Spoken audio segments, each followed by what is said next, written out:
Welcome to the first season of CrossFire West League 2026. See this year's start of the Western League as 8 participating teams from all over the CrossFire West region battle it out in March to May in order to claim the throne and compete over a total prize pool of $228,000. For the first season of 2026, get treated to 3 months of high-stakes action, as the season consists of 2 regular season phases and a double elimination playoffs where legends are created. In the regular season, Phase 1, all 8 teams are included in a single group where they all play best of 3 matches in a single round-robin format. Support your favorite teams as every match counts here.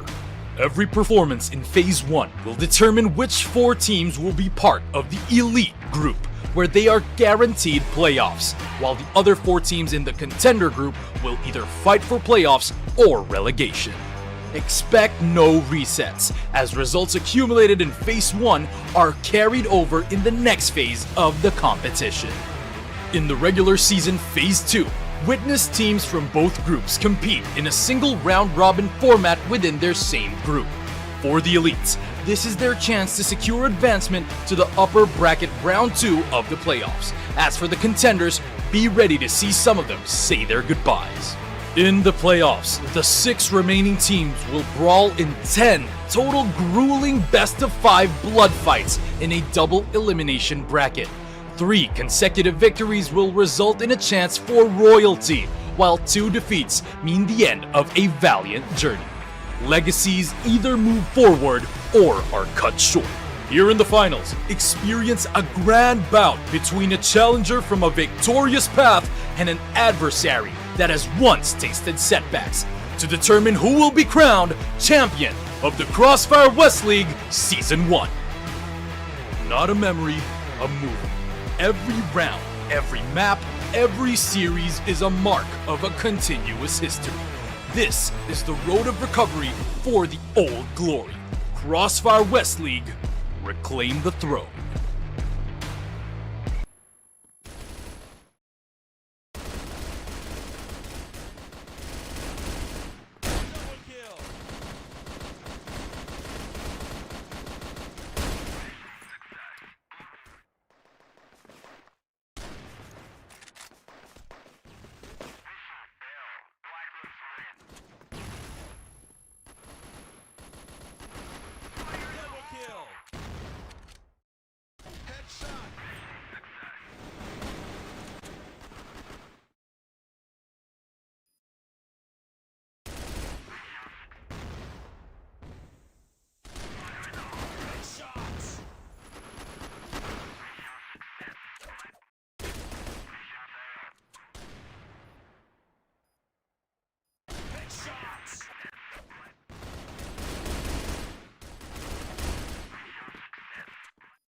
Welcome to the first season of CrossFire West League 2026. See this year's start of the Western League as 8 participating teams from all over the CrossFire West region battle it out in March to May in order to claim the throne and compete over a total prize pool of $228,000.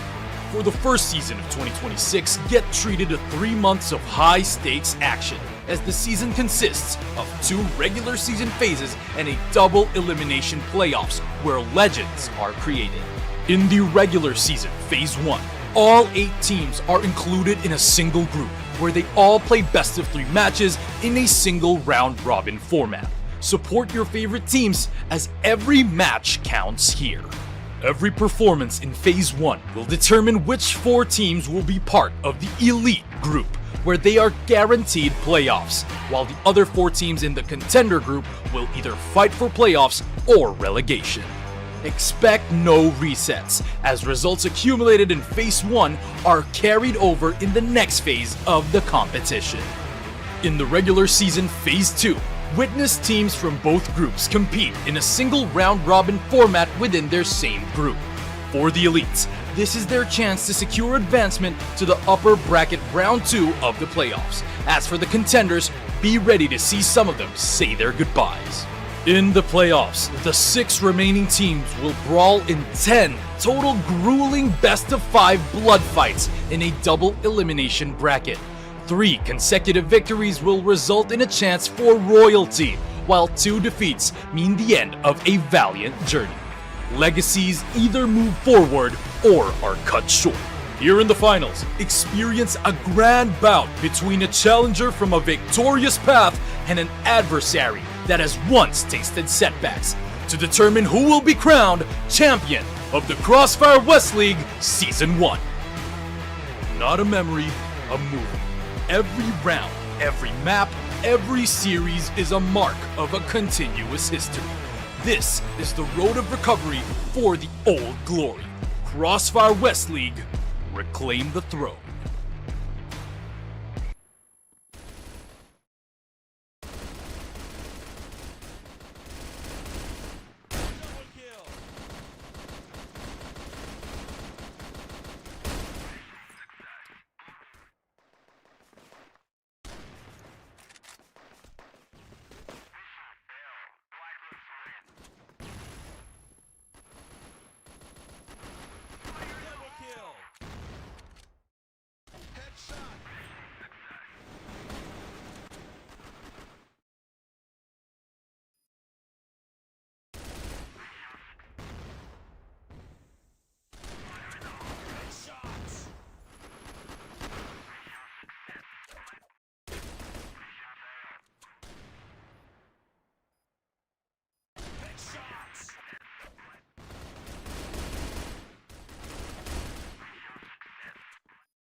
shot.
Welcome to the first season of CrossFire West League 2026. See this year's start of the Western League as 8 participating teams from all over the CrossFire West region battle it out in March to May in order to claim the throne and compete over a total prize pool of $228,000. For the first season of 2026, get treated to 3 months of high-stakes action, as the season consists of 2 regular season phases and a double elimination playoffs where legends are created. In the regular season, Phase 1, all 8 teams are included in a single group where they all play best of 3 matches in a single round-robin format. Support your favorite teams as every match counts here. Every performance in Phase 1 will determine which 4 teams will be part of the Elite Group, where they are guaranteed playoffs, while the other 4 teams in the Contender Group will either fight for playoffs or relegation. Expect no resets, as results accumulated in Phase 1 are carried over in the next phase of the competition. In the regular season Phase 2, witness teams from both groups compete in a single round-robin format within their same group. For the elites, this is their chance to secure advancement to the upper bracket round 2 of the playoffs. As for the contenders, be ready to see some of them say their goodbyes. In the playoffs, the 6 remaining teams will brawl in 10 total grueling best-of-5 blood fights in a double elimination bracket. 3 consecutive victories will result in a chance for royalty, while 2 defeats mean the end of a valiant journey. Legacies either move forward or are cut short. Here in the finals, experience a grand bout between a challenger from a victorious path and an adversary that has once tasted setbacks, to determine who will be crowned champion of the CrossFire West League Season 1. Not a memory, a movie. Every round, every map, every series is a mark of a continuous history. This is the road of recovery for the old glory. CrossFire West League, reclaim the throne.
Welcome to the first season of CrossFire West League 2026. See this year's start of the Western League as 8 participating teams from all over the CrossFire West region battle it out in March to May in order to claim the throne and compete over a total prize pool of $228,000. For the first season of 2026, get treated to 3 months of high-stakes action, as the season consists of 2 regular season phases and a double elimination playoffs where legends are created. In the regular season, Phase 1, all 8 teams are included in a single group where they all play best of 3 matches in a single round-robin format. Support your favorite teams as every match counts here. Every performance in Phase 1 will determine which 4 teams will be part of the Elite Group, where they are guaranteed playoffs, while the other 4 teams in the Contender Group will either fight for playoffs or relegation. Expect no resets, as results accumulated in Phase 1 are carried over in the next phase of the competition. In the regular season Phase 2, witness teams from both groups compete in a single round-robin format within their same group. For the elites, this is their chance to secure advancement to the upper bracket round 2 of the playoffs. As for the contenders, be ready to see some of them say their goodbyes. In the playoffs, the 6 remaining teams will brawl in 10 total grueling best-of-5 blood fights in a double elimination bracket. 3 consecutive victories will result in a chance for royalty, while 2 defeats mean the end of a valiant journey. Legacies either move forward or are cut short. Here in the finals, experience a grand bout between a challenger from a victorious path and an adversary that has once tasted setbacks to determine who will be crowned champion of the CrossFire West League Season 1. Not a memory, a movie. Every round, every map, every series is a mark of a continuous history. This is the road of recovery for the old glory. CrossFire West League, reclaim the throne.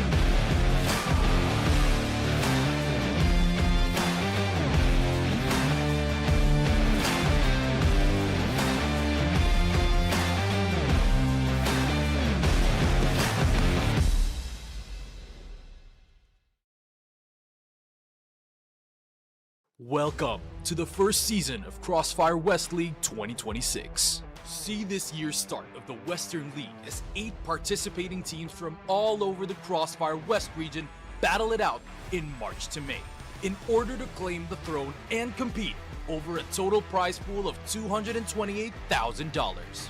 For the first season of 2026, get treated to 3 months of high-stakes action, as the season consists of 2 regular season phases and a double elimination playoffs where legends are created. In the regular season, Phase 1, all 8 teams are included in a single group where they all play best of 3 matches in a single round-robin format. Support your favorite teams as every match counts here. Every performance in Phase 1 will determine which 4 teams will be part of the Elite Group, where they are guaranteed playoffs, while the other 4 teams in the Contender Group will either fight for playoffs or relegation. Expect no resets, as results accumulated in Phase 1 are carried over in the next phase of the competition. In the regular season Phase 2, witness teams from both groups compete in a single round-robin format within their same group. For the elites, this is their chance to secure advancement to the upper bracket round 2 of the playoffs. As for the contenders, be ready to see some of them say their goodbyes. In the playoffs, the 6 remaining teams will brawl in 10 total grueling best-of-5 blood fights in a double elimination bracket.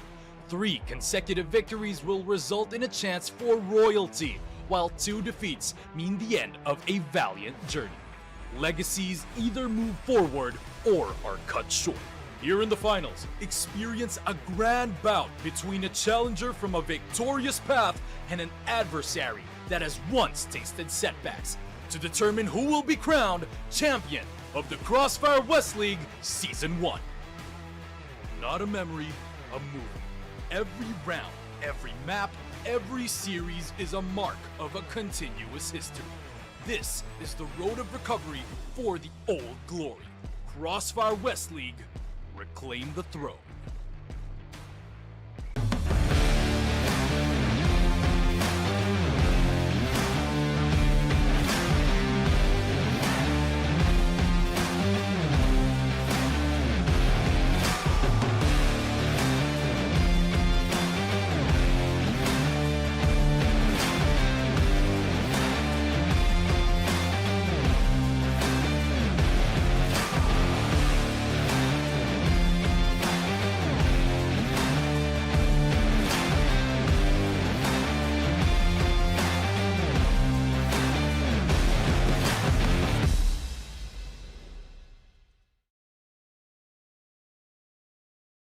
Welcome to the first season of CrossFire West League 2026. See this year's start of the Western League as 8 participating teams from all over the CrossFire West region battle it out in March to May in order to claim the throne and compete over a total prize pool of $228,000.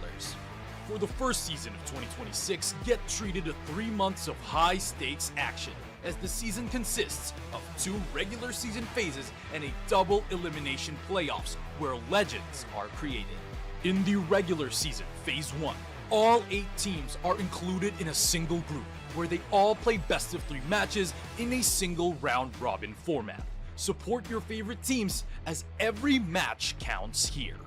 Every performance in Phase 1 will determine which 4 teams will be part of the Elite group, where they are guaranteed playoffs, while the other 4 teams in the contender group will either fight for playoffs or relegation. Expect no resets, as results accumulated in Phase 1 are carried over in the next phase of the competition. In the regular season Phase 2, witness teams from both groups compete in a single round-robin format within their same group. For the elites, this is their chance to secure advancement to the upper bracket round 2 of the playoffs. As for the contenders, be ready to see some of them say their goodbyes. In the playoffs, the 6 remaining teams will brawl in 10 total grueling best-of-5 blood fights in a double elimination bracket. 3 consecutive victories will result in a chance for royalty, while 2 defeats mean the end of a valiant journey. Legacies either move forward or are cut short. Here in the finals, experience a grand bout between a challenger from a victorious path and an adversary that has once tasted setbacks to determine who will be crowned champion of the CrossFire West League Season 1. Not a memory, a movie. Every round, every map, every series is a mark of a continuous history. This is the road of recovery for the old glory. CrossFire West League, reclaim the throne.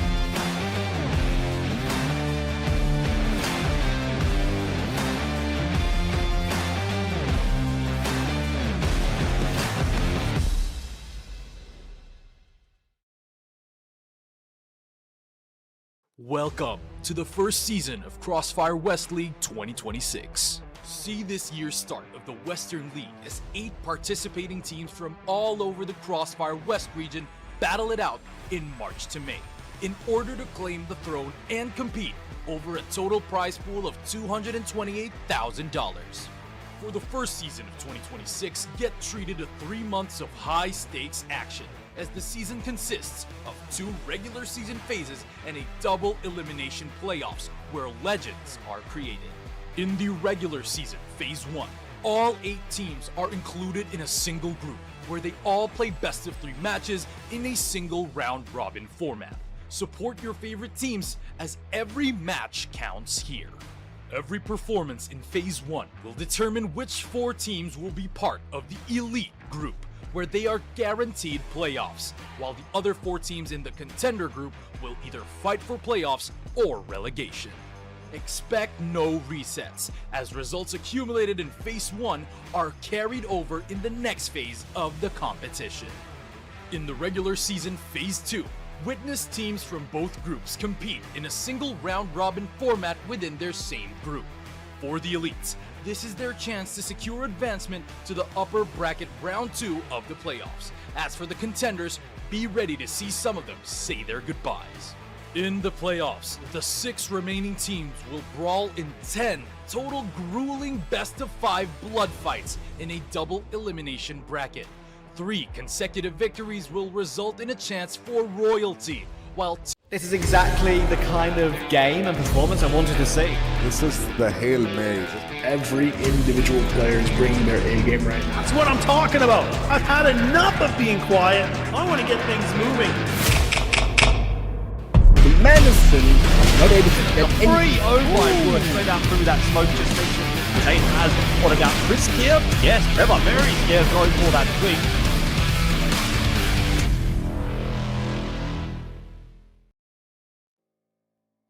Good afternoon, ladies and gentlemen, and welcome back once again.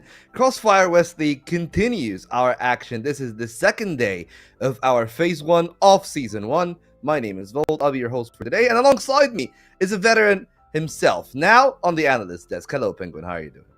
Hello and good afternoon. All good. What about you?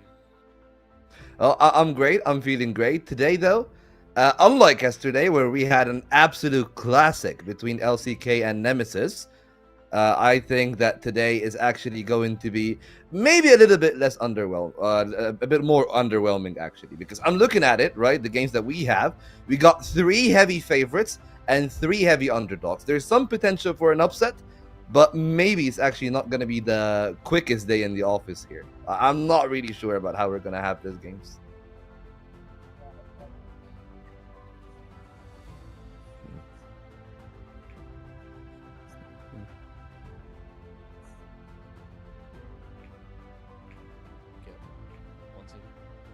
Okay, so apparently Penguin is having some audio issues, so I'm just gonna take it over from here.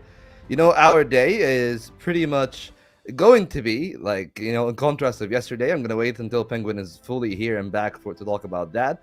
But for today, we got 3 games that should actually be rather intriguing in their own right.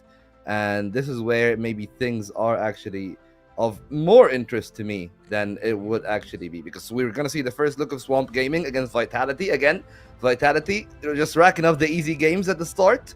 It's great for their confidence, and maybe not too bad for both Imperium and Swamp, who now have got the heavy favorites out of the way. So, first of all, Penguin, I'm hoping you're back. Yeah, how are you doing, mate? I hope they hear me, because I'm pretty sure that you hear me. Yeah, I can hear you.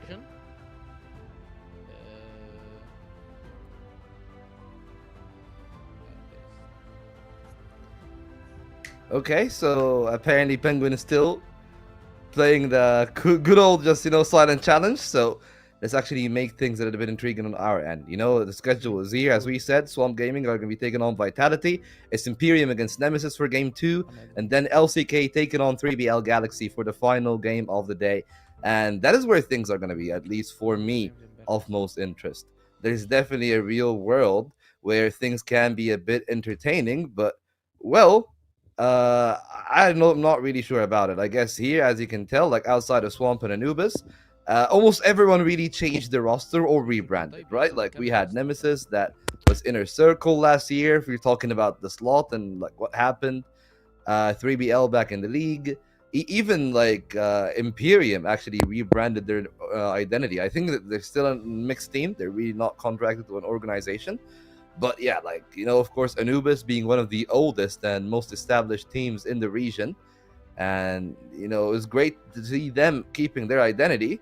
And that's where things are going to be intriguing. I'm hoping that Penguin is back so we can actually have a real chat about that one without it being just a monologue for me and myself. because there's definitely a lot of intriguing points to have.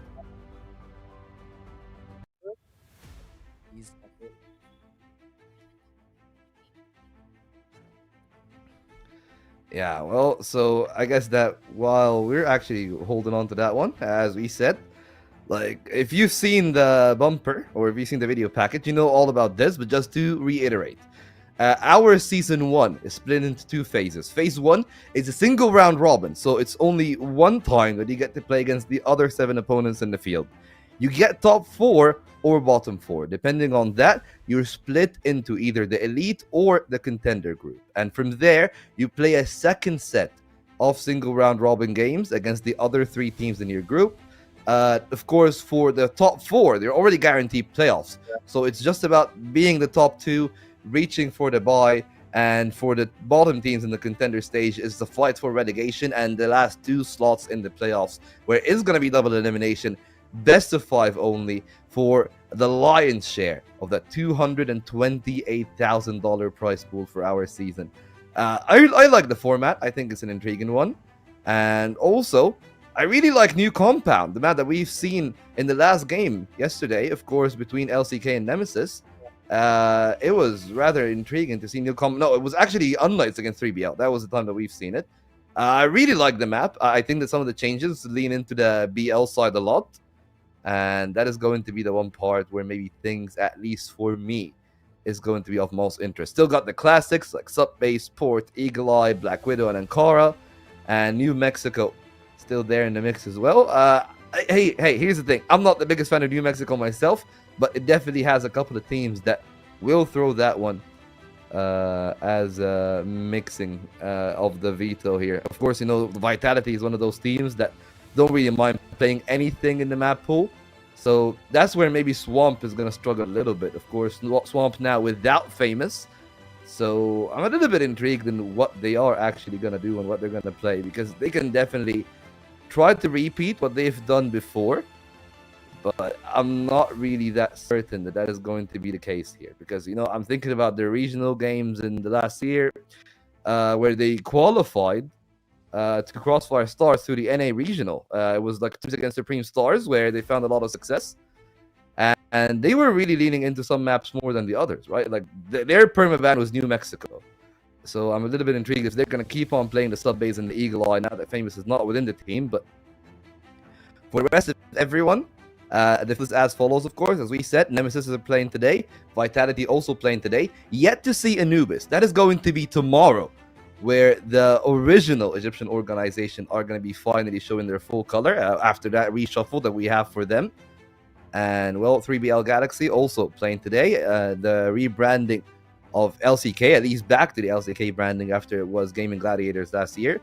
Our CrossFire Open League qualifier led to IMPERIUM being here in the league for the season. And then Swamp, and, of course, to route things out here for our season, we got all 8 teams that are going to be left out with Unlights. Unlights, of course, got that clean 2-0 against 3BL here today. And that's where things can be of some interest, right? Because, like, as you can tell, Vitality, they formed a 13-round difference in that game against IMPERIUM.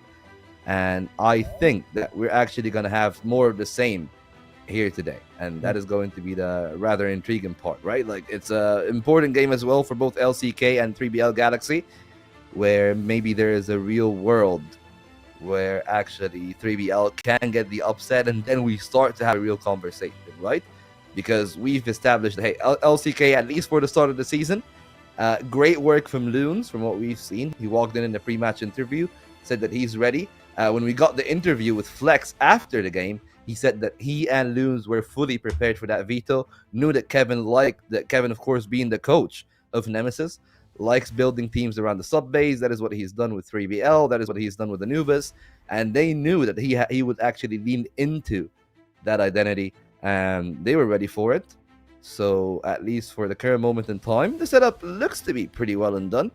But yeah, like, still yet to see Anubis. Not going to see him today. Not going to see them today either. But today is pretty much a day of solidification. Like, no really any of those scary matchups. Like, we got LCK Vitality tomorrow. And that is going to be such an intriguing one for what things are going to carry for us, because Vitality are also going to be playing another tough game against Nemesis in the next week on the 28th. So for them, they're going to also, they got an easy first week, and then everything is going to be a little bit easier later down the line. But, well, at least for today, though, let's go back to the present. Those are the games that we have. It's Vitality against Swamp, as we said, for the first game of the day. IMPERIUM, again, a rough matchup. They go from the top team to the second best team or third best team, depending on which fan base you do ask, in Nemesis, 3BL Galaxy, throughout out the day, against LCK. And that is going to be our schedule for the evening. We'll have to wait and see how things actually pan out for those games. But yeah, as I said, for my expectation as we kick off the day, that those two games should not be a problem for either Vitality or Nemesis. Because if they are, either we're starting to see the full potential of Swamp and IMPERIUM, or on the flip side, we're going to start to have to worry about Vitality and Nemesis. Nemesis looked a little bit shaky yesterday on the Eagle Eye. Of course, it's one of the best maps for LCK. But yeah, like, they were really struggling to hold on to the clutches because they played the mid rounds well individually. Nemesis is such a good team, but it just becomes a question of whether or not they'll actually take hold of the game. And let's actually start looking at the game that we have here today. No more Snox. He's, of course, with LCK for the season. Famous as well. Have moved over to the side of Unknights. And that leaves Case, Josh, and Awesome. That will now be joined by Jin and LSN. An intriguing roster, primarily of the North American nationality. And that is actually going to be rather intriguing, right? Like, we got two Germans, of course, and Awesome and Jin. Case is Canadian. Josh is American. I'm not really 100% sure in LSN and where he's from, because that one is elusive to me. But for the most part, again, like, a couple of experienced players whenever you're looking at Awesome. And well, some of the real questions that we have asked for the last while might have to be asked again, right? When we had Famous, that was the point of time where we had to ask over at the Unlight side, and they said, hey, like, not everybody's really have time to dedicate to as much to the scrims, especially with the time zones being a concern. That reduces the amount of time that they scrim, and it could be the case here for Swamp. Not 100% sure about that, but at least for the current moment in time, it's a good look for Swamp Gaming here to play with a chip off their shoulder. And we've seen a couple of good performances from the players of IMPERIUM. We may want to see that. We may want to see better performances from Swamp, knowing that there's not really a lot of stress, right? Like, they're going to be playing against Vitality. They walk out of that one, it's just going to be pretty okay. And at least for the other side now, that's where the real questions are for what was Rock Esports in the last year. Of course, Rock have moved over to Brazil. And now we'll have one of the biggest organizations in the West joining the CrossFire West League and Vitality, taking, I wouldn't even say a gambit. Like, this is a slam dunk, right? The most dominant organization, the most dominant core in 2025, winning both the domestic leagues, top 8 in EWC. Didn't do the best, of course, internationally at the CrossFire Stars 2025. But I still think that there's a lot of potential. If they're able to beat Liquid, if they're able to have those kind of performances consistently, that is really where maybe we can start to have a real conversation about where that team can go. Because there's definitely a real world where they can cause even more damage. They got pretty close as well on the other side of things. Whenever I'm thinking about their run in the playoffs, they were really close, really. Of who was it? If I'm not mistaken, I believe that it was Evolution Power. It was 2-1. The wins from Evolution were really, really dominant. But we've seen Rock able to take away a sub base. Maybe if with a better veto, with a better team to line up against, they would have done better. But they're actually one of the very few teams to keep all 5. No changes, just a rebranding of the organization. And it makes 100% a lot of sense. Like, we've seen what players like Slayer and Snare are capable of. Horus is always one of the most impactful riflers in the league. And we hear nothing but praise for Stray and what he does for the team, the depth that they have in the map pool as well. All of those are important factors. All of those are factors that we can definitely rely on. But then that will actually mean that when we look over at the other side, things can actually be a little bit more intriguing, at least from my own perspective. I'm just looking at that and I'm thinking, okay, like if we see like better performances from like Todzen consistently, things then would be a little bit better. But like, yeah, like again, like it's just, this is me asking, what can they improve to go from being the most dominant team domestically able to be the best teams in the world from Brazil, from China, and what they can do over there as well against like the other teams. So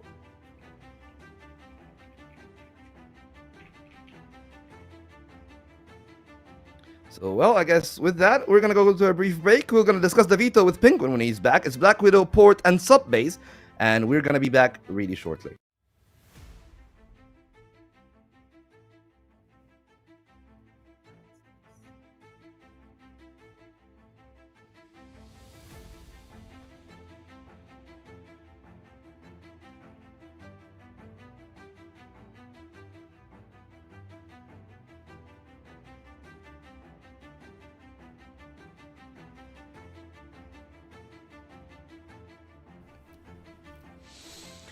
Whew. What a way to start the show. Hello, and we are here, ready to get going. Zekio, we're back for day 2. It's been, look, we're what, 20 minutes or so into the broadcast. Already been a bit of a wild ride, maybe, with what's been going on, maybe behind the scenes, and of course on the stream. But firstly, shout out to Volt, absolute trooper, carrying that pre-game. That was brilliant work from him. He deserves a pat on the back for that. But yeah, this should be, honestly, a similar situation to yesterday, I feel like, my friend, because this is a game that Vitality should be winning 2-0 with comfort, just like their opening game against Imperium. Yeah, seeing the roster that Swamp Gaming they look like they have potential. They are trying to be in the middle of the ladder board. I believe if they want to beat Vitality, will be pretty hard for them. But at least seeing the roster, the changes, I love that they have Awesome in their team, one of the few talents that we have seen in CFS, and we have seen in multiple occasions perform and step up as being one of the key players for any team that he's playing with. So it's pretty interesting to watch him join Team Swamp Gaming. He have already won the CF West League in 2023 twice, I believe, in season 2 and in season 1 also in 2023, if I'm not mistaken. I hope that I'm not mistaken with that. So I believe, yes, he was playing with the same team at that certain point, GV, if I'm not mistaken. So him playing with Swamp Gaming is a bit of a change of the atmosphere, the roster, and everything. Hope that they can find the secret sauce that can make them find their wins and be in the top 4. Yeah, I mean, as you say, like, he's got a history with GV, he's got a history with Inner Circle as well, and you're playing with them for about 6-7 months or so. And now joining up with Swamp, obviously. Similar situation with Swamp, right, that we saw with, or we've been speaking about with our Knights. Players from different parts of the world, that can always be a little bit difficult. Sure, you've got Awesome and Jin from Germany, but you've got Kais and Joshua from Canada and America respectively. So people who've been on the roster historically for this team have had that issue, but they've kind of dealt with it pretty well. Thing is, of course, Swamp played with Famous last season, and now they're not playing with Famous anymore. So that is the main issue, right? I mean, he was one of their main fraggers, and very, very difficult for him to kind of show as good a level without him. We'll have to see, and especially, just like we kind of discussed yesterday, right, with the sort of opening match for Swamp for the entire season. Their opening matches against Vitality. Again, like, same conversation. You're playing against Vitality in your opening match. What can you really expect or hope for when you go up against a team that's been unbeaten in the league for, like, God knows how long, like season 2 of 2025? So it's going to be tough for them. Yeah, I remember, like, we were just having the same conversation yesterday about Imperium. playing versus Vitality their first game. Sometimes when you're used to play in the league, when you're used to play versus the top dogs, you prefer to have your hardest games early.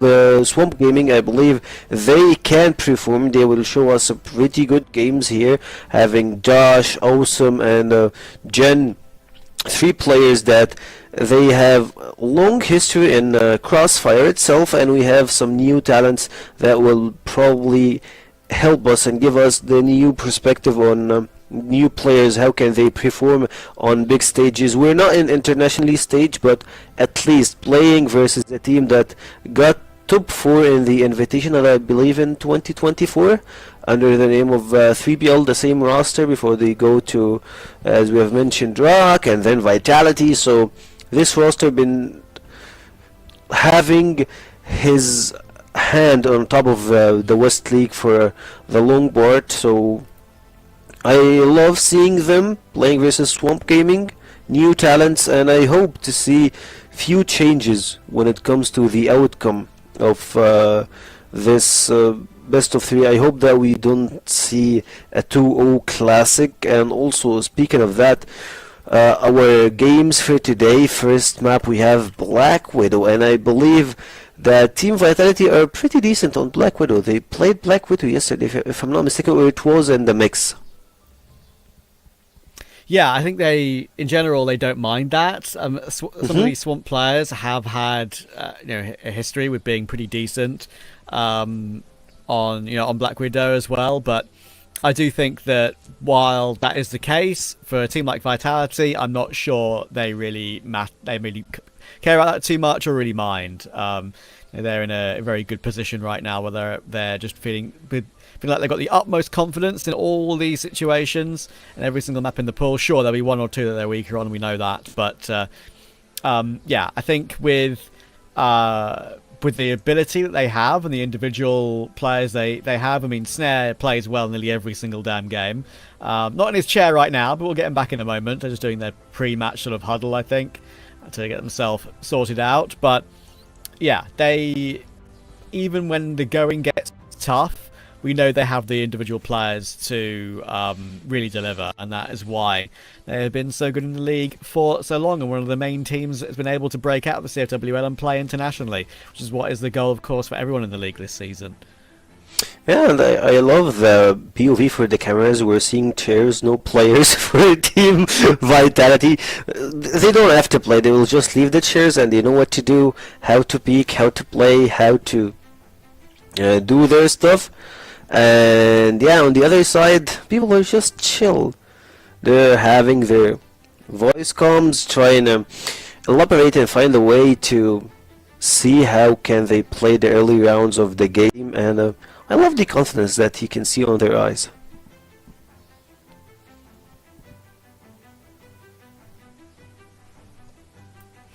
Indeed. Waiting for everyone to be ready and get into the lobby before we get our game underway. Had a couple of issues to get over this morning, or this afternoon. Feels like this morning for me, considering how long yesterday was. But they will be ready to get going sooner rather than later. Lovely backgrounds, honestly. That looks like a pretty chill apartment, or room, whatever it is. Nice kitchen in the background.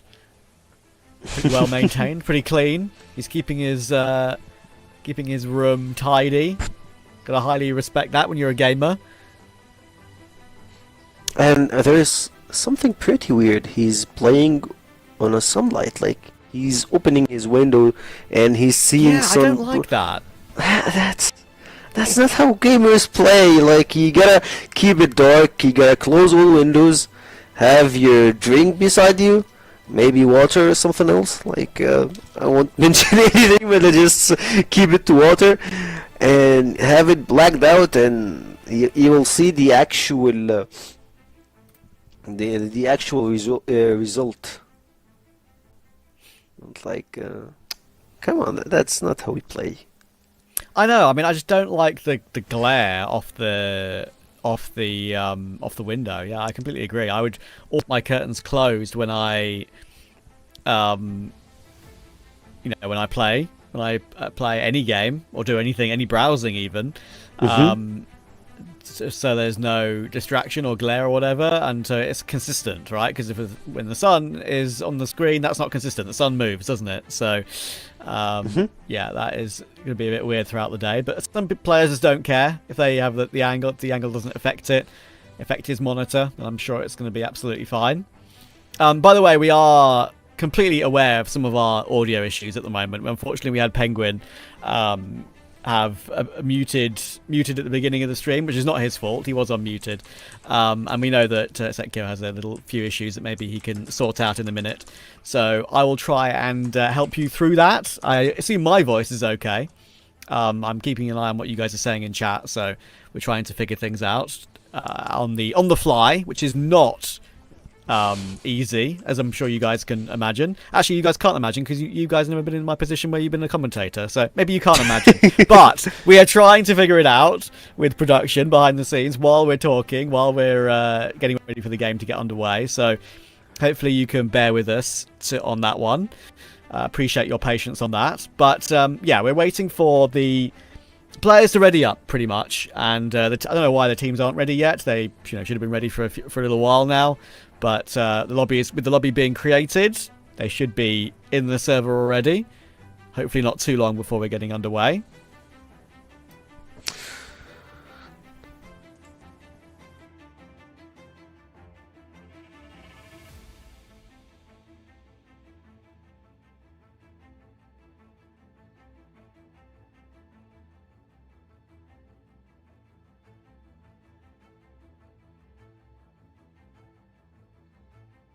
We'll get the Vitality players back into their chairs, hopefully sooner rather than later. Is that Snake trying to fix something for a teammate? I think it might be.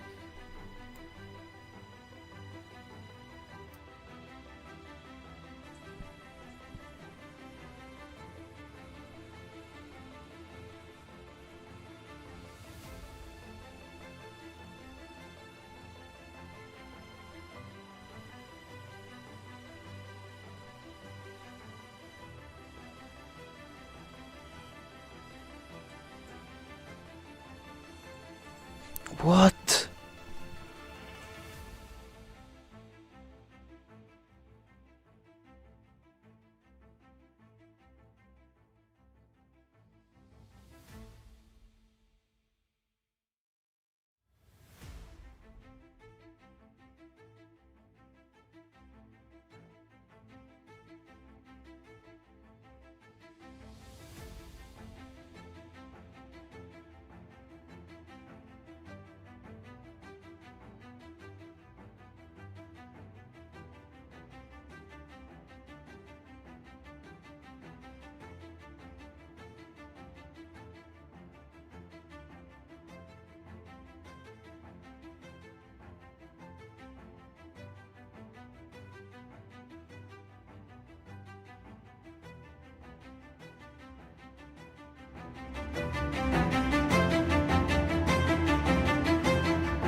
Hope that my sound is a lot better than the previous thing that we had on.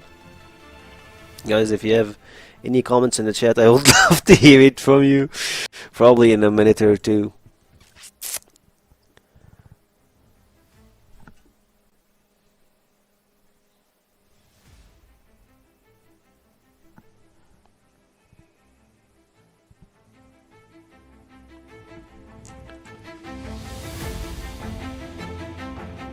And for this game, feels like Team Vitality are locked in.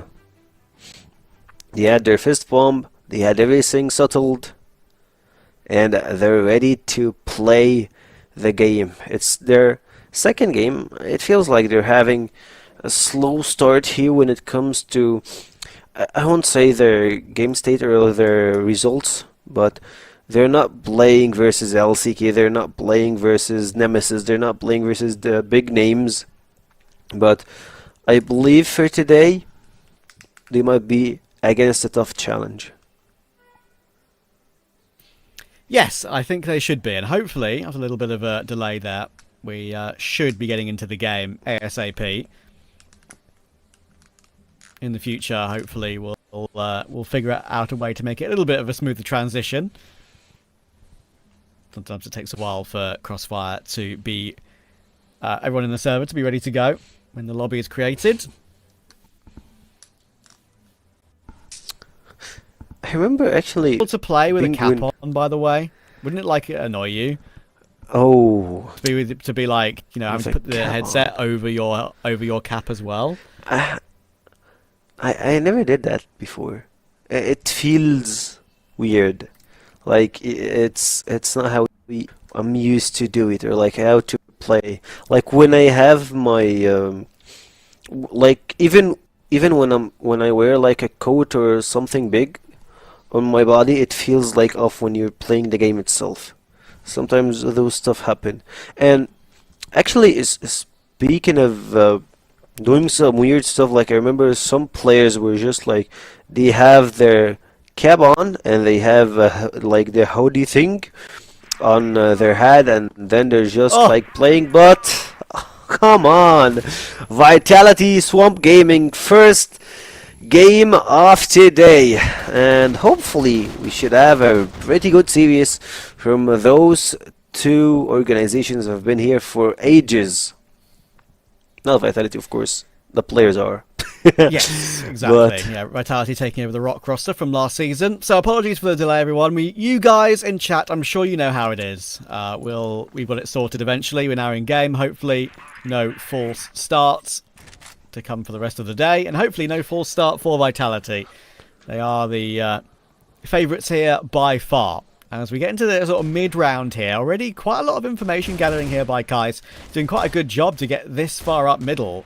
But that actually forces Snake back into the angle to find Jin, and that's when Snare peaks Kais after he takes a few shots. Unfortunate. Got a decent timing on that push up, but couldn't get anything done from it.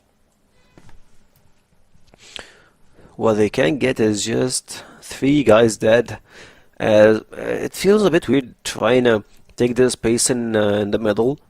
You're just putting yourself in a pretty weird spot into playing the game itself. It's a 5v2 situation at this point. Josh and Awesome, they're left alone, and feels like he's just trying to get some damage done with the nades, but Snake finds a way to plant here, and it's pretty hard. Spray and pray.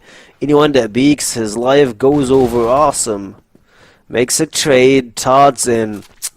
Todd's has been always that guy that he shows up like when you need him. I remember internationally he have done a lot of crazy plays, just clutching rounds and turning games around, just like this one. 3v1 spot, and Slayer gets the final bullets in his head. Yeah, it was always inevitable that Vitality were going to take that opening round. Just the aggression up middle for Swamp not working out too well. Black Widow is the Swamp Gaming pick, by the way, just as a reminder. Port being picked by Vitality. Subbase as a decider if we need it. It would be a surprise if we get there, I think. But you never know. You never know. Vitality have been so damn clean, you would think it would be that 2-0, but we shall see. 3-man setup on B.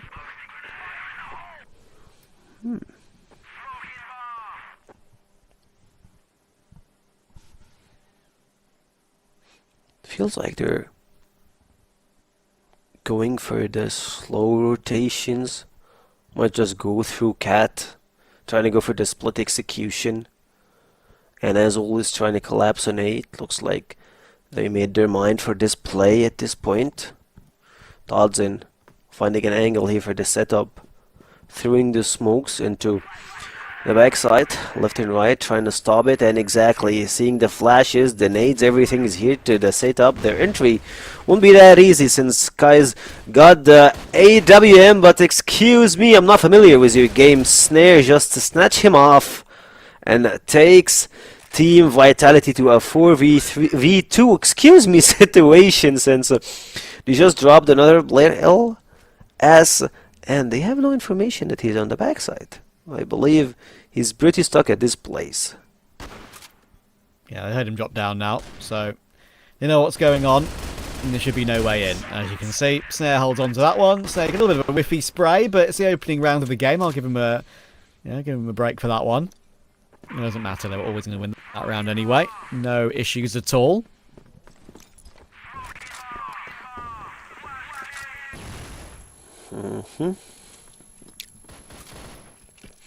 And now for this part, oof, Vitality with the entry kill through the smoke slayer. Just humongously just moving around, taking lives.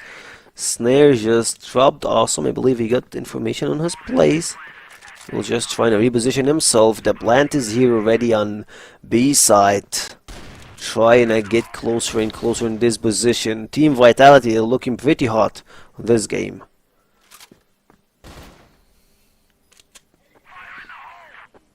Yeah, no way in for Swamp at all yet. Makes me wonder actually what kind of change up they're going to have to try and make to even get any rounds back here.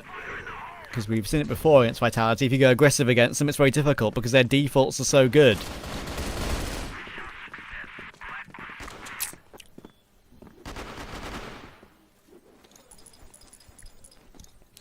Can you remind me who picked this map?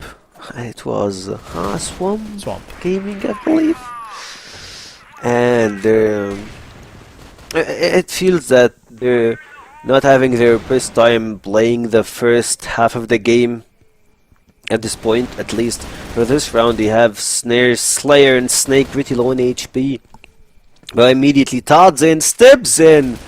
Like, you deal damage to my players, I take your life. That's his play and move. And guys just left alone versus 3 players. It feels... Actually, it's clutchable. Yep, it is. It is. He's just got 1, and the remaining 2 are pretty low HP.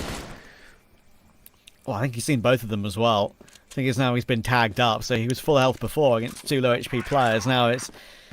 Unfortunately for him, he's low as well. There's extra utility available to block off short as well.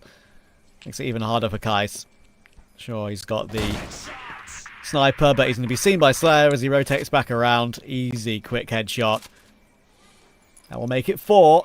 Been a speed run so far for Vitality.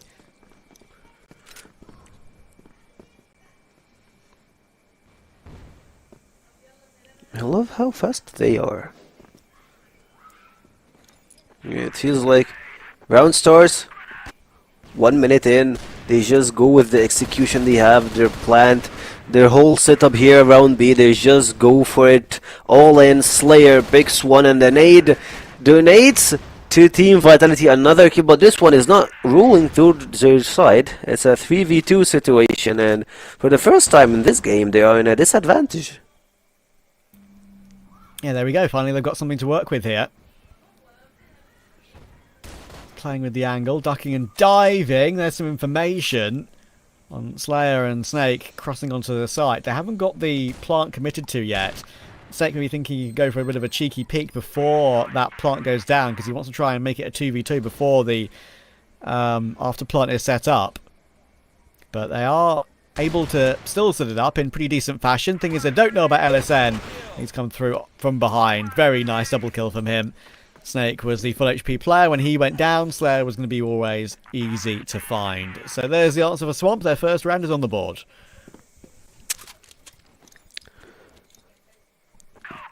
And for this time, I believe that Vitality gotta change their I won't say that their playstyle, but the setup they have for B feels like it's a little bit obvious for Swamp Gaming at this point, and they immediately just roll with another strat. And this one is they're probably gonna go for A side for this time, but like with a different than what we usually see. Med is pretty under control from player number 2 and 5, Josh, and LSN holding the double doors and buying a lot of time for those players. Cat still also controlled, so Team Swamp Gaming, they can hear the sound and they can feel the aggression, but at this point it feels like Vitality, they just want steps away from getting into the site. And exactly right, as you said, it's only a few steps away, it feels like, more often than not for Vitality, and they break their way through. 3 kills pretty quickly. A good recovery kill from Josh, but even though Totsin is locked in behind the pillar, that's not really wall bangable. But hang on, Sayer's gone down after the big flank from Kais works out for 1, and there goes Totsin, and there we go. They've managed to make the retake happen, even though they were 2v3. That's going to be an annoying one for Vitality. Swamp now have 2 in a row. Yeah, Kais and Josh, they just played it pretty split a little bit, and they just like they got the information, they got what they need, and they got the bullets in the right place. That's all I'm gonna say. Josh made a pretty good play when he used this, not the smoke, the stun, to just like have Horus blinded, and he just went all in, got 1, got the second, and he got the rotation that he needs. And for this time it feels like Vitality will slow the pace a little bit. You wanna get more information, and Josh holding doors that not 1, not 2, but 3 players were trying to rush into this mid push here, but Snare and Vitality, who got the entry kill for this game, or like the early one. Here we go. Awesome is in position behind the truck. Unfortunately for him, he's only one on the site itself, and with LSN going down, he might need to swing on a timing to try and get something done, but that's a very clean shot from Totsin. He was very aware of that possibility. Good readjustment, and they have another afterplant and another man advantage, but of course we know what happened last time. Smoke in play to block off Kais. That might be the main thing that wards Swamp away here.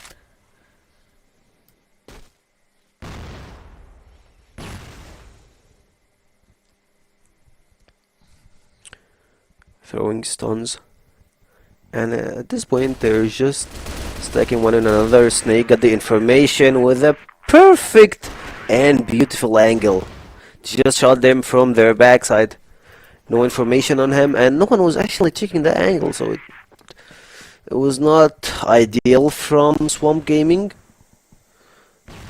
But it's better for Team Vitality, and at this point you know that they have the upper hand when it comes to collecting points and rounds in the first half. You have 5-2, 2 more rounds left for the first half. Totsin going pretty aggressive here, goes for the backside, first one down, and he immediately goes for the second, I would say, move, and trying to do Slayer.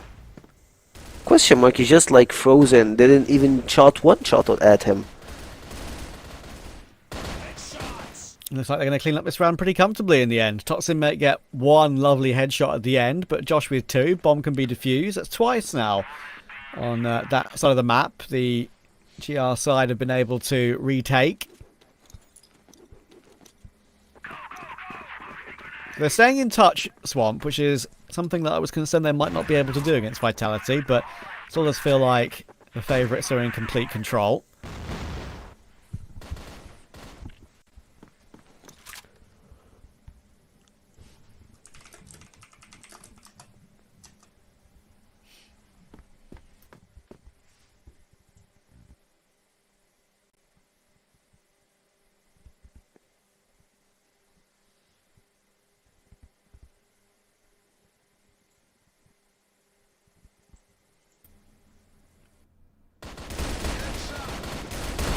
Good kill from Kais. Oh, he managed to find 2 as well. So it actually looks like it could be an even half between these two. Good job to recover from this situation. Slayer on the angle will get caught by LSN. And this is a very nice recovery. Vitality were up 4-0, if you remember. And it's only going to be a 5-4 half. Very impressive. Swamp recover things well. And now an opportunity to maybe even do a bit more. Vitality need to lock back in again.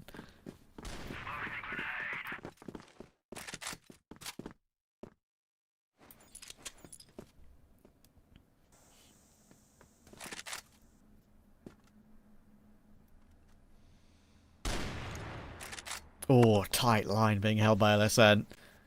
Almost finding the aggression.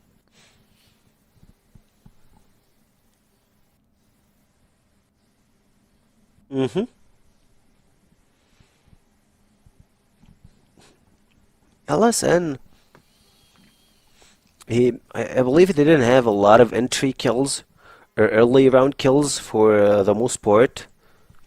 But his performance, his placement, or I would say like using the sniper, he got some crucial kills in the previous rounds that helped a lot to having some control over this play. Speaking of early kills, this one goes to Josh, and Snake dropping down him and Slayer, making Team Vitality in a huge disadvantage, playing 5 versus 3, make it 4, is still not the ideal thing that you might be looking for, at least for this point. Swamp Gaming, you have a pretty clear way of execution. Speaking of execution, Todzin drops 2 kills in a blink of an eye.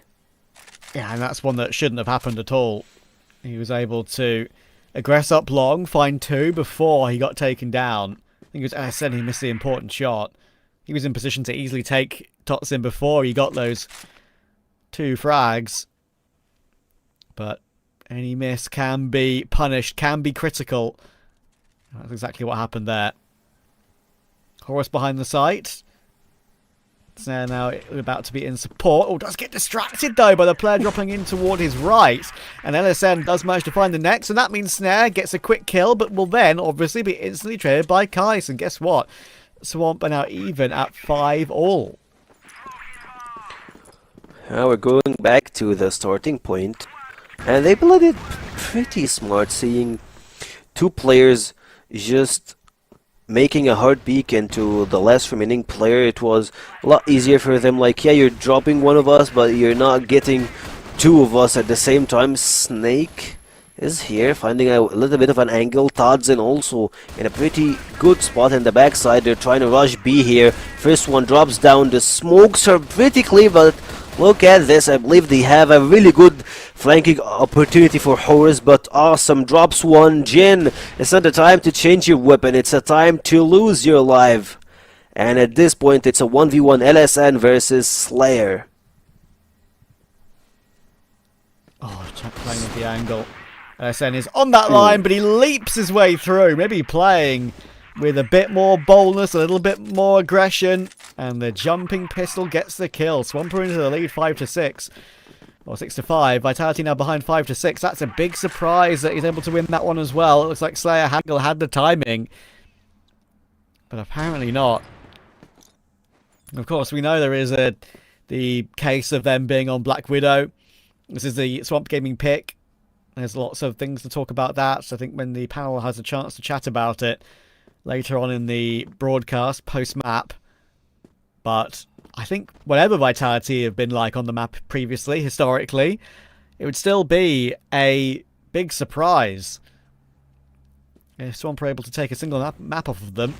There's no doubt about that in my mind. Snare, though, it's time for him to pop up. 11 kills, making it 12. Yes, he can. Very easy second. It made it look easy anyway.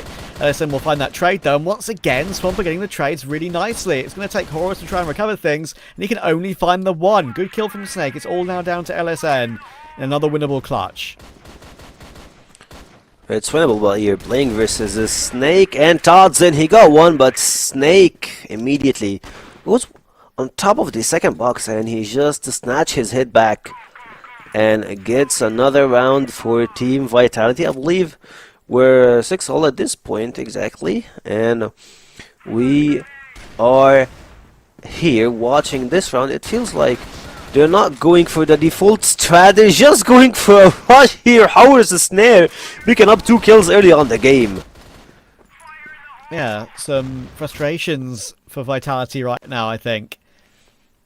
How do you have an advantage in this round, though? They just didn't go as cleanly to begin with, however. Ellison's gone back to spawn, and Snake will get caught. That's a great flick round. I think Snake would have felt like for sure that he had pinned maybe 1 or 2 players in going for that full push, that full flank. Not the case. Now Tots is going to get caught by Kais. Things are going wrong for Vitality here. They're getting a little bit rash with their pushes, with their aggressive decision making. And they're getting caught by it. Swamp are doing a fantastic job to punish them for those mistakes. Slayer will manage to get 1, and there's a good chance he could clutch this because that bomb is only just planted. He is pretty close to it too, but he won't be allowed to do any more. Awesome will hold him off. And that is another round for Swamp. Now 7-6, 3 away from an upset map 1 win. Exactly. Starting the game itself, felt it was going one way, one side towards Vitality, but at the end of the first half, just Swamp Gaming spawned. They got 1, they got 2 rounds, and on the second half, they're just running it down and taking more spots than we usually see Swamp Gaming. They're owning their own map, and when they are on attack, it feels like they have multiple strats that they're looking at, and I love their adaptation. Their adaptation when it comes to numbers advantage, when they are in disadvantage, and how to actually control a site. We have seen that on A always. When they're versus a player that he got high stakes, high chances of making a clutch play, they just go as 2 as 3 even to just stop him. And look at this again, pack-based push out toward long. Once again for Swamp, the trades are going in their favour. Slayer's trying to recover things, but he's going to miss his shot. And right now, Vitality just aren't at the races. It's as simple as that. Swamp are outplaying them. Playing in that, as I say, group. They're really trying to put a lot of pressure on towards Snake as well. They know the bomb's planted, they know it's safe to do so. They've got him pinned in middle. Should surely go down, and there we go. It's surely time for a timeout for Vitality. In these sort of situations, they, with being the best team in the league, you'd expect them to make a decision to do it then and there, and they are going to do it here. So they are going to go for that tactical pause right now. I was going to say, if they're going to do it before your opponents are on the 9th round. Do it when they're on 8. And that's what they do. Exactly. 8-6 to Swamp. And Vitality have to call a bit of a pause. It's pretty important to have this pause at this time for the game itself. You're dropping so much rounds, you're losing a lot of your I would say you have a lot of potential when it comes to playing this round, this game, into having your setups ready. It felt like they were making their own imagination or like creative strats when it comes to playing defense on A side. Exactly, it felt like at some point they just like left the whole map and they were stacked in A side, and ironically it went south. It didn't went as they planned. It didn't go as they were gambling on it. They just like, yeah, 50-50 they might go into A side, and what happened, they just acknowledged the fact that B side is clear.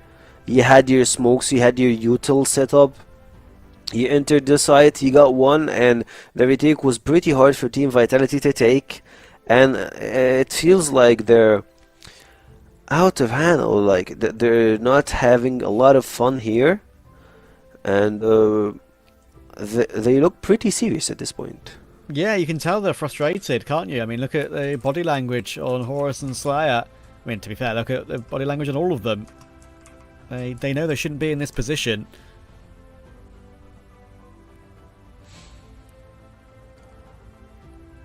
we have got some name tags swapped, by the way, just so you know. You do know that Horus is on the far right.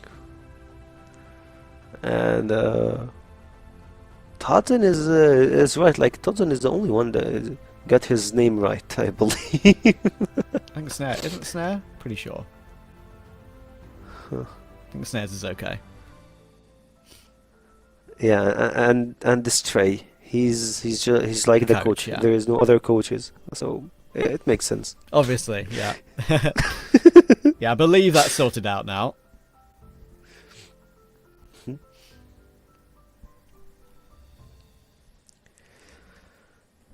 I mean, we know how important it is for Vitality to continue their impressive streak. And look, they might lose this game today, which would be a massive shock, but then they might just win every single game for the rest of the series. We know they're that good to be able to do that, but they don't want to let up, man. It's all about keeping the momentum up, keeping themselves confident that they are the best team in the league. I'm sure they believe that, even now. But Swamp are causing them a bit of a problem. You can tell they're not comfortable. You can see it on their faces. At the same time, Stray is... he was giving some instructions for the players. And currently, it's their time to get back into the game and see how can they actually play and what's their main goal of achieving on this round. It's 86. It's not far behind. You only have 2 more rounds to be equal versus Swamp Gaming. And speaking of being equal, having an early, not 1 kill, make it 2, and I believe the third is pretty close to being taken down. Team Vitality, wakey, they just came back to their own selves. There we go. Sometimes it's what a pause can do. Just immediately a change-up happens, you make a call, and it will fix things straight away. The problem is, they can't just have it fix 1 round. They have to have it fix 2 or 3 in a row. Good kill from Awesome, but there's no way out. It'll obviously go down to Horus. So there's the recovery round. 8-7 it is.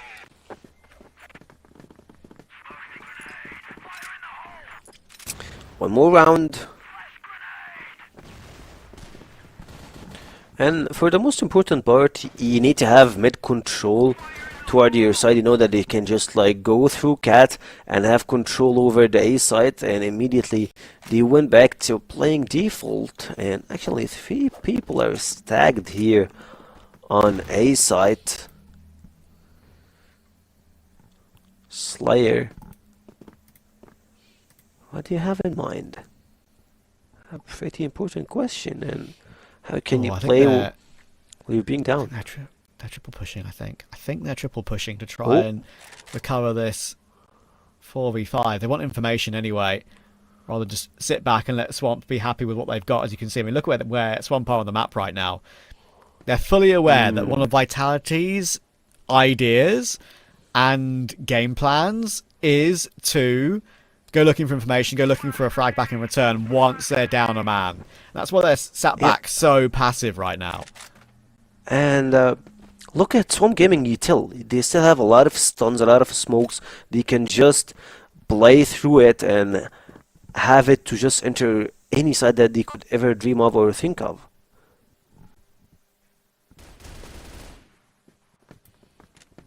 There we go. There is a 1 kill back. They do get the mid pressure at a good timing to find LSN. Works out for them. So now Swamp have a decision to make. Can they get to map point here and now? They're taking the bomb long. Still 2 players focused on that from the A bomb site though. There's a quick rotator, of course, 2 in Totsin. So here we go. Push up toward long. Stay on the angle. Expect him to deliver, but again a miss shot from him. Uncharacteristic, but he does make up for it and responds. And then Slayer helps out for a second. He's able to find 2 of his own as well. Kais will eventually find the kill on Totsin, but it's all down to Kais. Now look where the bomb is. He's dropped in an awkward position. He's able to pick it up and looking like he's going to jump back up onto the top of the site to try and get it planted. But there were still 2 players there to make sure that wasn't a possibility. And Slayer will get that kill. Vitality 8 all. Definitely this Tactical bows paid off. I'm sorry if I just jinxed you guys. Snare drops off as early as possible at this game. It looks like Swamp Gaming are like, yeah, they got sick of what happened last round. They're not playing it slow. They're here. They're pushing, and they know where they should go. Todd's in. Just holding angle here through the smokes might help. Pushing here, pretty aggressive, holding the pistol, not one, but 2, 3, 4 players in front of him, taking a pretty massive swiggy with a triple kill. Come on, Toddson! That's not how we play CrossFire. That's how he plays CrossFire. And he needed to do it as well. He needed to do it as well, because it's only a 2v2. The round's not even won yet. See, Sayer's been caught. And I now know that Toddson must have fallen back too long. There's no other position he could be in. Swamp going to get map point first. Oh, it's an incredible tap on Kais. Is he on for a full ace here? Toddson. Ellison's looking to peek his way forward. Surely you play time on the bomb here. He's trying to catch him in transition, jiggling with the angle, and it'll be Ellison to win it out. Toddson had a chance to clutch the round and get a full ace. I think it would have been one of the first aces in the season so far in 2026. But no, Swamp have map point. Whew, Toddson. Just like, he got everything that he needs. He got a quadra, he got 4 kills under his name in the previous round, and he almost clutched the entire round and got Vitality the match point, but still have a lot of stuff to lift for this round also. Last round was yours, but this one, it's a whole new story. And it feels like Swamp Gaming, they're doing what they should actually do, controlling, playing the map they actually picked, and they're having it with the best result. Guys, losing a lot of HP here. Yeah, that was a big nade. Probably was a maximum damage 8 grenade there. Good start for Vitality to try and drag this back into overtime. And in these sort of situations, right, if you, as Vitality, get it back into overtime, more often than not, the favourite will find a way to win from there. Because obviously you've got a bit of breathing room. But if Swamp take the opportunity, that's it. Done and dusted. Map 1. And it's a great pick from Kais. Again, Swamp playing very defensive, waiting to see if Vitality go looking for any returning kill. Kais still being spotted by Toddson outside of B main. And almost caught by Kais pushing through. Very dangerous for Toddson. And Ellison's going to find Snare in the meantime too. That's a big threat out of the round. And Todson's unable to grab this kill and return. Kais now pushing forward. He's got some help from Horus, and that will finally take him down. But they have a 4v3 to possibly win the game here and now. They're going toward long. And the problem is that they have pretty low HPs. Toddson pretty low. Horus, I believe he got tagged. And I'm sorry, he didn't got tagged. He just got taken out. And now it's even harder 4v2 situation at the last 20 seconds of the game. They have full control over the A side. Player number 5, Toddson, got a pretty good spot when it comes to the flank behind the truck. Still holding Jen, got another kill, and Snare drops down. Swamp Gaming with their first win on the best of 3. First map of the season for Swamp with a slightly reformed roster, and they've taken a map off of the favourites for the entire league, the double defending champions.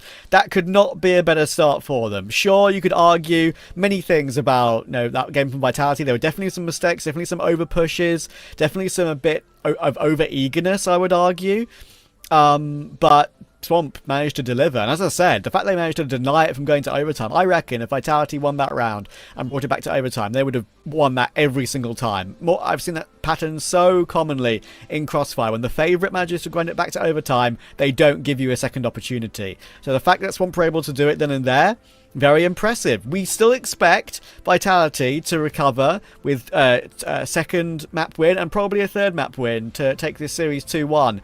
But that shows you that Swamp are not messing around in this season and are here to play. So I'm very happy to see that, because we do like to see someone taking it to Vitality. Vitality have been completely dominant. So the fact that they've had any sort of competition already early on in this season, is a very good sign. So yeah, I'm very, very excited to see how it's going to go. I'm very excited to hear from Volt and Penguin. Penguin, first time we're going to have a chance to hear from you. What happened there? Yeah, we're selling. Yeah, I'm here. Well, I'm Penguin, finally here. what happened there, buddy? Yeah, what happened there? Maybe I wanted to say a few things on Swamp Gaming that gonna throw the series away, but thank God that they didn't say, because Swamp Gaming won their first map. So whatever I'm going to say is just denied by Swamp Gaming, because I was going to say it's going to be a very, very tough map for them versus Vitality on Black Widow, especially that they are starting on Blacklist, or Vitality started on Blacklist, and this is what actually happened. The Vitality started on Blacklist and they started very strong, and then suddenly out of nowhere Swamp Gaming won. So thanks God that I had some mic issues.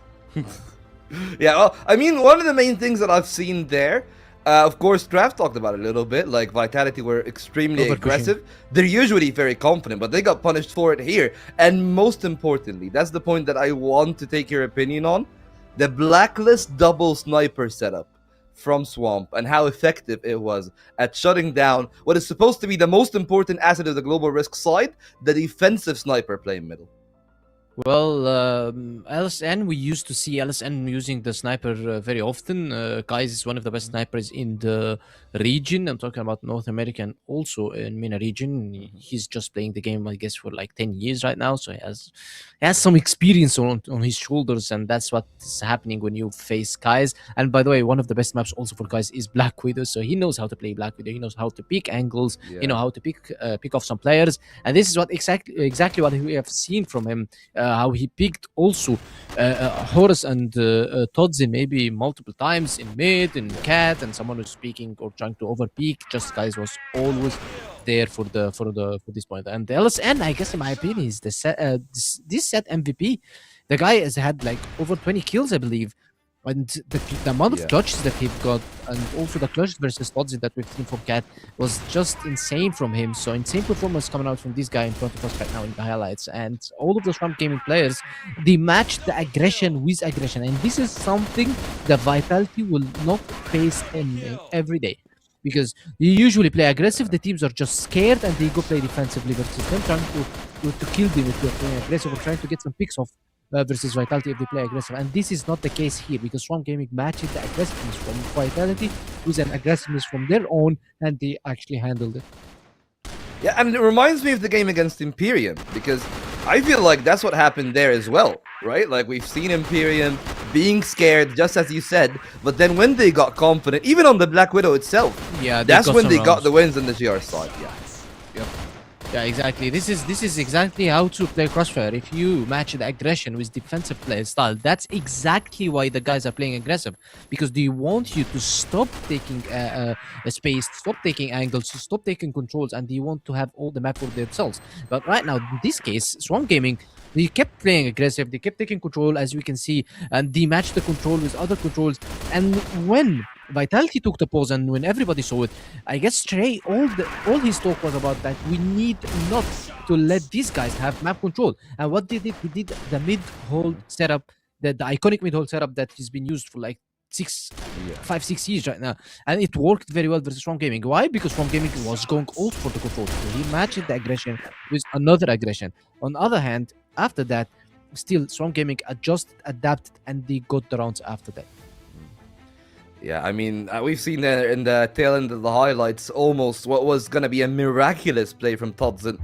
Statistically, not that bad, but yeah, it was not really the usual performance from Horus. Horus struggled a lot in today's game.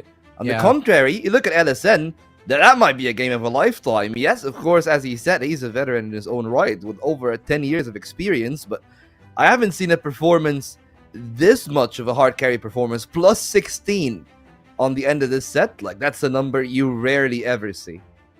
Yeah, LSN is very good. He's just good with the hope.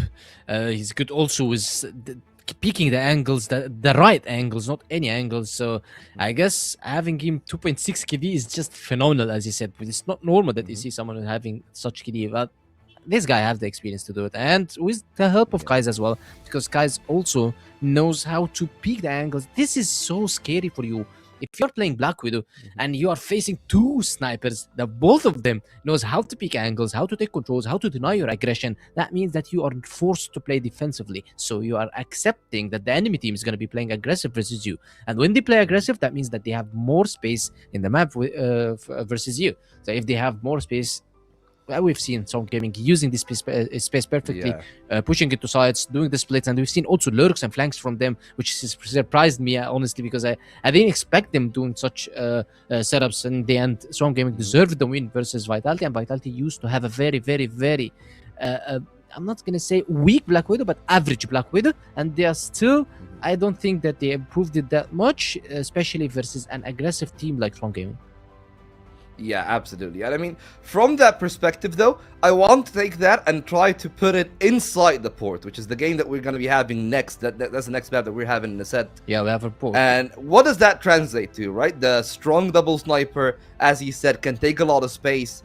Like, are your eyes going to be more fixated on the house, on like BC, and like what things can be established there? Or is it on the other side, where maybe, you know, that long line of sight and a solid AWPer like LSN being put there alone, and how much value he can find? Because that's the way that I think Swamp can try to upset Vitality here. They got something that is working. The question now, what does Vitality do to counter that double sniper? Well, they are going port versus Swarm Gaming, and Swarm Gaming is going to be on global risk, if I'm not mistaken. I just wrote it that Swarm Gaming is going to be on which is global why risk, exactly so, I'm asking that, yeah. So they are going versus two snipers in port. That means that you're gonna face one sniper on B connector or B tunnels, and the other sniper is gonna be on A top, which is most likely gonna be Kais. In case if Kais is going to the B tunnels, then LSN will just go ahead and fill on this role and try to defend on A side, which is gonna be very tough for Vitality, especially the Vitality. Yes, we know that they usually pick port, and they picked it for the second time in a row right now, because last match they also picked port. So now they need to prove that they are not only a one map team that they are looking to play only port or to pick only port. Of course, they play all the 7 maps, but I'm saying that they only pick one map. That means that you're not picking the maps based on your enemy team, because this is something that we mentioned. Vitality usually picks a map that you are weak on. Right now, they are picking the map they are strong on. Port is one of the strongest maps. They're going to face a lot of problems, and I guess they need to be aware of the double sniper. Yeah, and I mean, if I'm looking at Vitality, though, if I'm looking from the side of the 2025 champions, yes, the whole year, what do we think? Like, is it just Horus that was missing on the Black Widow, that if he shows up here, then the game becomes a lot easier? Or is it really something with the chemistry? Because Trav touched on how much better the trading was from Swamp, and honestly, that was the case, right? Like, we've seen in a lot of those highlights, Vitality trying to set up, I would say, trap plays, right? Where we've seen, for example, like Todson and Snake, the two players on the A side in Black Widow, where Todson would take an aggressive angle trying to bait for Snake, but that doesn't work out. So do they just play a bit more passive? Do they try to play even more aggressive? What do you think they should do, especially on port, where starting on that BL side, the house duel is so important? Yeah. No, what happened and what Trav mentioned, that the trades are all going for Swarm Gaming. This is quite normal on Black Widow, because Black Widow is a chaotic map. Black Widow does not like having some structured setups, because if you have some structured setups, any crazy strategy is done against you is going to work 100%. That's why Swarm Gaming actually had a perfect map setup for them, and they picked it perfectly for them. So in my opinion, it was a perfect map pick for them. But right now, port, I guess the trades is going to be way better for Team Vitality. Well, no better thing to do, Penguin, than to wait and see what they will do. The champions have struggled a tiny bit against Imperium, and today, Swamp might have them on the rope. So Trav and Sekio, take it away for what could be our biggest upset yet. Yeah, what is it? So 14 games in the regular season of 2025 CFWL Season 2. 2 in playoffs, the first playoff game, I think the grand final after that. Maybe it was 3, if I remember. I'm not sure, but either way, it's 2 or 3, so that's 17 or 18 games in a row. Or sorry, 16 or 17 games in a row. Now we've got the 18th from their win yesterday, and that could be about to be broken by Swamp. They're a map up. You never know. It might actually happen. I'd be surprised still. I really would be surprised, but you can't say that Swamp wouldn't deserve it if they do, with how they played on map 1. Yeah, you love to see that with the new formation they have for their team, the new players that they're having. I believe they have one new talent when it comes to the names, and also they have a lot of veterans. They have awesome. They're making a mix with the talents that they have on the roster. That when you take a first look, like I believe Penguin bought them in B tier, if I'm not mistaken.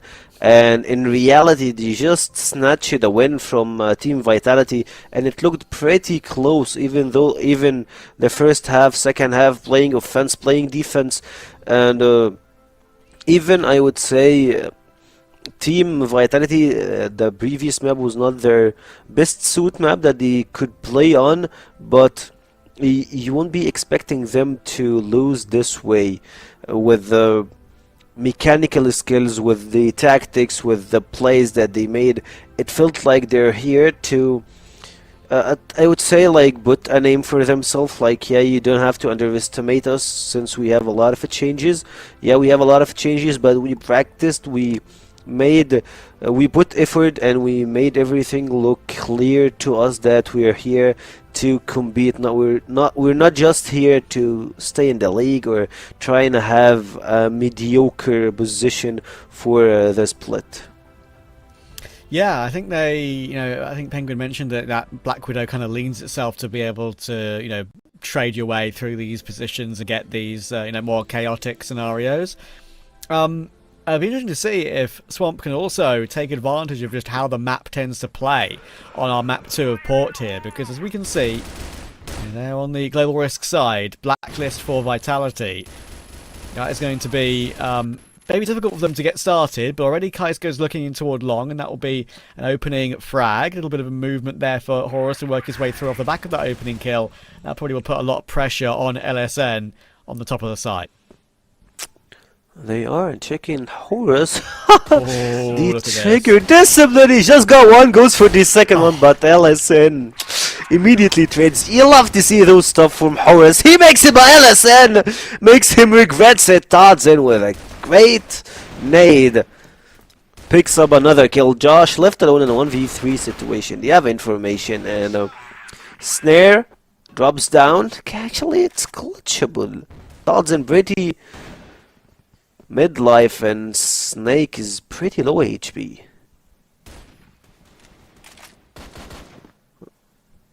$21, Josh. Yeah. One bullet. Just too low. Just too low to be able to do anything with that one. And in the end, Vitality do find a way. LSM once again multi-fragging his way out of a position which didn't look like it would be possible.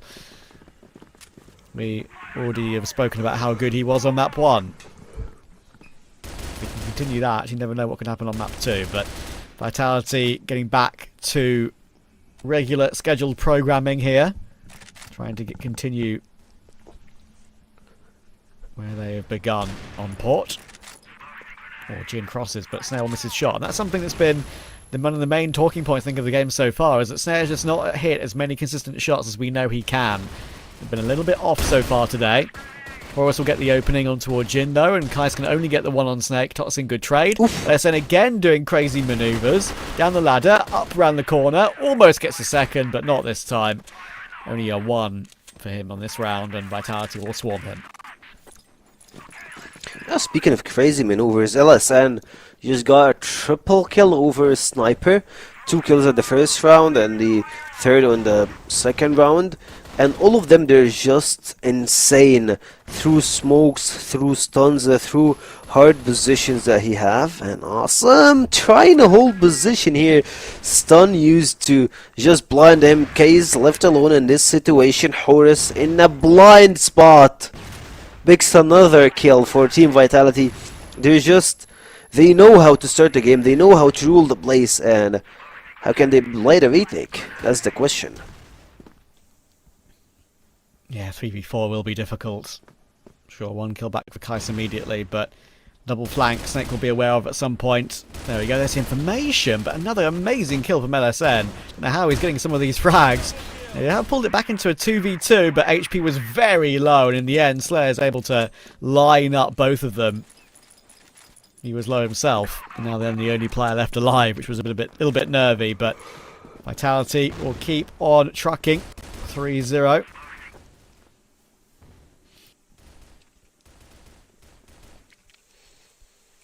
Yeah, and even though the score is 3-0, Swamp Gaming are losing by a small amount of portions, like you're down one member or something like that. Speaking of being down, Team Vitality just dropped it like dominoes. 3 players left, but all of them are pretty low. Todd's in like 10 HP, Snake the same thing, Snare is the only guy who got into midlife versus Jen and LSN, and LSN through this series he's been performing pretty well, but Snare, the jumping shot through the pistol just makes it looks easy, but it definitely not. Vitality with round number 4. Now, just like the previous map, 4-0 start for Vitality, and that's when they started falling off and when Swamp started to work their way back into the game. Can they worm their way back in again? Plenty of firepower on Vitality. We all know that, especially in the early game, but let's see how it works out as we continue on. Bit more patience on this round for Vitality. Do you think we'll have the same scenario over this map? I think we'll have a similar scenario to begin with. I think Swamp will get an okay number in this first half, maybe like 2 or 3, but I think Vitality will put their foot down and say, not this time.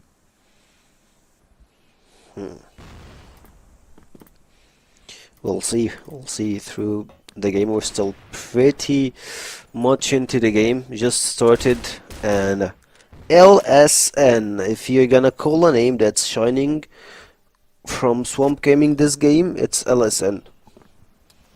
He got almost, I don't know, like 6-7 kills into his pocket through playing sniper, and he is performing. 1 minute left on the clock. 10 players on the servers remain. Todd's in, trying to go for the entry here using the stuns and the setup here. Horus chicken angles, got one, but he didn't check the back door. Awesome, got one, make it 2, triple for Awesome, but the trades are on, and the Snake left alone versus LSN and Jen. And LSN and Awesome, they made pretty impactful kills in this round. Was able to get away with 3 kills there, honestly. That's pretty impressive, but now it's a very winnable clutch for Snake. It's a great catch on Jin, and he's got the C4 as well. Can he be caught in transition by LSN in any way? Don't think so. He's been able to go all the way to the opposite bomb site, but he's being tracked and traced by LSN pretty quickly. I think he's actually already going to be on this big flank by the time he gets that bomb down. LSN surely will be a bit unpredictable in that position, and there we go. Great catch. Snake had no idea. He was already working up from behind. Well played. And Swamp, maybe this will again, just like map 1, get them started from 4-0 down.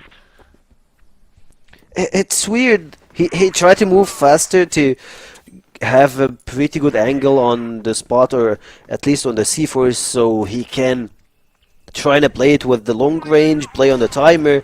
But he didn't know that he was pretty close to him. He didn't know that LSN was just around the corner, and he got what he needs. He got the kill, he got the round, and that's the first one for Swamp Gaming. 10-8 first game. Will it be the same? LSN? No way. Just no way, LSN. 1, 2, 3. He's going for the quadra, but Jen picks the last kill, and that's round number 2 for Swamp Gaming. What's he on today? LSN is having a whale of a time. He's playing so well, getting in the face of his opponent's Vitality. And again, 4-0 to the opening couple of rounds for Swamp. Up to 4-2. But finally, Snare will get some revenge on him. He's been doing a lot of noise here in the game. Like, he felt like, come on, man, let's get over with this. Drop down, put your head down, and that's exactly what happened. Guys left alone 1v3 position. He got a lot of HP, but clutching around like this, it's pretty hard to imagine that that's possible. I'll give it a look, but as you say, pretty impossible. The grenade doesn't do much damage either. Trying to find some information, tapping away in that smoke, but only a bit of chip damage. It's not really a tasty chip either. There we go, dealt with by Snare. Big round from Snare, one of his first big multi-kill rounds of the entire game, I think it's fair to say. He's been having a bit of a tougher time against LSN, but he got one over on him on that round. That made the difference.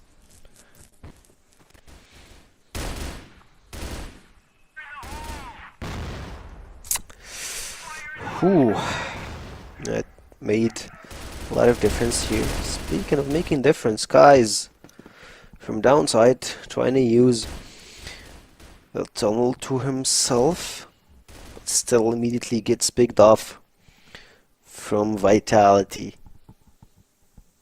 I love their play style. They always have a plan here, using the AC to get an extra pump up, waiting for any spot to go here. Also starting to throw some setups here, smoke in the middle, trying to blind eye Gen, and having a good opportunity for them to try and rush into A site. Still, also they're making some fake movement maneuvers to B site, and oh, it went pretty well. A site is pretty clear, and Totten, I believe, is gonna just hold this place for anyone that's trying to rush, and they immediately just go for the A side play. Yeah, they have got quite a lot of progress through the map, but still got to get past LSN. You never know. You could have a play. I can try and get one kill back finally, Swamp, but Awesome is now tagged down. Sex going to push his way up, actually in between the two opponents, but Awesome can't flick around. That looked possible for him to grab that kill, but Snake survives on very, very low HP, and then LSN gets launched at by Hitslayer right in his face. There's no way out of that situation. With now only Josh and Jin remaining. Bombs being planted by Horus. They've got a good after plant position to make it 6-2. They do. And it's on Snake with a multi-kills. Round number 6, last round and a half. If they got the 7th round, it feels like they're one step away from finishing the game. It helped them a lot in the second half, unless Swamp Gaming just spawned the Exodia formation. They just went in with the adrenaline rush, with everything they have in their pocket to try to fire back and get Vitality down to earth. But that's hard to believe that's gonna happen. Horus with the entry kill. Guys, nowhere to see Snare and Horus. They're just on. They're moving, they're playing, and it felt like they're back into their prime, and we're here to perform. Snare once again delivering, and he'll drop down to find Awesome as well. Many mid-air frags we've seen in this map so far, willing to just launch themselves at the opponent, trying to assert some dominance again after what Swamp have done to them on map 1. I don't blame them for trying to play a bit like that. They know they're the best team in the league, just a little bit of a blip. 7-2 at half, I think, will be a little bit too much for Swamp to recover from.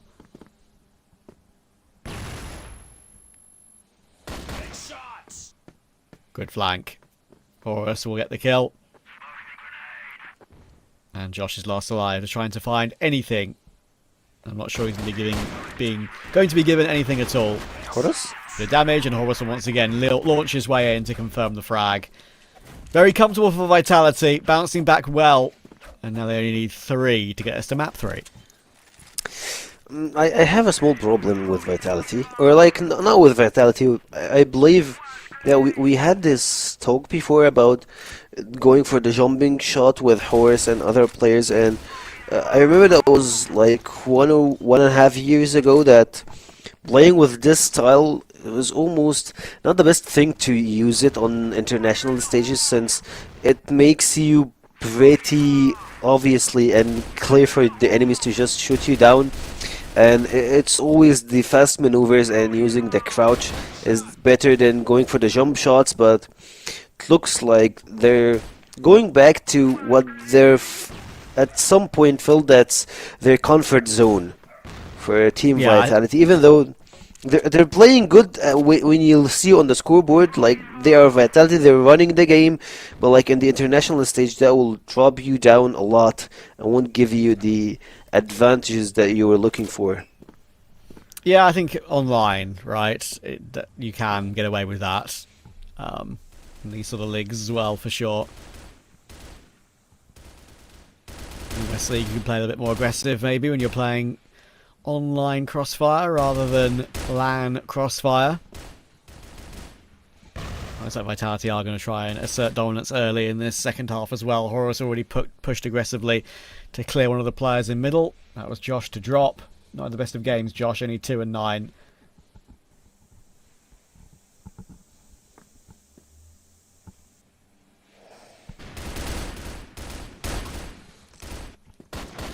What Swarm Gaming can do at this point, it looks like not much.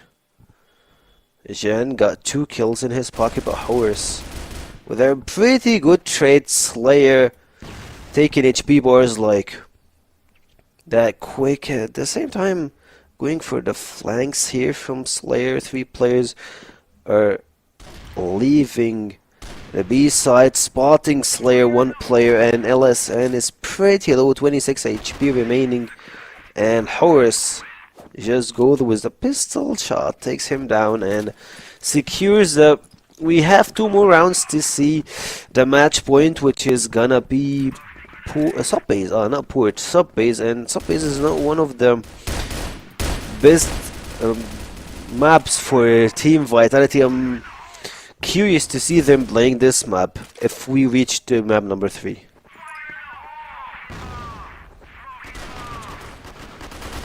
Oh, Horus will get the kill on toward Kais, but Slayer's going to get run down. 3v4. First bit of a difficulty for Vitality in quite a while.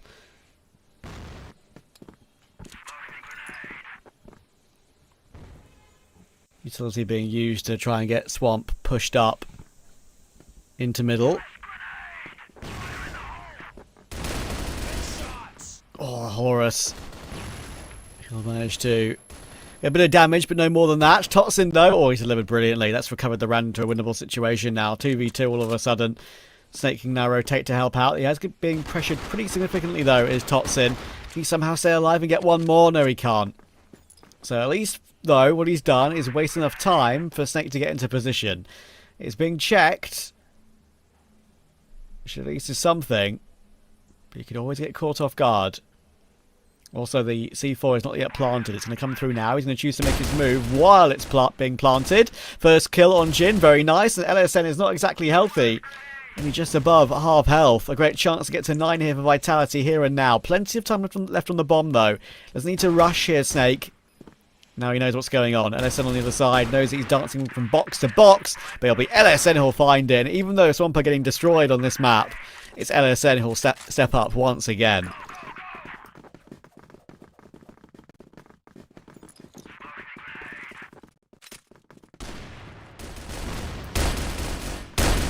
Good job from LSN. Unfortunately, it might be a little bit in vain.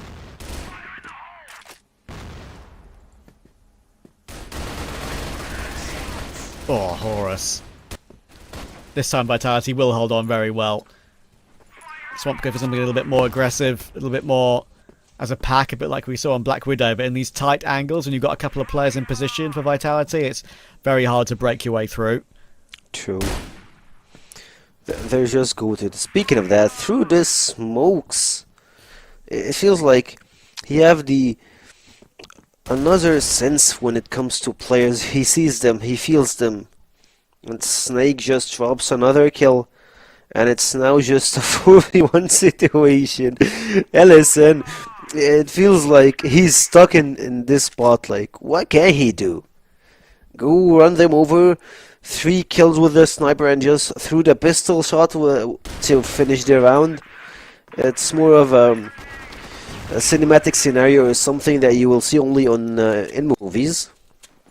Like, that's not what we're witnessing here. And CrossFire West League, 9th rounds for Team Vitality, and we're waiting for the final shots to drop in to see what could we see in the final round, in the final game. And Todzen picks off 2. Yeah, look at the team performance across the board for Vitality in this map. Everyone fragging pretty well. Snare in position, one of his favourite angles to play, one of the favourite angles for a sniper player, with whatever sniper you might choose to have. That makes it very difficult for Swamp to recover from here. Vitality about to edge closer to map 2, and then we'll play map 3, probably feeling pretty confident once again. LSN will fly his way through and get that frag on toward Totsin, and again, LSN's had a brilliant map, it deserves to be said, when it comes to his individual level, but unfortunately, there is no reward on this occasion. Slayer holds on for 2 kills, and Vitality will bounce back immediately. I would expect nothing less from this team. They've got map 3 to come, and we'll be feeling much more confident now.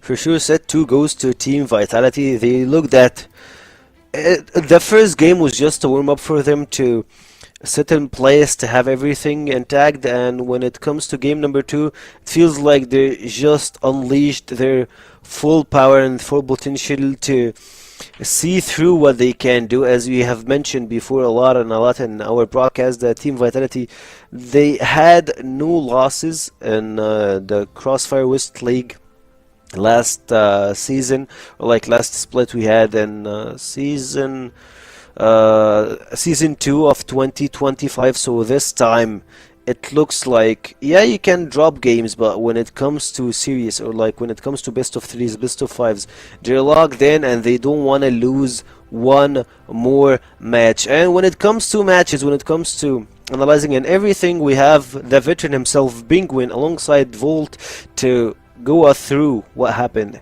in the previous game.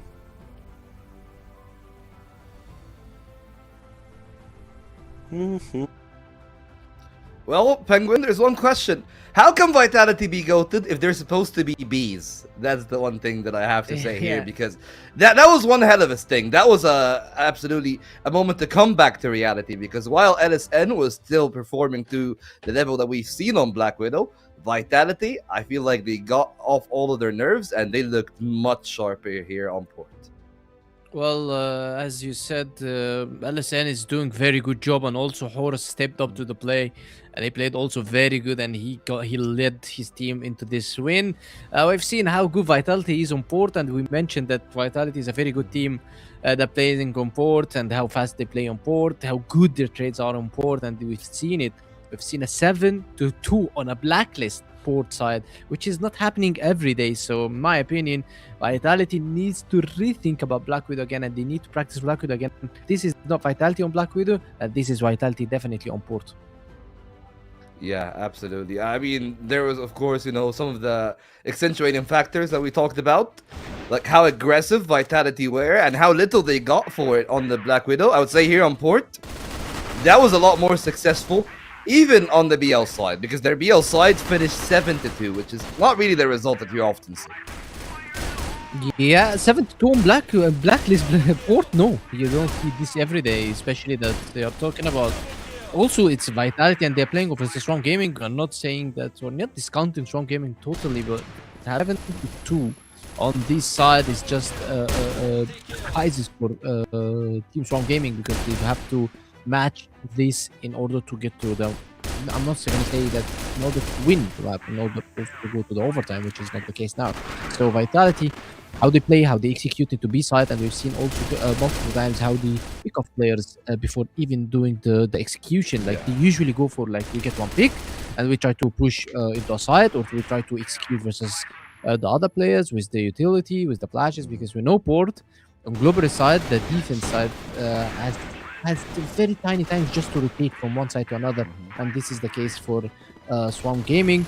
So Vitality usually they have Port as one of the strongest. They have also the global sport as one of the strongest, but they showed us a very good blacklist organized organized blacklist side. Oh, absolutely. And I feel like one of the also more important parts of the way that I guess Swamp Gaming lost that one is that there were, especially on the GR side, there were a couple of players they couldn't break down. Whether it was Nair or Totson, they had a great game on the defense. But most important of all is Horus coming back to his usual self. He was like, I believe, 0.7. No, not even that. It was only 0.4 KD on the Black Widow. Yeah, right here, he's 1.6 with over a kill around. That is incredible numbers. LSN, of course, comes close, but he's the only player that is apparently trying to save a sinking ship of Swamp here. Yeah, he's the guy who's consistent across both maps. You're talking about Black Widow. He was 2.6 KD, if I am correct, and now he's 1.18. So that means that this guy is still consistently positively KD'd in both of the maps that's been played. And if we've went to map 3 and Swamp Gaming won it, definitely LSN is the MVP for the series. However, for Team Vitality, they are all close, and now the set MVP is going to be Snake with 1.67 KD. The IGL and the leader himself of Team Vitality is doing a phenomenal performance on Port, leading his team into the draw. Set to another, and Subbase is the last one now, I guess. It's going to be very close. Subbase is also chaotic map. However, one of the best maps for Vitality is also Subbase. Yeah, absolutely. I think that we've seen their Subbase before with previous iterations of those players. Very skilled on that. Absolutely capable, I believe, in their own right to doing the best part of it. But that means that we're going to actually have to go to all three. And that leaves an intriguing conclusion, right? Like, at least for Swamp, even if they lose, they don't lose by that much in round differential. Maybe like they have one set a little bit on the Port, but yeah, like that's exactly it, right? That gonna matter in the long term for Vitality. Still, no harm, no foul. They're not gonna be too fussed about a 2-1 win because they know that they weren't really at their level on Black Widow, and now they should be a lot better moving onwards. And we're gonna have a quick break, only 3 minutes, and then we'll be coming back to the finale of the opening game.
is exactly the kind of game and performance I wanted to see.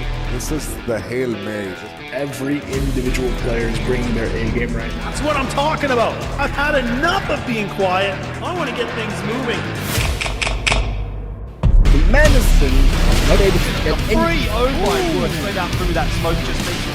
Tate has what got risk here. Yes, Trevor very scared going for that tree.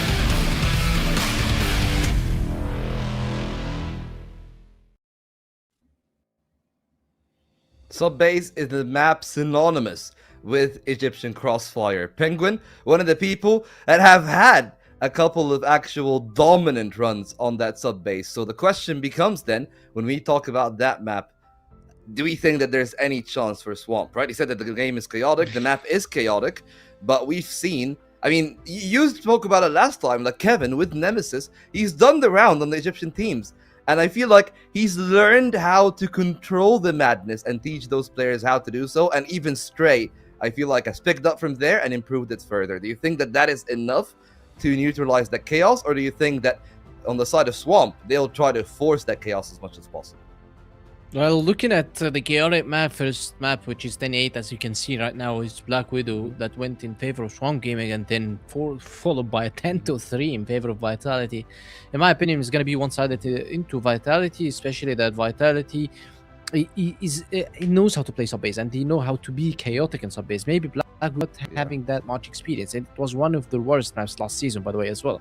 They usually lost a lot of Black Widow in their preparations in the season. They pick Black Widow versus teams, they lose it, then they go 2-1 versus them. They usually left Port as a decider. Right now the case is that Port was not the decider, it's subbase the decider. So in any case, Vitality, they have the guts, they have the strategies, they have the aggression, they have everything to make it right for them to go for subbase. The focal point of subbase is woods, and they have snare on woods, they have snake also in woods. They know how to control woods, then to play subbase. Yeah, absolutely. And well, I mean, you talked about it a bit. So I feel like what we've just taught here, what we were taught by Penguin, is that what we're doing, if you're on the side of Vitality, if you ever see Black Widow, don't worry, it's just a scrim. Like they're just scrimming the game in officials. They're just practicing the Black Widow game, yeah. Yeah, trying to sneak in a practice run. But yeah, I mean, that's at least our expectation. But if we're looking at it from, like, I don't want to say devil's advocate, because nobody really hates Swamp, right?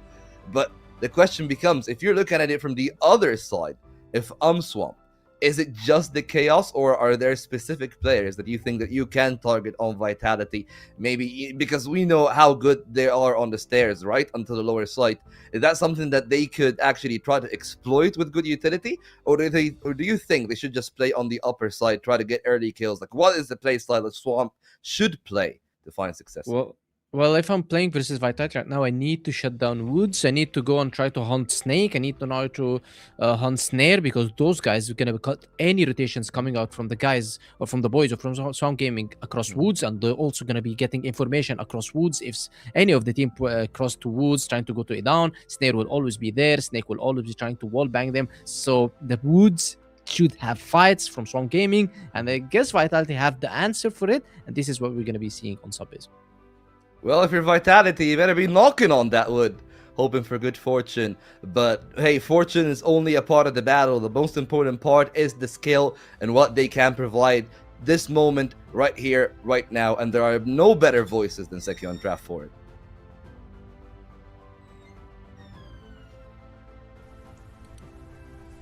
Thank you, boys. Really appreciate it. Looking forward to map 3 here, because I think Swamp, maybe coming into today, wouldn't have even expected or thought they'd get here. They wouldn't probably thought they would have got a map over Vitality. Now they have an opportunity to win a series against them. They've had 2 chances. This is their second chance.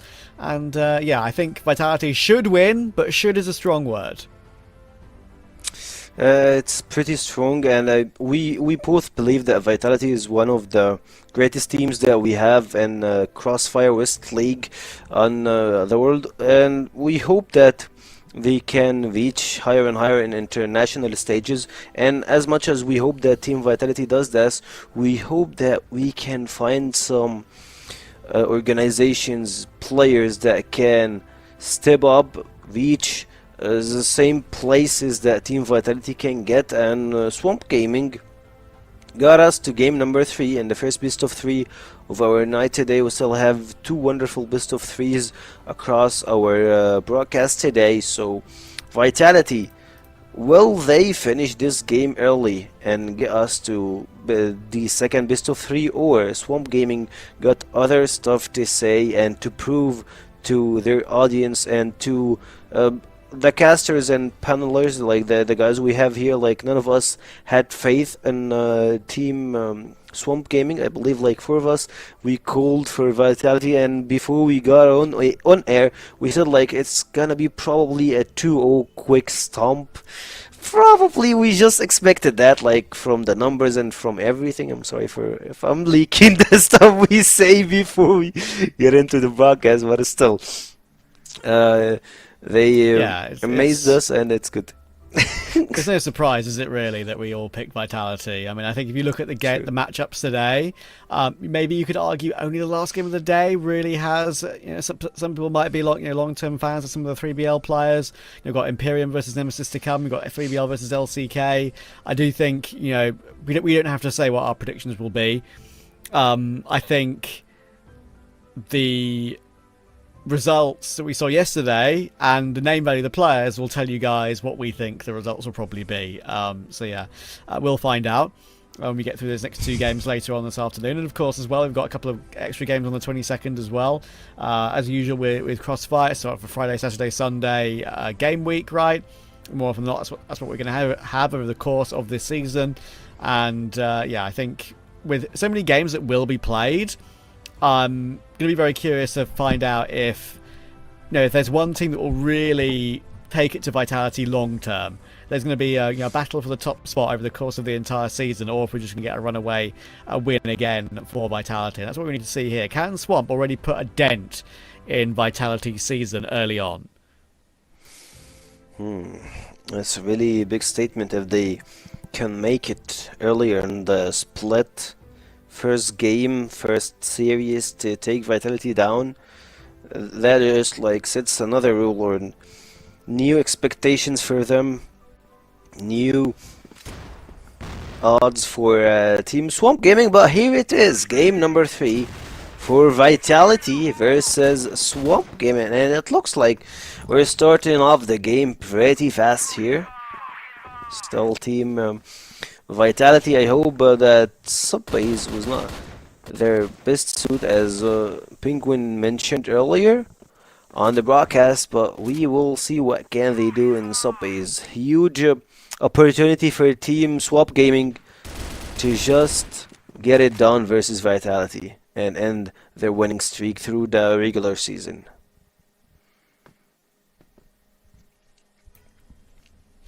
We do know that Vitality have all the individuals they'd want, though, to be able to control this map of Subbase. Penguin touched upon it. They have a lot of experience on it. They know what to do. Even though Swamp have got the opening pick here on toward Snake, I don't expect it to be a common pattern. Good response from Horus as well. Brings it back into a 4v4.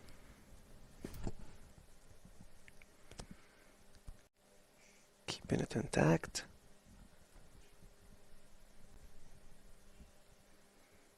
Swamp Gaming, chicken angles, trying to go forward here with the smokes, but Slayer just goes on, takes one and take LSN midlife. Awesome. Trades with Slayer, drop it down to 3v3 situation where Dodson pretty low on HP, but I love the change of strats, how they are holding the place, and Snare snacks him off with a pretty nasty shot. LSN taken down, and you've been a bane the entire last game to see how it's actually gonna take them. 20 seconds remaining on the clock.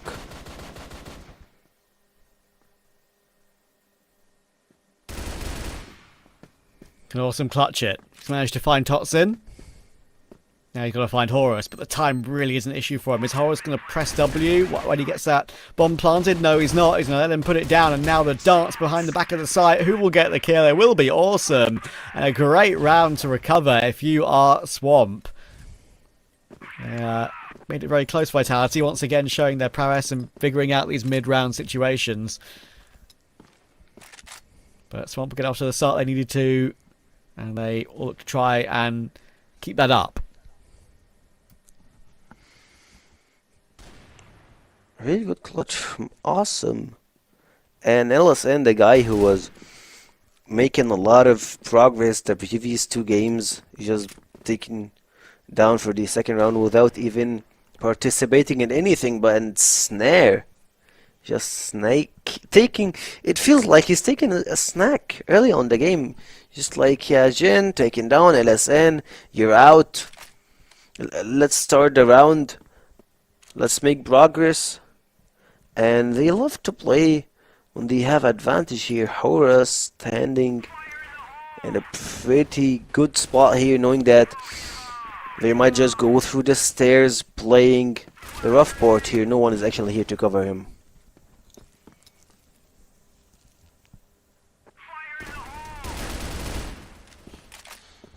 Smoke in the way for Snake to get any information.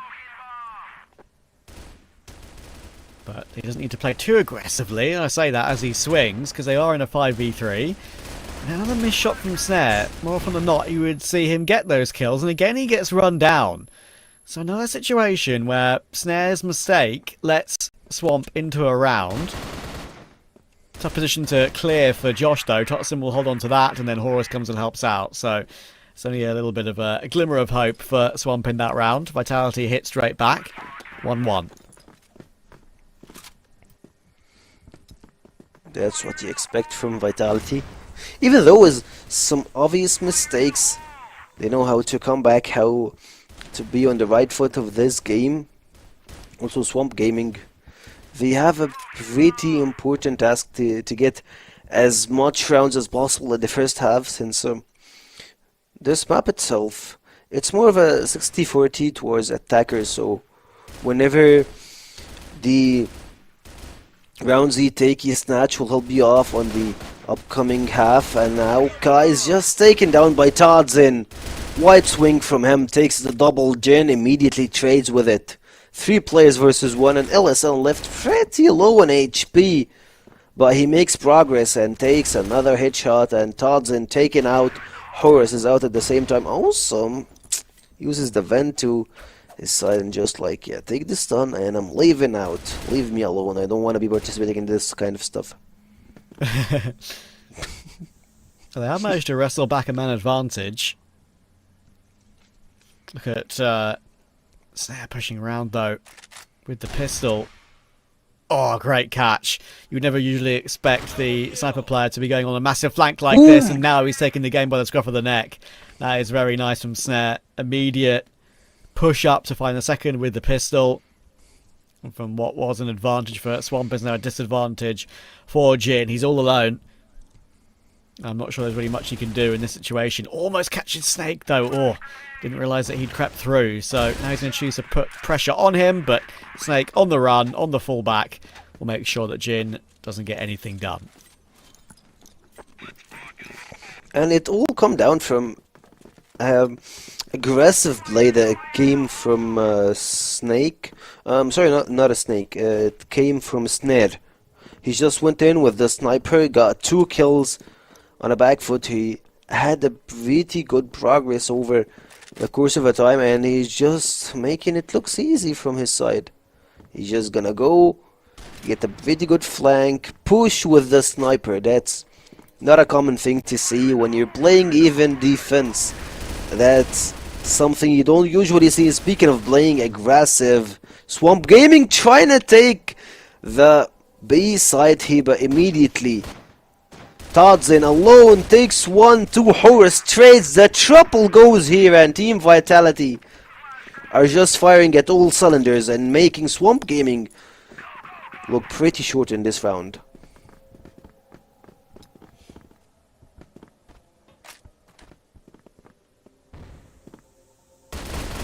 Very aggressive push from Kais in the following round though. My goodness. That was a very quick beginning, and it let Vitality get an easy start. pretty comfortable round in the end. Nothing too stunning. And look where the C4 is. Definitely awkward to recover. Awesome's trying to crouch down and pick it up, but Snare realises what he's doing. Fair enough, Awesome. That was a nice try, considering it was pretty impossible to collect it there. But he couldn't grab that C4 back. And Horus with a nade will manage to find Josh to end the round. So, Vitality, after losing the first round of the game, which could have gone their way, they've won all 4 very comfortably since then. Perfectly and smooth. Snare was trying to snatch some heads here, but it went off. Guys, good with the smokes. Horus actually left alone in the side. Immediately drops down. Awesome here for the trade. Who can have a better understanding of this position? Josh through the boxes gets 1, 2, 3. Todson steps up and makes it even harder, but Todson at this point, it's a 2v1 position. Can he clutch it? 30 seconds on the clock, and this C4 ain't going anywhere. Todson.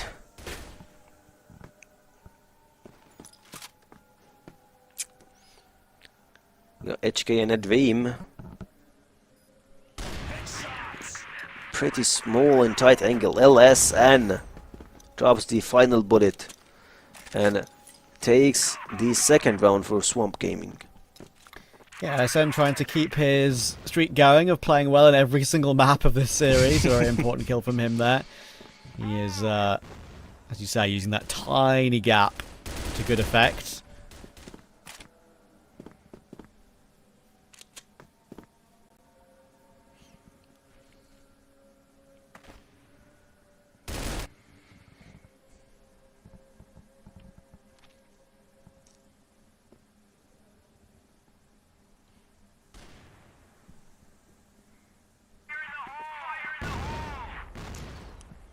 Snake wants to push up, playing inside of the events, wants to try and be cheeky. Awesome's keeping a very close eye on it.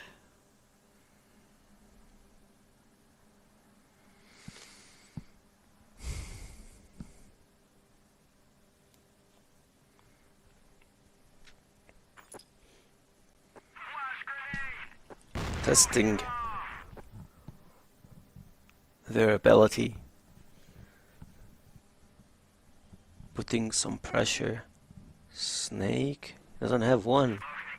You got 2 trying to beat him in the tunnel.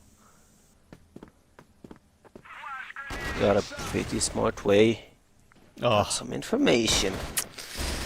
Disgusting bullet here. Snatching his head off. Todson here. Grabbing the cover immediately. You get into the tunnel. You leave your life outside of it. Josh with Jen. Excuse me, no more Josh, no more Jen, only LSN left on the clock. And left on the map. Holding with a EUMENA and a Dream, and no dreams will be collected in this round. He's been the main clutch player for the game so far, but yeah, he's going to walk straight into Snare. Nothing can be done. Good job. Vitality again. That was actually an interesting moment in the middle of that round where Snake, who was playing inside of the vents, I think Swamp were gearing up to try and double grenade that position. You could tell they were setting up to throw a certain utility, and I did think they did throw those nades into the vent. They did. Don't think it got the desired result, though. And in the end, that was when the timing was available for Snake to push forward and grab that cheeky kill. Yeah, it felt perfect for him. Like, they used their util, so they think that no one is there, and he's just like, boom, with a pistol shot, taking his head off. And speaking of heads, Snare been making a lot of them through the course of this game, and this round he got 2 at the opening kills. Oh, I didn't seem to know there that Awesome was in the corner, Snake. Bit of a frustrating death for him. That turns around back into an even standpoint all of a sudden, and it gives the opportunity for Awesome to plant the bomb. Todson's going to force his way down, though, and it's a great reaction to find Josh. Now, Awesome is stuck, but he does find Slayer. Unfortunately for him, he's not able to escape the grasp of Todson. And the bomb actually wasn't even planted at the end. He got off of it to try and help his teammate. So it's a quick round for Vitality. They are streaking clear like we know they should be and can do.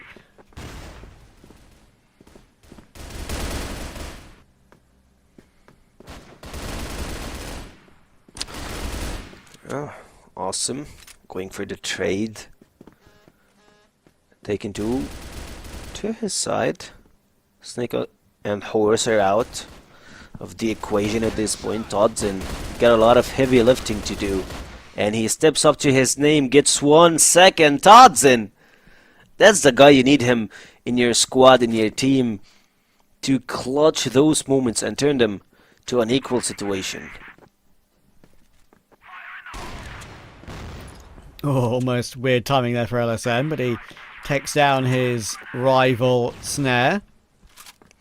Now Totson's got a pretty difficult clutch in front of him. He's going for a long rotation round, trying to force his way forward. Down the stairs pretty quietly. Thing is, both of these two players are waiting in a good position, as you can see, as our split screen camera comes into play. Is he going to try and hold the bomb from here? Surely not. Yeah, I think he's been seen now. But actually, he's behind the pillar. Maybe that is going to be a defusal. Oh, my word. Was that just in time? I think it was. That was so damn close.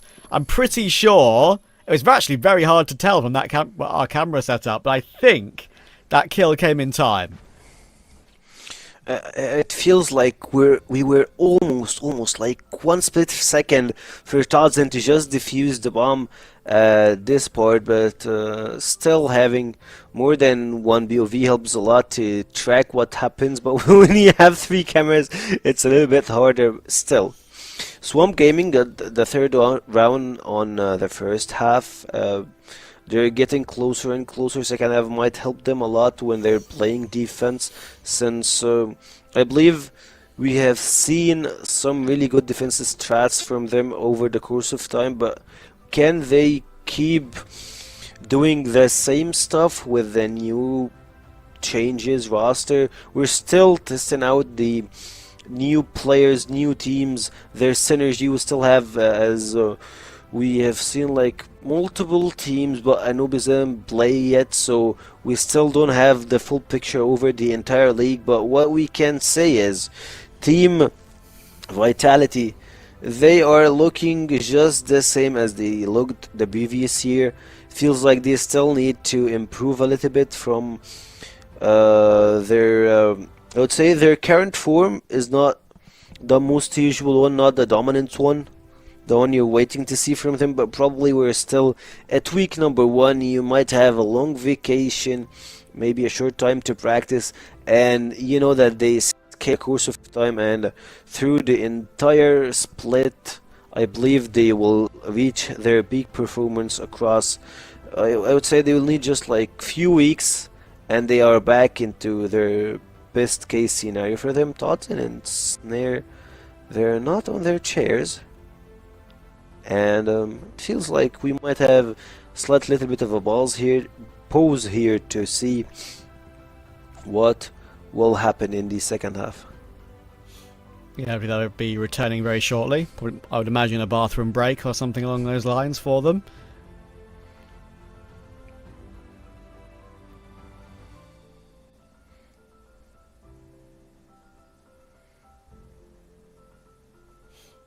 Maybe just trying to get water, stuff to stay hydrated, stretching. Actually, stretching is pretty important, since like we gamers, or as a gamers, we stay on the chair for almost, I don't know, 10 hours, maybe more. Competitive players, just like they don't move, so like stretching your back or getting to move helps you a lot to keep your posture aligned or in a good spot. Yeah, and get a good chair. It's a good investment, right? Some people might say, "Oh, you're spending money on a chair? That's so boring." It's not. Getting a good chair for yourself is very important for not just your work, but also your life and your future. Well, you can't be leaning forward and looking like a prawn at the PC.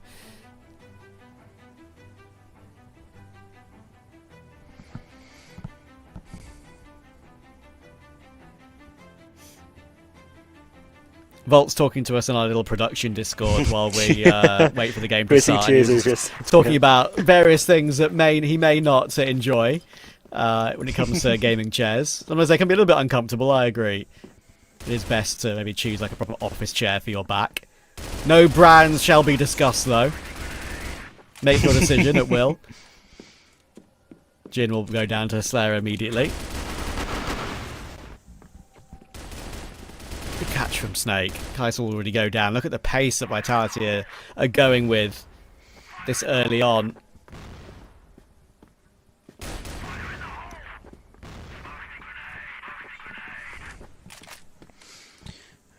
playing pretty aggressive. Seeing this play, like it feels like I have seen it tons of times. Someone holds the stairs and the other guy is just using the smokes or having his back down. Speaking of having your back, Horus doesn't need anyone to support him. Slayer is here of the group. LSN just grabs 1, 2 and make it 3 to clutch the round in a 1v3 fashion. We have said that he's one of the best players in Swamp Gaming, and he just shows us why. He got 4 kills in 1 round, quadra kill, and 3 of them he's just lining them up. Yeah, there's a little replay of that while we have the live on the right hand side. How he's managed to do that, I'm not so sure. Look at the position from Snake and Slayer in that one. That looked pretty solid, but the double spray down with the pistol was brilliant. LSN once again showing what he's made of. A start to the second half, 5-0 in a round and a half. He's already gotten the opening kill onto Slayer in this round too. Finally will be a response from Vitality to find Kai's, but LSN playing up close to the doors. Jin on the other angle, great find. And Snake's going to find Josh looking to go aggressive as well. So they finally relax things, Vitality. Should go down to Awesome here, and he will get his 1 kill. And they know where he's playing from, though. And Snare should be able to find his frag on LSN. Now it's a pistol battle, but he's the one who's going to get on top. That was always a very interesting fight, knowing how good Snare and LSN have both been in this game so far. Snare's been a little bit off his peak form, missing a few shots that we know he can hit and usually does hit. But he's looking a lot better in map 3, I think it has to be said. A couple of big rounds from him, and a finishing frag on Awesome to confirm a 7-4 lead.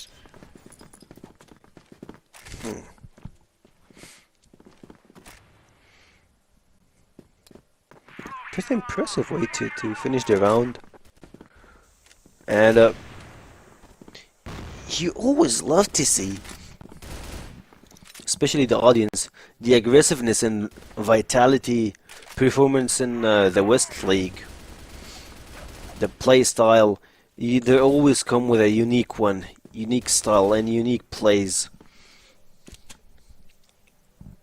Especially, I'd say through those 2 games, we've seen Todzin stepping up so hard to his team. Snare the same thing. Horus just drops up 2 kills. Josh makes it a lot harder for them, and Horus left alone in a 1v3 position, and in a blink of an eye Josh snatched him off, getting Swamp Gaming round number 5 to them, and they're coming back slowly but surely in the game, and they're making some progress when it comes to rounds. It feels like we might go to overtime if we stayed on the same pattern and the same tempo. Yeah, it's a not going away. They're not going quietly, which is a really good sign, right? Look at this round. Awesome's going to pounce for 2 immediately. Finally dealt with by Snare, but it's not a 2v3. They need a kill back, and they've got it. Again, Snare stepping up, right? As I was talking about earlier, maybe in previous maps, especially in map 1, he wasn't getting that kill. He wasn't getting that follow-up frag to really turn the round back into their favour. Bomb plant still not being committed to just yet because they're being pressured, and that Snare wants to fight rather than go for the plant, and I don't blame him when he's hitting shots like that. There we go, Snare. He's back, and he's farming. Yeah, the quad kill in this round just says it all. He got first 2 kills when they entered the site, 2 with a sniper, and then through the smokes he got 1, and the last one he's just playing his down. That's how you love to see him. That's how we used to see him, and that's Team Vitality here on Neo. But here on the live broadcast, we'll see 2 guys are taken down, make it 3 from Team Swamp Gaming, and Jen is pretty low in HP. Horus steps in, helps the Snake to accomplish another kill. Kai is left alone with his full army, Slayer, Snake, and Horus. Can take a town by those players. Good bounce back.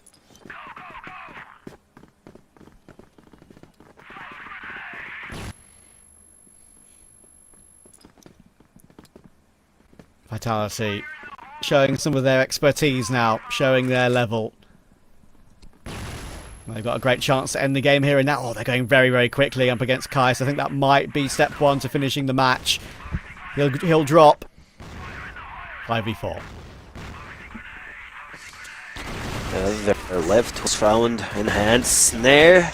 Snatch one. Horus takes two. Last pick, last kill goes for Tadzin, and Team Vitality finished the set, finished the entire game with a pretty fast and a good way to see team playing in the last round, seeing the synergy that they have, using the smokes, even though it felt like Swamp Gaming were trying to rush the side B, but what happened was it just like, it goes like this. Horus, he goes for the smoke, changes his position, and they take the entire place down. Team Vitality got I would say an inconvenient win. Like this best of three, we thought it might be one-sided, but Team Swamp Gaming, they're saying we are still here, we're a new roster, we need just more time to put the synergy in places and see how can they actually perform in this series. And keep in mind they have two players that play on pretty high ping, almost 90 or 100 ping, which is pretty hard for them to perform. Hopefully we can see them with a more performing team, or like having another chance to play versus Team Vitality with a better occasions, or like on at least set 2, or not set 2, phase 2, I'm sorry. Yeah, we'll see. And I think, we'll say to Swamp, that's probably more than they expected to get from that series. They didn't embarrass themselves at all. Very good performance overall. But in the end, as we saw, that is the Snare we know and love, Vitality. That's one of the main things that carried them through to a much more comfortable Map 3 victory. And for Volt and Penguin, they've got a lot to talk about how good Snare is. Well, we were waxing lyrical over LSN for maps 1 and 2, but yeah, I believe that is absolutely due, Trav. Thank you, and thank you, Sakio, as well for the game. And well, Penguin, I mean, it was a little bit labored at first, right? There were a point in the first 5 or 6 rounds where I was a little bit worried for Vitality. But as Trav said, like, Snare showed up in full force in the second half. It's not only Snare, but talking about the whole roster from Vitality. Once they played Black Widow, we said, okay, this looks so shaky going into then the next map, which is Port. They look dominant, and then also they dominated on subbase. As I said, this is Vitality. They usually go for Black Widow as a practice. They want to just be playing Black Widow to train their strategies, but this was not their performance. Looking at subbase, looking at Port, this is their performance, because this is, I guess, we've seen yesterday Black Widow and Port. Now we've seen subbase from Vitality, so we've seen 3 maps from Vitality, and I can assure you that these guys are also looking for the trophy. They played very good. Snare is having a blast. As I told you off stream, that Snare sometimes he has some problems with his ankle in his hands and everything, but now when he gets it in his brain, he usually plays very good. He usually focuses on his aim, and he just dominates the wood area. That's why I said Swamp Gaming needs to focus on Snare. They need to focus on Snake. They need to get one of the picture, but having both on woods will just make it a nightmare for them. And they were so successful on both the BL and the GR sides, right? We've seen how many times Vitality found a double opener in there, not even just one. Swamp tried to adapt a little bit by putting 2 players on the stair side of things, and I guess that didn't work out too well for them. But hey, like, credit where it's due, there were a couple of clutches. They definitely got a lot closer on the GR side than perhaps a couple of us would have expected. Even on the BL side, really. Like, they had a couple of good rounds. Like, from there, awesome. That clutch, when he got that, I was starting to get a little bit wary because the trading didn't look as solid. But as you said, eventually they turned up and they've just continued to find success. And one major part of that GR side was just how scary Todson was. They did not peak Todson after he found, what, 3 multi-kills back-to-back in those rounds. Double or 3 multi-kills. Yeah, Todson is iconic, honestly, for his holding quad boxes, and usually this small box, he knows how to swing, he knows how to jiggle, he plays it aggressively with the HK as well after doing some, maybe, I don't want to say changing weapons with him, but also when it's kind of like he's trying to play aggressive, he picks the AK, he's trying to play defensive, sometimes he picks the EBR, and we've seen him doing it multiple times, and he's successful in doing it. And as we can see right now in the set highlights, Snare, how good he is in holding woods, how he's aggressive he is also in holding woods. So usually the Snare is the guy who's holding woods perfectly for the team and trying to get the pickups for team vitality, and also Todson on the other hand from quad boxes, he's the guy that usually gets the clutches, usually tries to lock down this area. That's why that's what makes Team Vitality a very strong team on subbase. They have good lockdowns on global side, because subbase, after the new changes, after the new meta, after the new guns, it is heavily blacklisted map. Yeah, and I really like that we've got that switch up in the CFS armory. Like the balance is what they're called right now. I'm actually a big fan of it. And really, for the most part, one of the main things that I really like seeing right now is the ability of some of those players to find multi-kills, especially on Vitality. From the side of Swamp Gaming, really, I feel like it was mainly around LSN, right? Can he find a multi-kill? Can he really get something? Yeah, they try to trade, but like you can see there in the highlights, like Vitality are just so good when it comes to team play. I don't think that there is any better team. Maybe you can make a case for LCK, but they really keep on proving why they are this dominant in the West League. 1.78 KD from Horus, 1.25 from Todson, who, by the way, Todson, I feel like, gets a thankless job. He plays tough positions, both on the GR and BL side. He's the entry on BL. He plays some of the tough, like, one-and-done positions on GR as well. And he still gets that with a 1.25. That is impossible. Like, really, like, you compare it on the other side to like some of the work that Jin has to do, and Jin just, his stat line looks a lot worse. Usually they put Todson in such strong positions, and also talking about Slayer, he's the guy who's always playing solo, and he's always trying to play as a solo rotation player. So definitely, and as we can see right now, this guy Snare is the set MVP with 2.63 KD. Definitely, Subbase also helped in boosting his KD from the first and second map, and he played really well. He played aggressive, he played defensively, he held woods very good, he did the retakes, and he did the clutches as a blacklist. In my opinion, Snare is one of the best players, and Vitality performance, I said this yesterday as well, and I'm going to say it today, that Vitality performance relies around Snare. If Snare is good and if he's feeling it, Vitality is going to have an easy game. So I'm not saying that without him they will lose, but easy games with Snare if he's feeling it. I mean, he's one of the best snipers in the world in its entirety.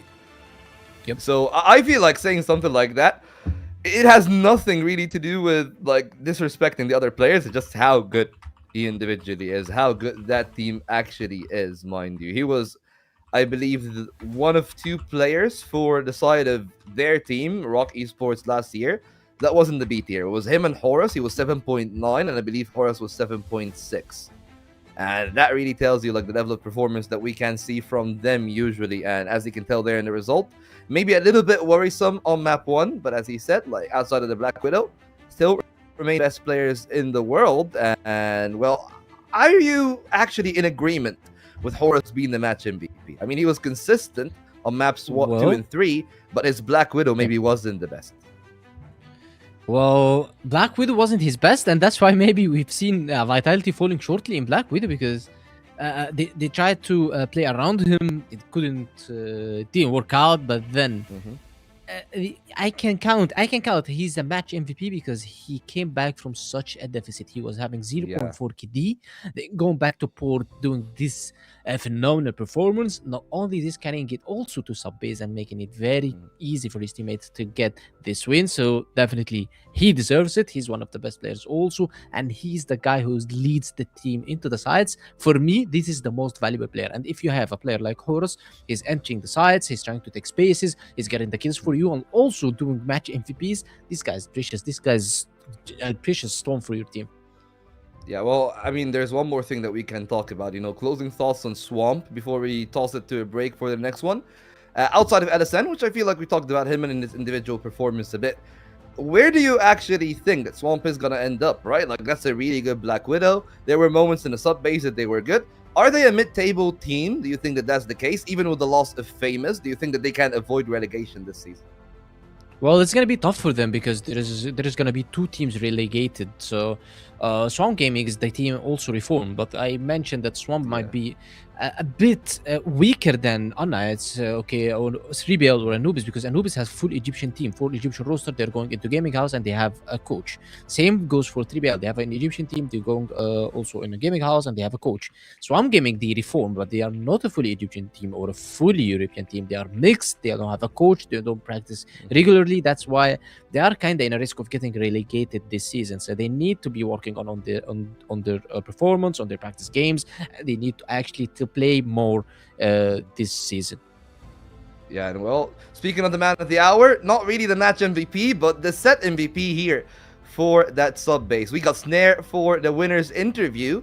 So let's have him here. Let's get ready for the interview. First of all, Snare, hello, assalamu alaikum, my brother.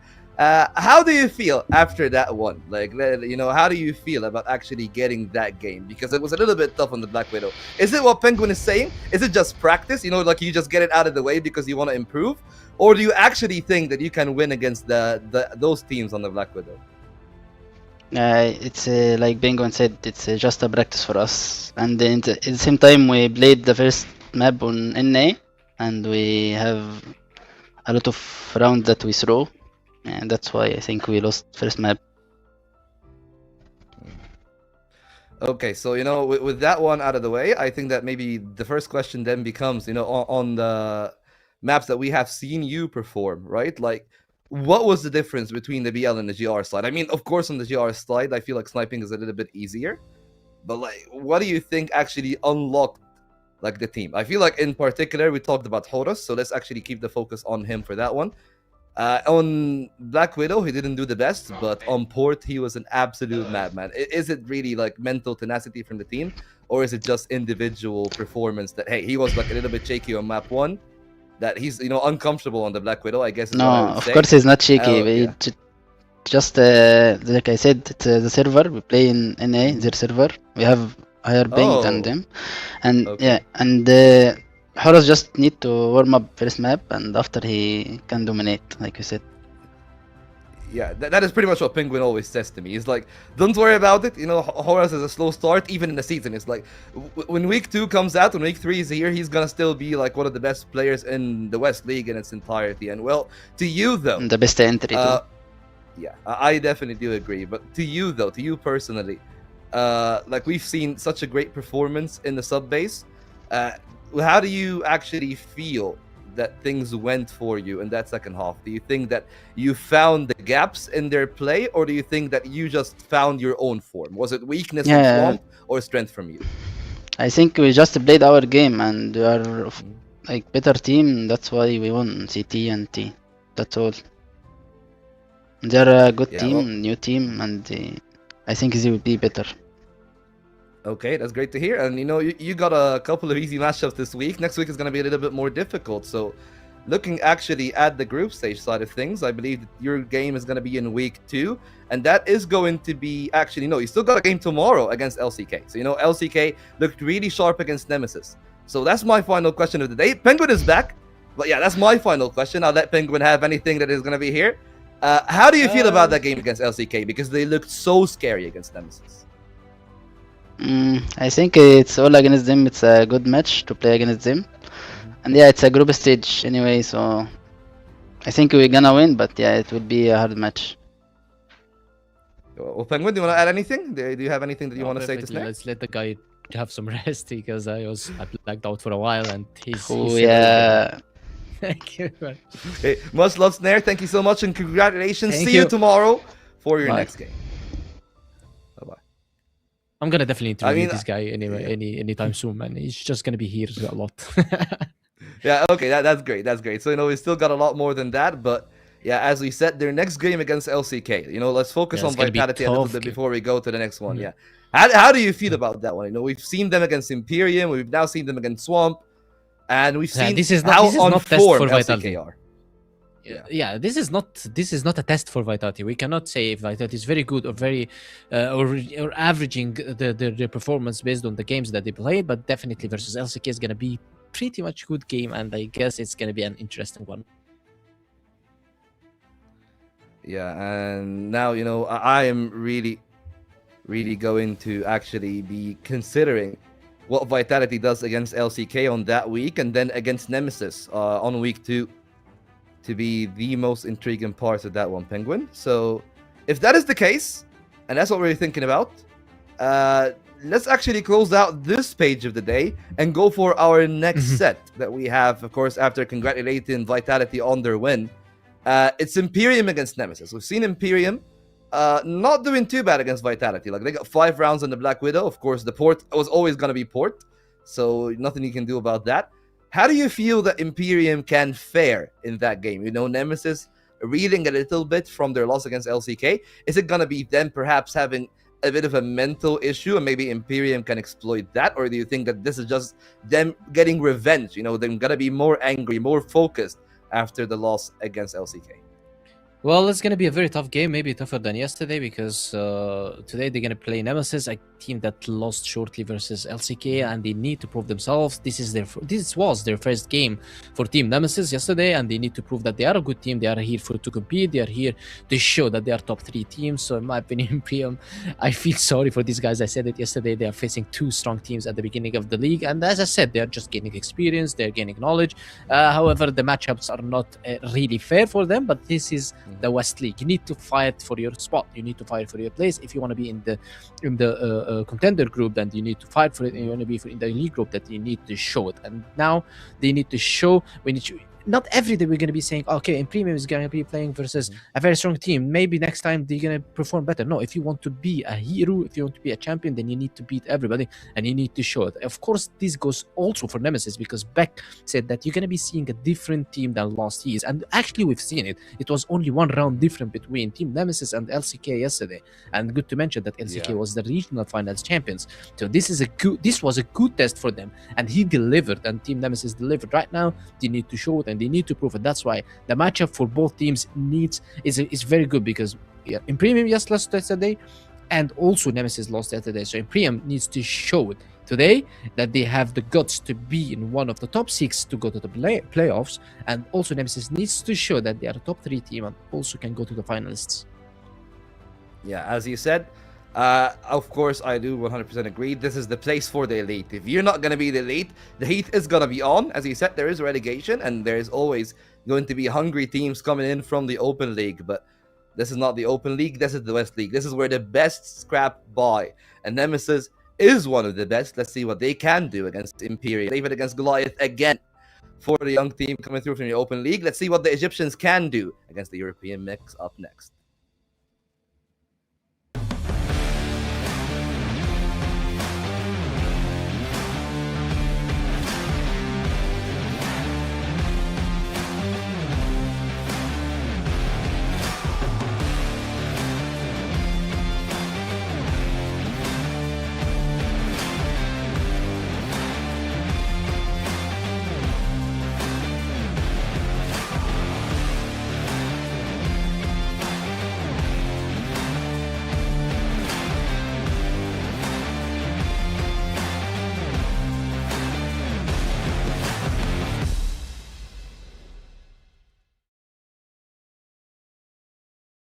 Welcome to the first season of CrossFire West League 2026. See this year's start of the Western League as 8 participating teams from all over the CrossFire West region battle it out in March to May in order to claim the throne and compete over a total prize pool of $228,000.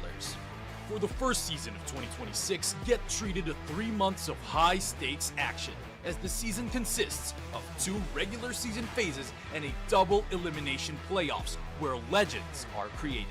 In the regular season, Phase 1, all 8 teams are included in a single group, where they all play best of 3 matches in a single round-robin format. Support your favorite teams, as every match counts here. Every performance in Phase 1 will determine which 4 teams will be part of the Elite Group, where they are guaranteed playoffs, while the other 4 teams in the Contender Group will either fight for playoffs or relegation. Expect no resets, as results accumulated in Phase 1 are carried over in the next phase of the competition. In the regular season Phase 2, witness teams from both groups compete in a single round-robin format within their same group. For the elites, this is their chance to secure advancement to the upper bracket round 2 of the playoffs. As for the contenders, be ready to see some of them say their goodbyes. In the playoffs, the 6 remaining teams will brawl in 10 total grueling best-of-5 blood fights in a double elimination bracket. 3 consecutive victories will result in a chance for royalty, while 2 defeats mean the end of a valiant journey. Legacies either move forward or are cut short. Here in the finals, experience a grand bout between a challenger from a victorious path and an adversary that has once tasted setbacks, to determine who will be crowned champion of the CrossFire West League Season 1. Not a memory, a movie. Every round, every map, every series is a mark of a continuous history. This is the road of recovery for the old glory. CrossFire West League, reclaim the throne.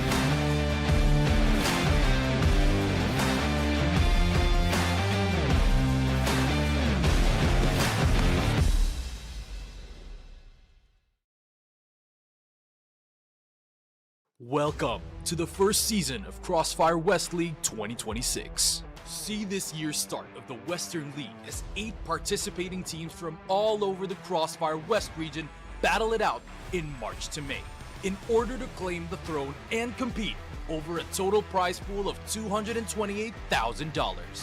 For the first season of 2026, get treated to 3 months of high-stakes action, as the season consists of 2 regular season phases and a double elimination playoffs where legends are created. In the regular season Phase 1, all 8 teams are included in a single group, where they all play best of 3 matches in a single round-robin format. Support your favorite teams, as every match counts here. Every performance in Phase 1 will determine which 4 teams will be part of the Elite Group, where they are guaranteed playoffs, while the other 4 teams in the Contender Group will either fight for playoffs or relegation. Expect no resets, as results accumulated in Phase 1 are carried over in the next phase of the competition. In the regular season Phase 2, witness teams from both groups compete in a single round-robin format within their same group. For the elites, this is their chance to secure advancement to the upper bracket round 2 of the playoffs. As for the contenders, be ready to see some of them say their goodbyes. In the playoffs, the 6 remaining teams will brawl in 10 total grueling best-of-5 blood fights in a double elimination bracket. 3 consecutive victories will result in a chance for royalty, while 2 defeats mean the end of a valiant journey. Legacies either move forward or are cut short. Here in the finals, experience a grand bout between a challenger from a victorious path and an adversary that has once tasted setbacks, to determine who will be crowned champion of the CrossFire West League Season 1. Not a memory, a movie. Every round, every map, every series is a mark of a continuous history.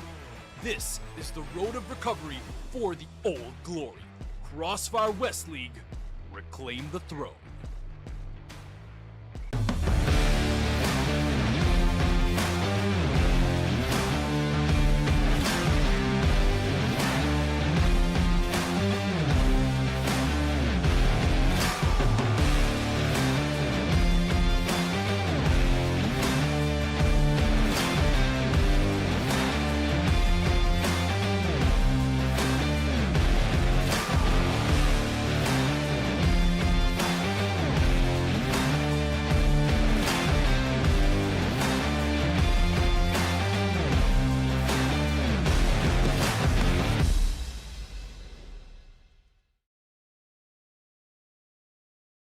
Welcome to the first season of CrossFire West League 2026. See this year's start of the Western League as 8 participating teams from all over the CrossFire West region battle it out in March to May in order to claim the throne and compete over a total prize pool of $228,000. For the first season of 2026, get treated to 3 months of high-stakes action, as the season consists of 2 regular season phases and a double elimination playoffs where legends are created. In the regular season, Phase 1, all 8 teams are included in a single group where they all play best of 3 matches in a single round-robin format. Support your favorite teams as every match counts here. Every performance in Phase 1 will determine which 4 teams will be part of the Elite group, where they are guaranteed playoffs, while the other 4 teams in the Contender group will either fight for playoffs or relegation. Expect no resets, as results accumulated in Phase 1 are carried over in the next phase of the competition. In the regular season Phase 2, witness teams from both groups compete in a single round-robin format within their same group. For the elites, this is their chance to secure advancement to the upper bracket round 2 of the playoffs. As for the contenders, be ready to see some of them say their goodbyes. In the playoffs, the 6 remaining teams will brawl in 10 total grueling best-of-5 blood fights in a double elimination bracket. 3 consecutive victories will result in a chance for royalty, while 2 defeats mean the end of a valiant journey. Legacies either move forward or are cut short. Here in the finals, experience a grand bout between a challenger from a victorious path and an adversary that has once tasted setbacks to determine who will be crowned champion of the CrossFire West League Season 1. Not a memory, a movie. Every round, every map, every series is a mark of a continuous history. This is the road of recovery for the old glory. CrossFire West League, reclaim the throne.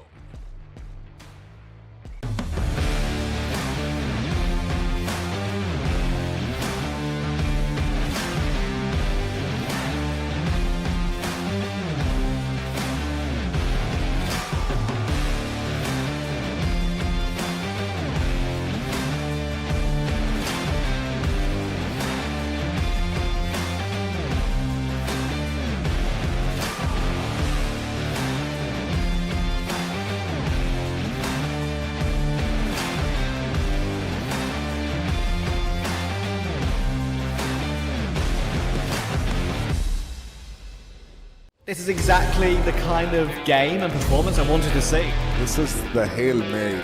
Every individual player is bringing their A game right now. That's what I'm talking about. I've had enough of being quiet. I want to get things moving. The Nemesis are not able to get Free! Oh my word, straight out through that smoke just mentioned. Zane has what about risk here? Yes, Trevor very scared going for that quick.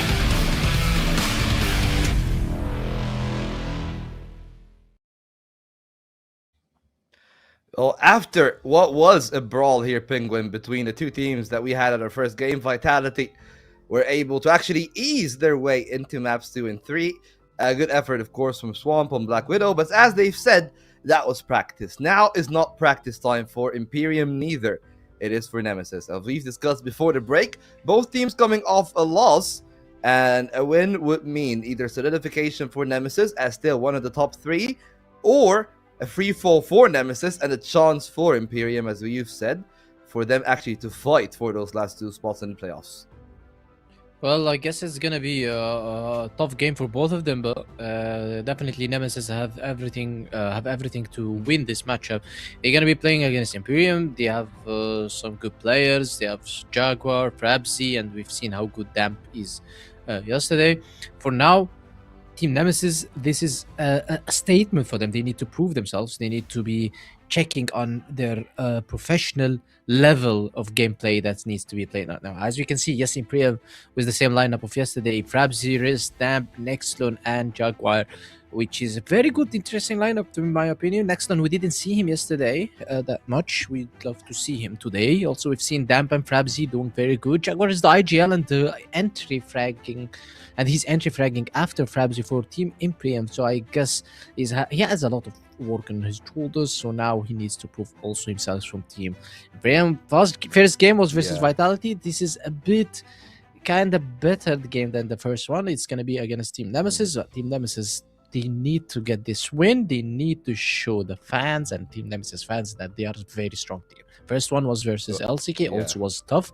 They are pretty much the same, but now one of them will be winning this series. Yeah, and I mean, I want to touch upon the whole IGL situation, right? Because I feel like from what I've seen, there are like two schools to IGLing, right? There's the school of I need to stay alive so I can like maybe micromanage a couple of the players, tell them when to push, when not to push. I can be late in the round. I can rely on my brain power to actually take over the game. And that is not really the case here from at least the side of, as we've said, IMPERIUM.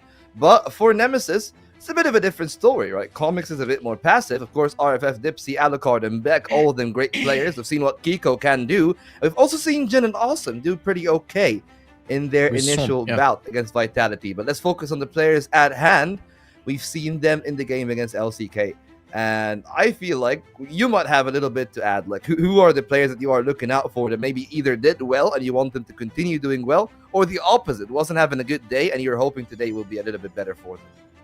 I would say Raffen, he didn't have a very good day yesterday. He had some struggles, and it's quite normal. It's quite okay for him to have some bad days, especially that it was his first game with this roster and first game playing competitive versus LCK, which were the regional finals winners. So now he's against IMPERIUM. I guess he can perform better, and we are expecting him to be better in this series. Also, Dipsy, I would like to see more from him. I'm not saying that he did play bad yesterday, no, but I just expect more from Dipsy. He's one of the stars that been acquired from Anubis Gaming to Team Nemesis, so he needs to step up to the plate and carry his team to this win, because this win would put them on the track. Yeah, absolutely. I mean, at least from the prediction side of things, we all seem to be in agreement, right? 4 votes on Nemesis, and I feel like that's for good reason. Yes, of course, we're trying to see a way for IMPERIUM to find a win. We're trying to see the upside to the team, but everything really is all about how they can try to find weaknesses, because realistically speaking, if you're looking at the names on paper, if you're looking at the teams, their expectations, Nemesis are like 85% favorites in that one. Yeah, maybe 85, maybe 90% favorites, because they are going to be playing against the guys that's still exploring West League, still exploring how to play. And Team Nemesis, they have very, very big experience, very, very big knowledge of how to play the West League games and also how to manage the V2. Yes, yesterday the V2 was kind of biased around LCK. We've said it, and also Flex said that it was all planned for himself. Now, Team Nemesis will need to fix their map V2. They need to have more maps that they are comfortable in, and they need to ban the maps that can have some chaotic actions, because this team can be chaotic at some point. Maybe Black Widow would not be a good an option, but we've seen Team Nemesis yesterday. They played Black Widow very good versus LCK. They won 10-6. So in my opinion, no, you shouldn't ban Black Widow. Maybe you should ban some other maps that they are good in. I believe some base can be a good map for Egyptians, because it's 5 Egyptian players. It's a full Egyptian roster. So if they play sub base, maybe they have some knowledge, they have some experience. If they play Black Widow, okay, Team Nemesis is good. However, Port, Ankara, Compound, I guess they all are heavily favored in favor of Team Nemesis. Yeah, and I feel like we've seen IMPERIUM basically have the New Mexico as their permaban. So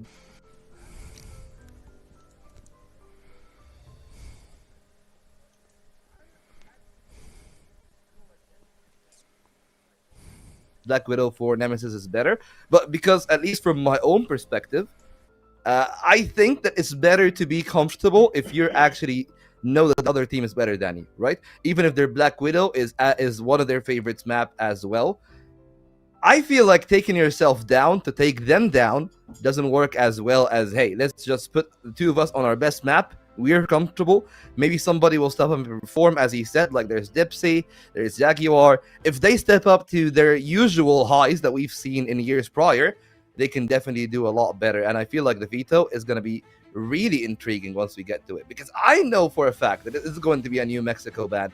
Then it becomes a question of what do you think Nemesis actually are going to take away from Imperium? Are they just going to play for their own comfort, take away the maps that maybe they don't want to play themselves? Because they also, I believe, ban New Mexico. So maybe now they can ban Port and get that out of their way. Or as you said, because the Egyptians are so notorious on sub-base, maybe you can take the sub-base away. Yeah, I guess maybe they can take sub-base away because you don't need to play sub-base right now. But also, if you want to be checking on the how they're gonna be thinking, in my opinion, if I'm not good on sub-base, if I'm Team Nemesis and I'm not that much good on sub-base, then I need to play sub-base versus teams such Imperium, because I need to get the atmosphere of playing competitive. I need just an average enemy, not a very strong enemy that will be able to destroy me on sub-base, that maybe they are very good on sub-base, because LCK is not only they are a strong team, they are very good on sub-base. Vitality, not only a strong team, also they are very good on sub-base. So playing sub-base versus Vitality and LCK as first time or second time is going to be so tough for them. So they need to take it step by step. In my opinion, they need to keep sub-base, they need to play versus Imperium, they need to pick it versus average teams more. They need to have the atmosphere in order to bring sub-base back to the A game, because you cannot just keep banning sub-base versus such teams and suddenly in the playoffs you are forced to play sub-base. Yeah, I mean, yeah, that's one of the things that we talked about. That's one of the things that they can definitely do. But yeah, I'm looking at Imperium's last veto against Vitality. Of course, you know, they banned New Mexico. They banned Eagle Eye. And Eagle Eye, yes. maybe, maybe that's something that if I'm Nemesis, maybe I can consider that, right? Of course, it was the pick by LCK, and LCK did really well, but I don't think that they have a flex on the other side to just run the server as much as he did the last time. Well, you don't need flex on Eagle Eye if you're Team Nemesis versus Imperium, because Team Nemesis is one of the best teams playing Eagle Eye. And good to mention that also Kevin is doing a lot of good job and good work for these guys to play on Eagle Eye. He's one of the guys who started playing this map, I guess him and Petro only, when he started introducing a new Eagle Eye, or even the Eagle Eye, the basic Eagle Eye. When they started introducing it, it was the first two teams that's playing Eagle Eye was Anoobs Gaming, when Kevin was coaching these guys, and then Petro on Nights when he was leading the roster. So now all they need to do is no, you do not need to hide Eagle Eye. You need to play it. You need to have it maybe more into some average matchups, as I said, because right now Team Nemesis, this is a test matchup for them. They can pick maps that they are not assured of. They can get their momentum ready, and they can have better gameplay versus such teams. So basically what you're saying is that you want them to pull a Vitality, right? Just, you know, the Vitality do the Black Widow thing. You want Nemesis to like have a Black Widow that they can test on the lower tier teams. Just like Vitality, just test it versus those teams. This is better for you. Yeah, okay, that much I feel is very fair. And well, for Imperium, you know, we talked a bit about their individuals. Of course, we talked about the ones with experience, but I feel like my eyes, personally at least, are on Noxlin. I think that he can do a lot of good. There are a couple of players that I really also like on the side of Anubis. I want to see more of Doom. I really like Doom when he was playing, at least personally. I feel like there's a lot of upside to Doom that he can do a bit better on. But let's just keep it here at Imperium. Yeah, I think that Frapsy's a known name. You know, a lot of people like having him in the team. And Nexlon for me is the other guy that, you know, he can do really well when he was doing well in the game of Imperium against Vitality. But the question is not one of their potential, because I believe the potential is always there. It's about output. Like, can they bring out like 80 or 100% of their performance consistently is the main thing. Yes, they can, definitely. They're playing very comfortable right now. Nextland needs, to step up, but he played versus Vitality, so we are asking more from him. It's his first appearance on West League, so you want to be him stepping up versus Vitality on his first appearance. That's kind of so hard for him to do it, but right now, he at least gained some experience, gain some knowledge. He can just perform better versus Nemesis, and he can gain the knowledge needed for him day by day. However, on the other side, if you're looking at the guys from Team Nemesis right now, they are all looking scary, you know, based on their experience. If you count the years of experience for everybody, I guess Comics is the only one guy with 1 year of experience comparatively, but he started as a substitute in some other teams, and he started growing much faster. For example, Dipsy is maybe having 5-6 years. I guess Alucard as well, 5-6 years. Beck and Raffen, these guys are just huge, and they have the experience that's led them win such games versus average teams, even though if they picked one of not their best maps, one of their average maps, I would say. Okay, Penguin, I'm gonna put you on the spot about those maps. Give me your 1-2 in the veto. Forget about the decider. Like, what is Nemesis picking and what is Imperium picking, in your opinion?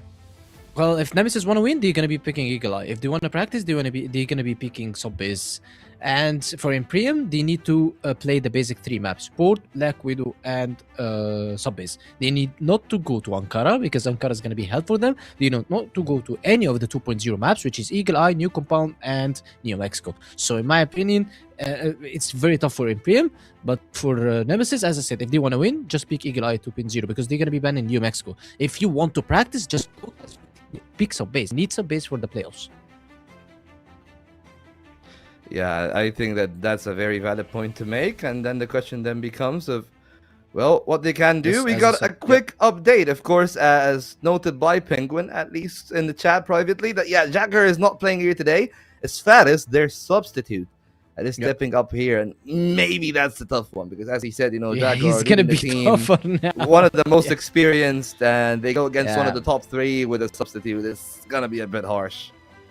Well, you missed your best experienced player in the team, the guy who's leading you. However, you're subbing him for Faris, one of the talented snipers in the West League. He's been playing for a while. This guy is just carrying teams like casually in the Open League. He carries team, he gets them to the West League, and he just quits. He goes to the Open, he carries team, and then he quits. So now he needs to play the West League, and he is having his chances with Team Imperium. I guess after the map V2, we're going to be deciding how Team Nemesis is going to be going into this matchup as a practice, or they want to just destroy them and get the 2-0. Well, we'll figure that out now. The veto should be around the corner. There we are. Bans coming in. It is going to be New Compound and Black Widow.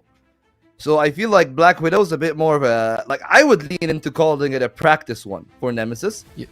Compound, though, that's one that come out a little bit out of left field for me.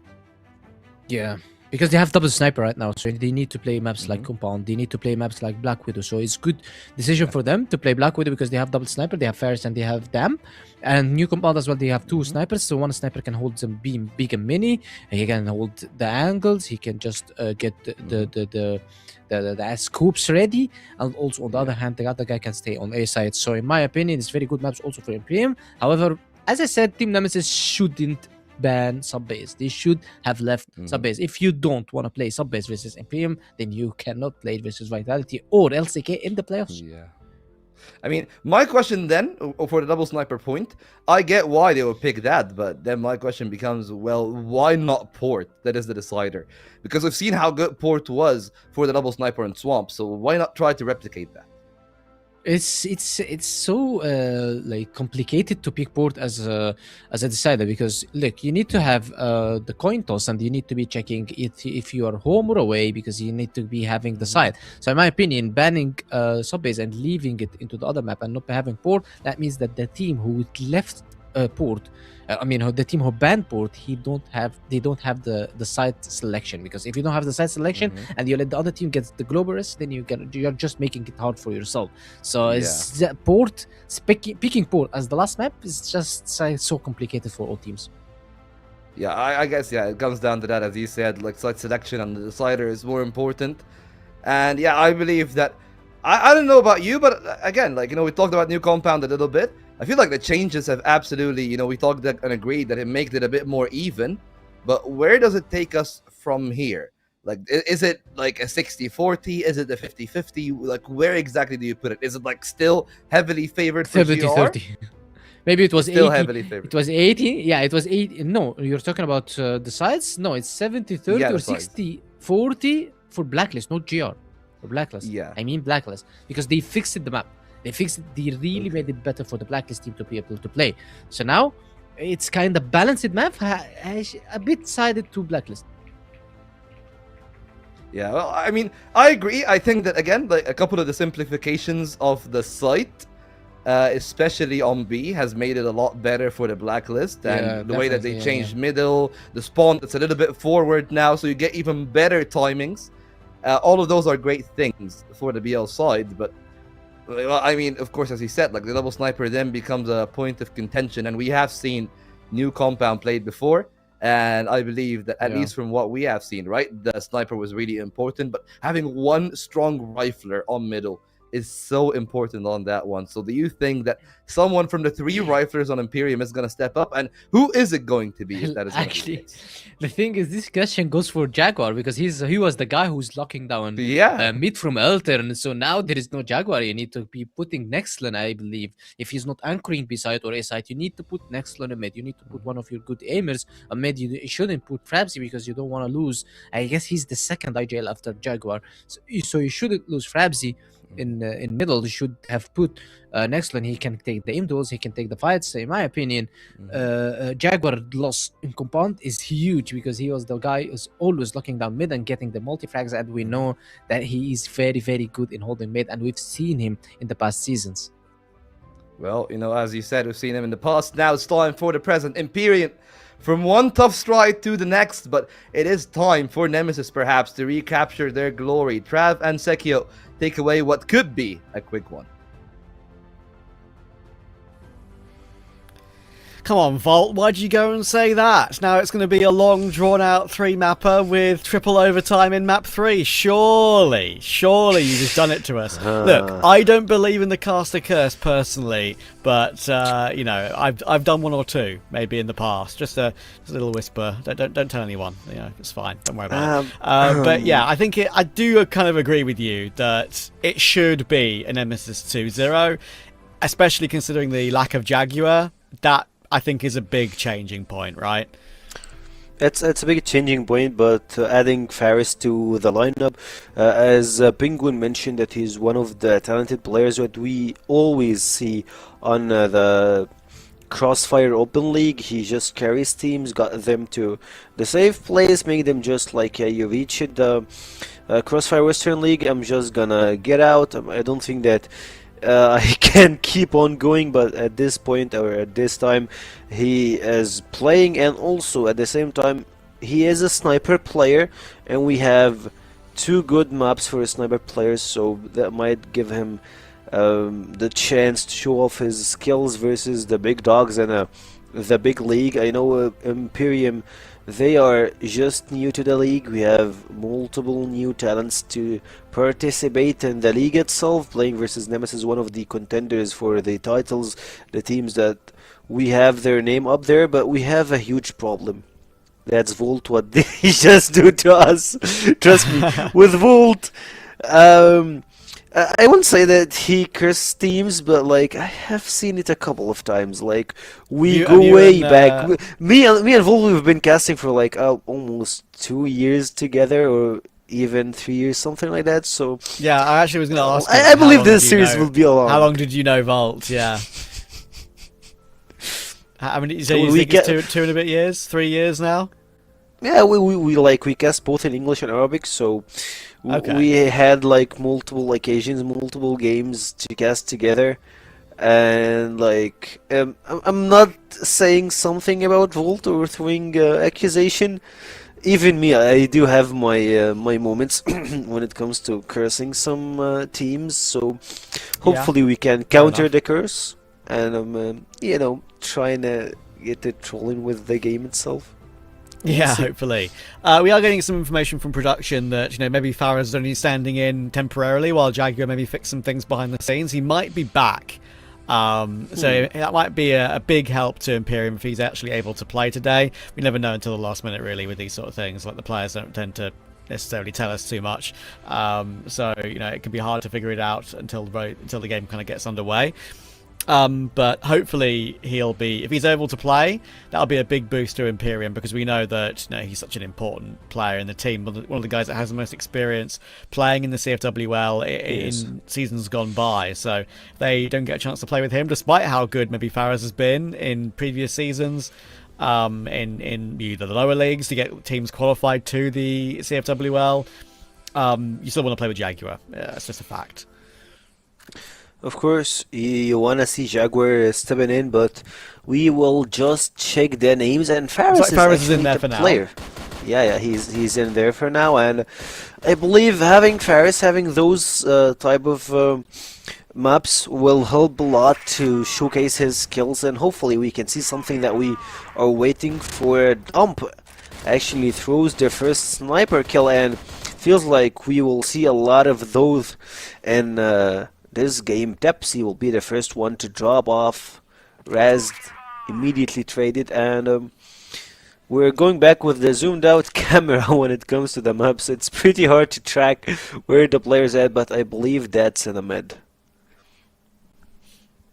Yes, sir.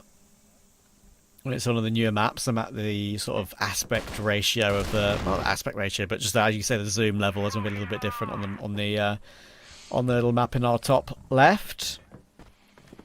New combo, second time seeing it this season. Comics dancing on the back of B. They already got a couple of opening kills. We know that it's been an Alucard playground in years gone by for Nemesis.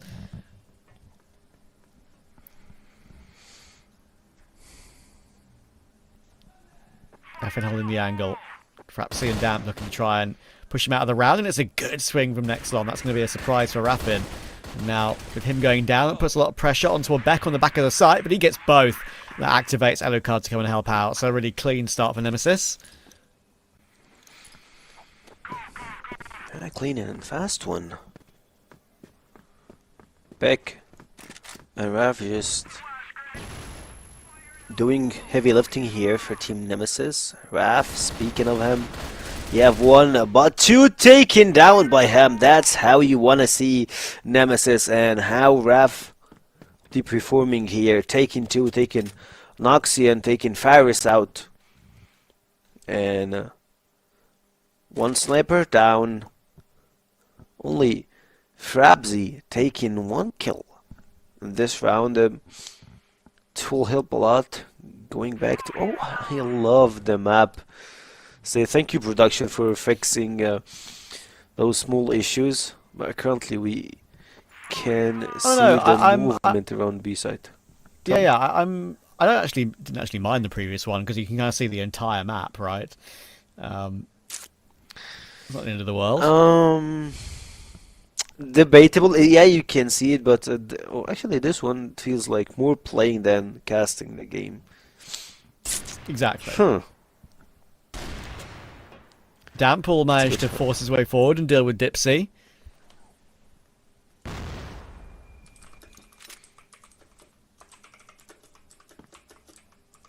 So 3v3. Comics on the back of the site. Frapsy looking to try and force him out. It's a big nade and quite a lot of damage actually taken by Comics. Now actually a pretty interesting situation where Frapsy's going to be trying to do some more work, but with Beck going down, it's going to have to be on Comics. He has manoeuvred himself up. Thing is though, the fact that Comics didn't get that kill, and the fact that Alucard did, that gives all the information in the world that they have both players on that side of the map. Now Alucard's going to try and cut them off on that rotation. Now managed to get the bomb planted on A, and now Comics and Alucard, they've got quite a difficult retake ahead of them. Trying to force their way back in. One from the heaven position. And jumping down from there can sometimes be pretty difficult. Riz is keeping a close eye on that. That's why Comics is tapping away. He's trying to distract for Alucard to come in and help out. That's exactly what they're going to be able to do. Good teamwork coming in here. Riz is now right in the corner, being pressured up close, and eventually he'll get taken out. Good retake, good teamwork. That shows the experience between these two players. Yeah, there's just a dynamic duo playing on foot, doing wonderful plays together. One on the right, the other on the left. And they're playing on the enemies, like putting him under a lot of pressure here in the middle. You can see throwing a lot of nades, and the setup goes towards B. I believe we have some separated setups here coming from IM, dropping one. Comics, I believe he's in a really good chance to take even 2 or 3. Raf is here to support. Depsy drops another kill, and it feels like Team Nemesis are taking a step further to have more players, and Imperium just dropping like dominoes. 1, 2, 3, 4. They collapse it pretty fast.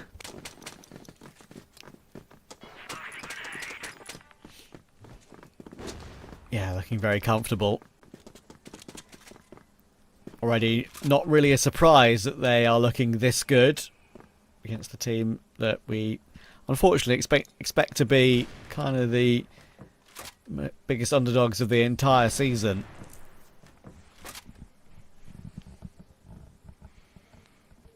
Opening frag again as well. Already losing damp.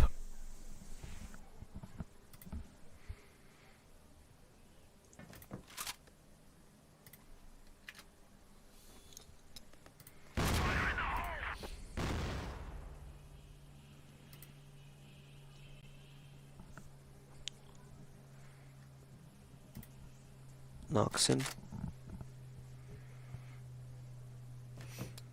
A lot of pressure. This guy.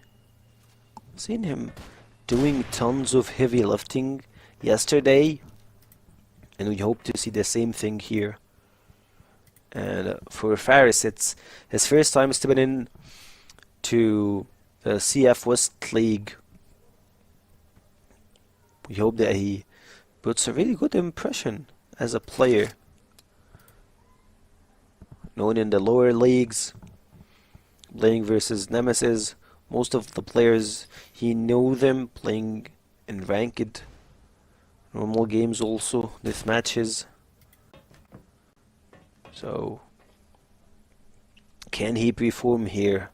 Seeing that the default strats that Team Nemesis is having here, it's pretty good for them. Alcard stepping up and taking one. Noxon trades immediately, and Faris give them the numbers advantage. Nice. Oh my god, in a blink of an eye it goes to Imperium, sorry, and they just got the first round through their hands. Yeah, first big play of the game for Faris. Great to see. Started off the round and then pretty much ended the round as well. Imperium will manage to get the first on the board.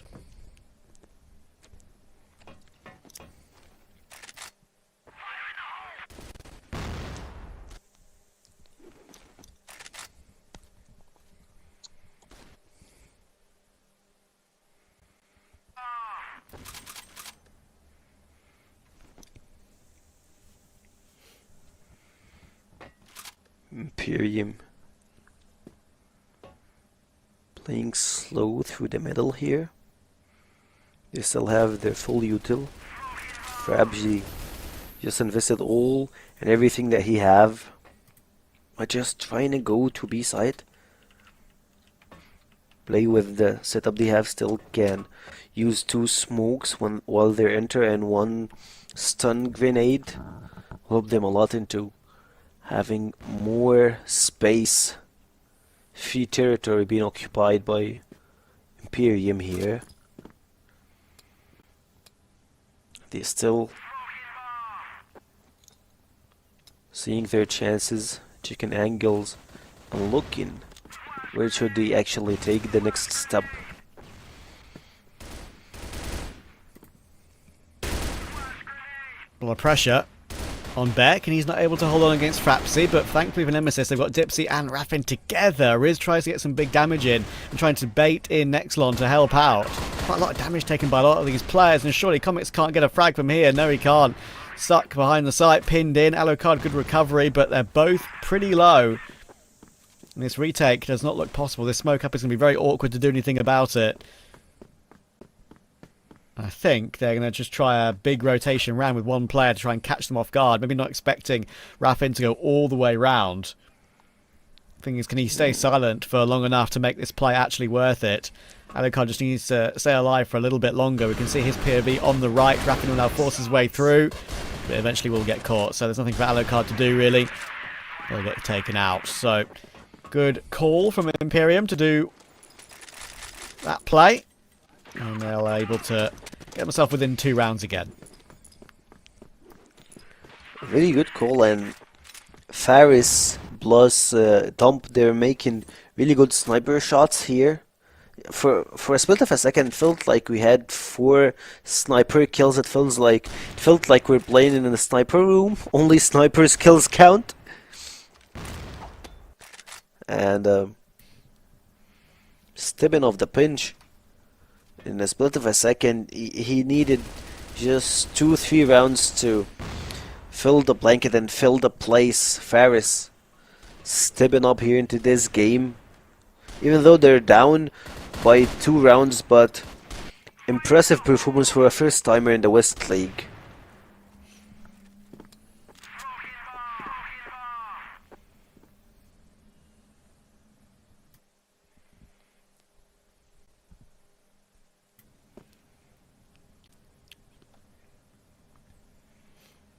Actually allowed to push quite far forward here. Frapsy with Damp. He'll run, jump forward. Perez once again in the window trying to snipe his way through at long range. That double sniper is, hoping it's going to be dangerous for Imperium. But Beck's going to catch next on pushing forward. Feels like he wasn't ready for that one. Good catch.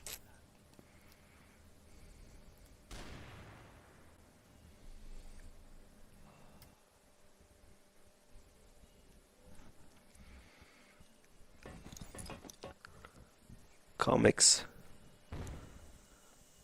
What's your plan to do right now? Still full Nemesis. Playing default here. See, actually we have Olkart. Oh, spawning Res. I almost said that he managed to sneak in his place and get into the backside. But immediately drops down. Dapsy! Dropping down by Comics, and Dempsey again with another kill. Frabsy is the last one remaining. Alkert with an impressive sniper shot.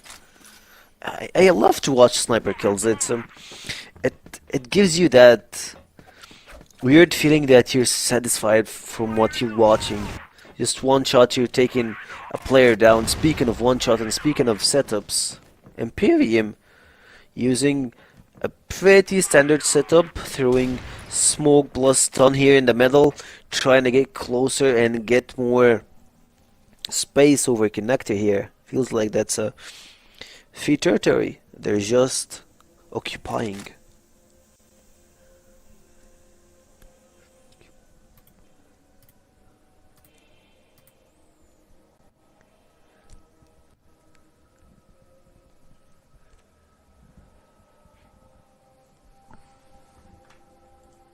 A bit of pressure on the big side of the map coming through from Comics and Beck. They've barely got any information, so they kind of want to try and find some. Comics. Oh, maybe bad time to throw that nade. Surely it could catch him off guard, and it will. Beck's going to have to try and hold on somehow. He's still standing. I'm not quite sure how, but eventually he's spammed down by Fares, and that will be the cue to go. Up in behind the site, won't be able to connect with any shots here, unfortunately. He's going to get run down. The second time, I think, that Imperium have done a good job in overrunning the B-bomb site.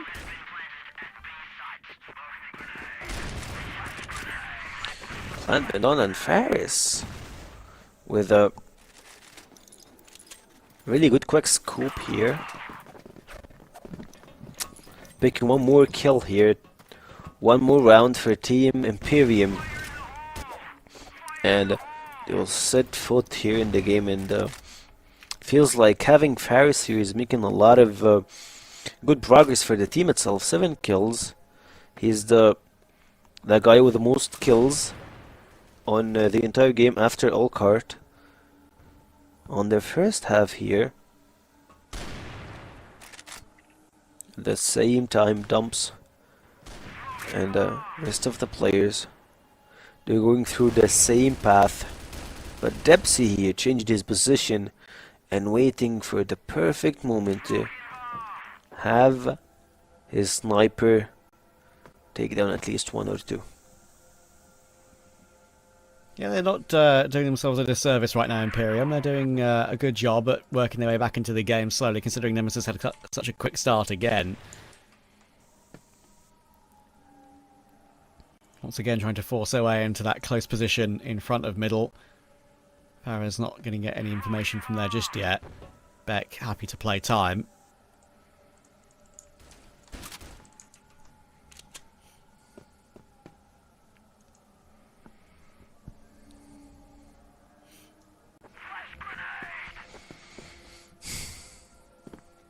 "50 seconds on the clock.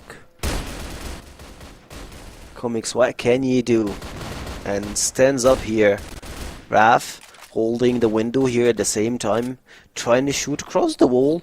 It's pretty doable here, but Beck in a 1v2 scenario drops down the double man push.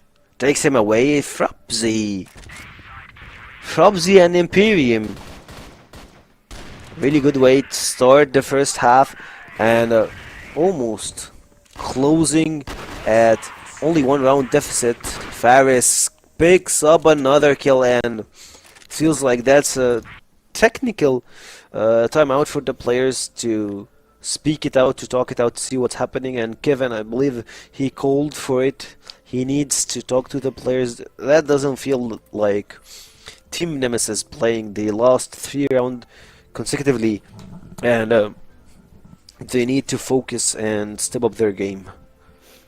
I think the side switch here comes at actually a pretty good time for Nemesis, to be honest with you, because they were getting kind of caught quite a bit by what Imperium were putting on the server in front of them. Even nice diligence there at the end of that final round of the first half to see Farah's getting that kill with a flash coming in from a teammate, not just peeking it dry, knowing they've kind of won the round because they're in such a big advantage. They go about it properly. They use the correct utility to get the job done. And they're within touch. Within touching distance of their opponents, which is not a bad opening to this series whatsoever.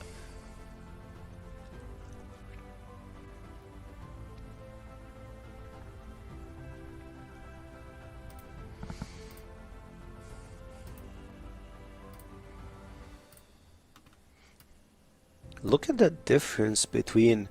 Remember the last series, we had a lot of players having their curtains on, a lot of daylight, and now look at Imperium and how they're actually just making the room as dark as possible and just trying to do their best when it comes to just having one thing to focus about.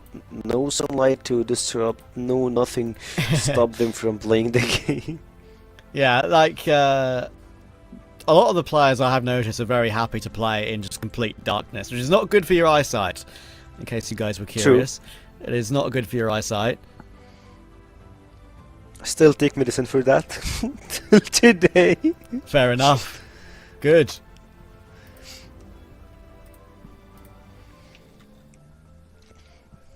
Also makes your eye super dry, and that will affect your eyesight over time.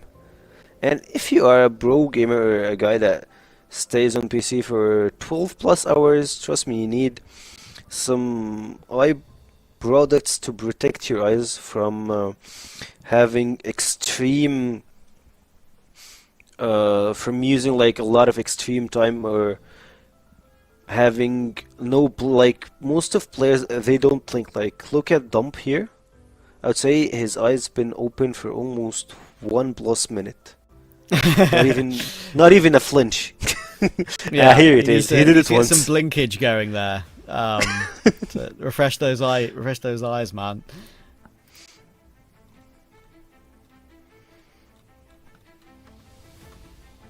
Especially if you're wearing glasses. Funny enough, if you're wearing glasses, your eyesight won't be affected, but your eye itself, it will feel miserable. I have to use glasses to keep my vision is actually pretty good in general. Like I have pretty decent long range vision, especially with my right eye, ever so slightly better than my left eye. But I need glasses to keep the muscles like straight and strong. Otherwise, I can get a little bit of a lazy eye when I'm tired. So that's the main reason I use my glasses. Some people, it's very different. They actually just need them to see full stop. Otherwise, they can't see a thing without their glasses. It's not really the case for me. I can, work very easily without them, especially when it's close range like this. When I, stare at the monitor when it's this close to me. I don't usually have that issue, but yeah, when I just to keep my muscles strong, I prefer to wear them. But I still think that, as I say, like I don't have to use them to be able to see. So I could take them off and still see everything I need to see when I work and cast. Thankfully.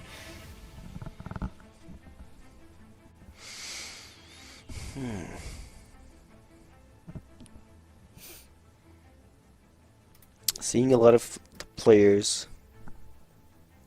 Yeah, we're just filling the air here, guys. Speaking about stuff that actually matters for the pro players, and like it matters for you as a pro player and in real life. Like, let's face it, you're not gonna be a pro player for 20 plus years. You still got a lot of stuff to do after being a pro player. Like most of the players, I've seen them get into programming, since it's something it requires to stay on your PC, and when you're a pro player you have the discipline, you have the time. With the time that you put in one thing, I believe programming is one of those stuff that you can just start going into. Just something to give you a heads up on. And also for the players, I would say I would just like get back to CrossFire here, to the game itself. First half, it was pretty hard for Team Imperium at the early stages, but they adapted, they played, and it looks like they're cooking. They're making progress, and Team Nemesis, like they are the ones who are looking struggling here in the game itself, after what happened in the early stages of the first rounds.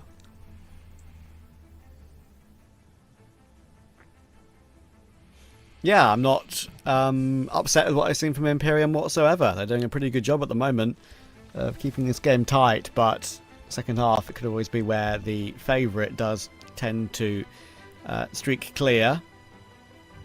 We ready for the second half? Always ready. Always ready. And we're finally back into round number 10 from Team Nemesis versus Team Imperium here. And I hope to see a solid defense from Imperium as their attack. They look pretty organized at some point. Not all the rounds, of course. Like they had their strats, they had everything, and Faris here sees him. Oh, and immediately goes for it. He went for a leg shot, it didn't connect. But a good try. He'll take the damage. If he's not going to get the kill, it's the next best prize to get some big damage onto his counterpart Alucard.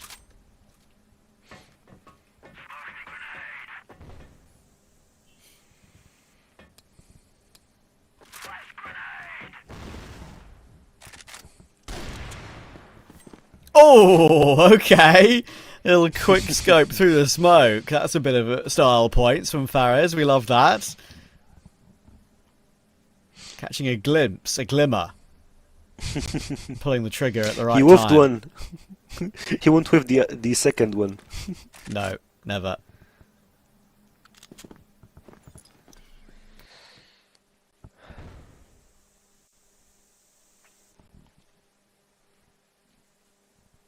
"45 seconds on the clock," and Team Nemesis looking to do something here. Still have stuff in their pocket, but Frabzy with a double man peek. Comics pretty low on HP. Still alive.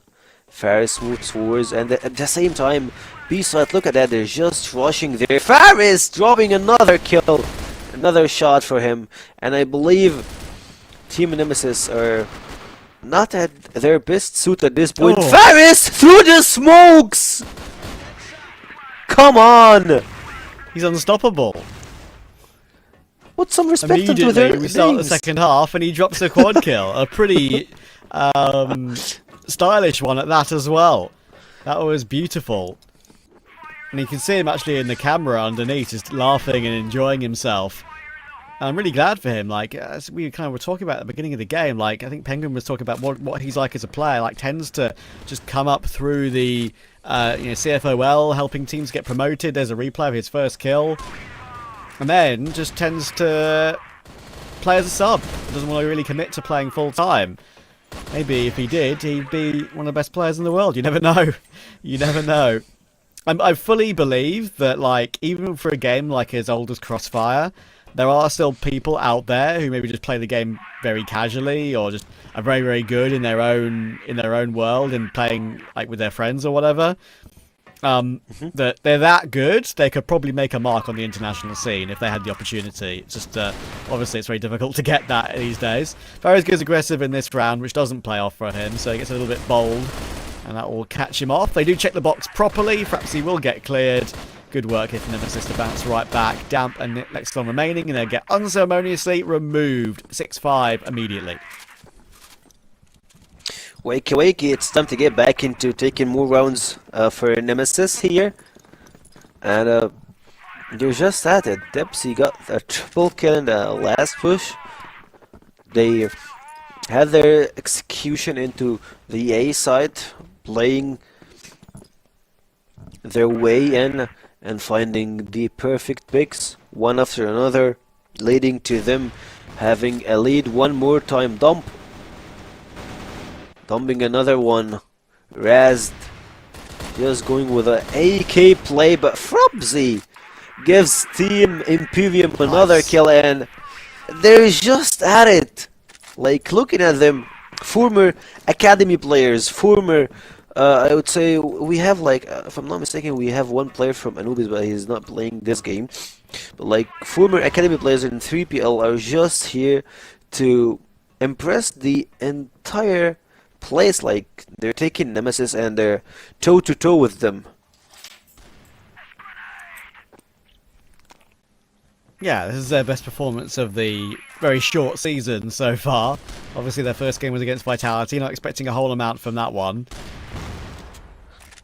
But they're actually looking really good here. Come on! Lovely flick up from Damp, looking for more. He's getting peaked completely one by one. No tradability there, which just let him pop off. Gets himself two. The flick up on the second was beautiful. And yeah, right now IMPERIUM have a great chance to take the lead. The immediate bounce back after losing the round so quickly in the previous to make it 6-all. They might be immediately popping back up to a lead of 7-6 now.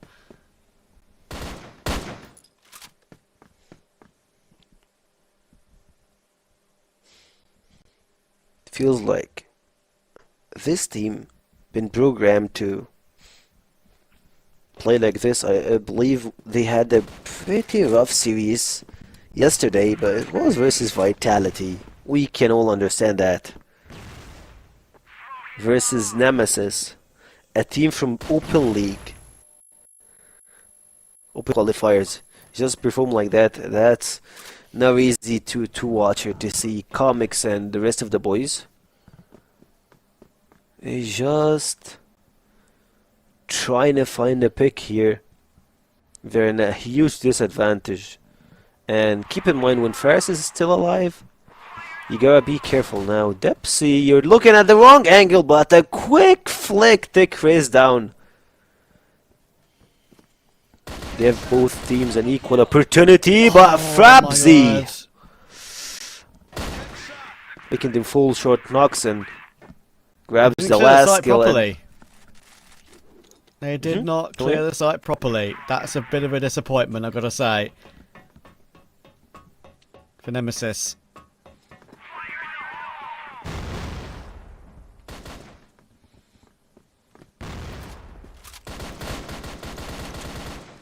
Early season wonders.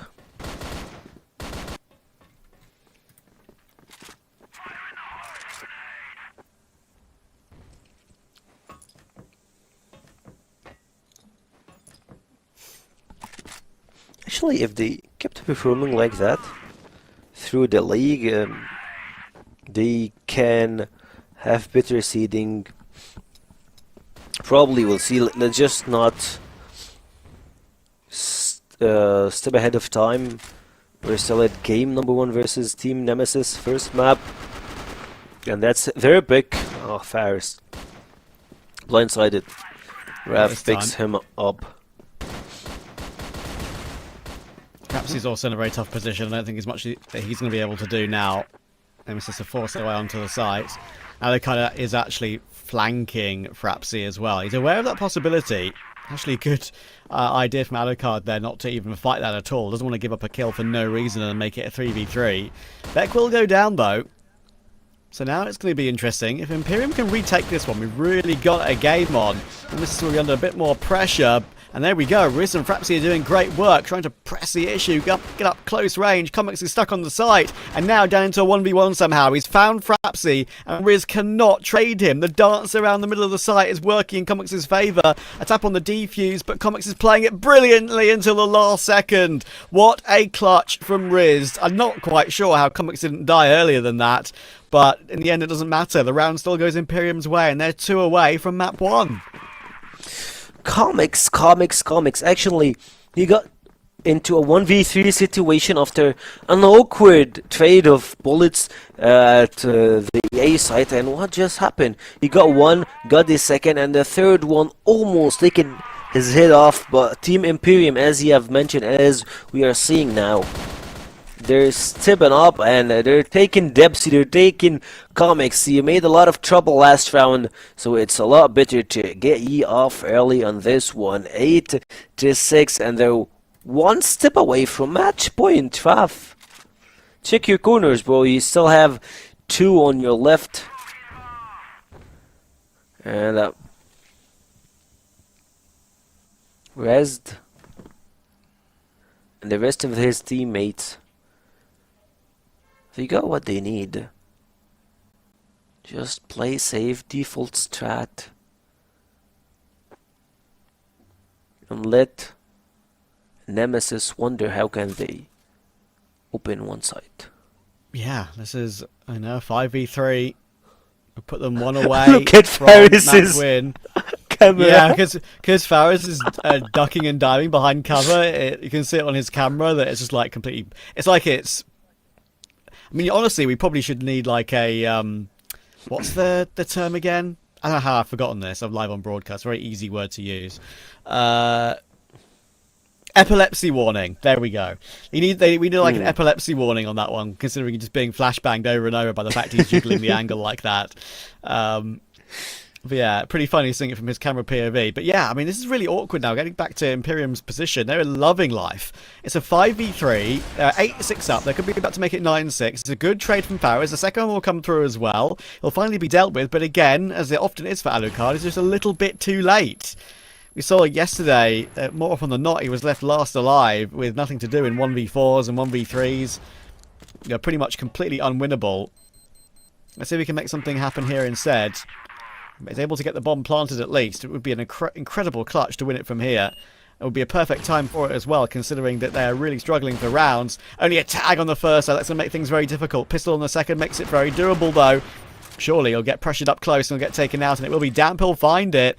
9-6 confirmed. I believe we've got a tactical pause coming in this next round as well. Is that going to be too late for Nemesis to throw Imperium off their game? Whew. Might be. It just might be. Imperium they're just breaking ankles of Team Nemesis at this point. Taking pauses. Kevin, at this point, you have to talk it out with the players, see what they actually do. And funny enough, it might be the upset if Faris steps down from the upcoming game, and if they lost it, I believe their locker room will be all about shouting between players, and they wanna see Faris get back again into the pinch and play. All odds were saying that Team Nemesis should just have a quick 2-0. Just a reminder, our colleague, friend, and a guy I will just visit his home after we finish the broadcast, Volt, said before we start the second series, it's gonna be a 2-0 for Team Nemesis, a quick one. And I hope he still stands for his words after we see this first map. Yeah, we'll see his reaction. We'll see his reaction. Obviously, you don't have to dox yourself, but how close do you live to each other? Like we're quite far, but like I will find a way to reach him. You'll find a way. You'll find a way to find Volt because of what he's done to us. Yeah, exactly. Yeah.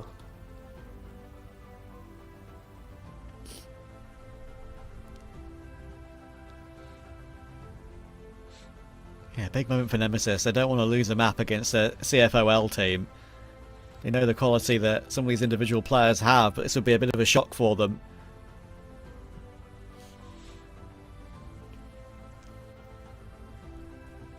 We have a gaming house,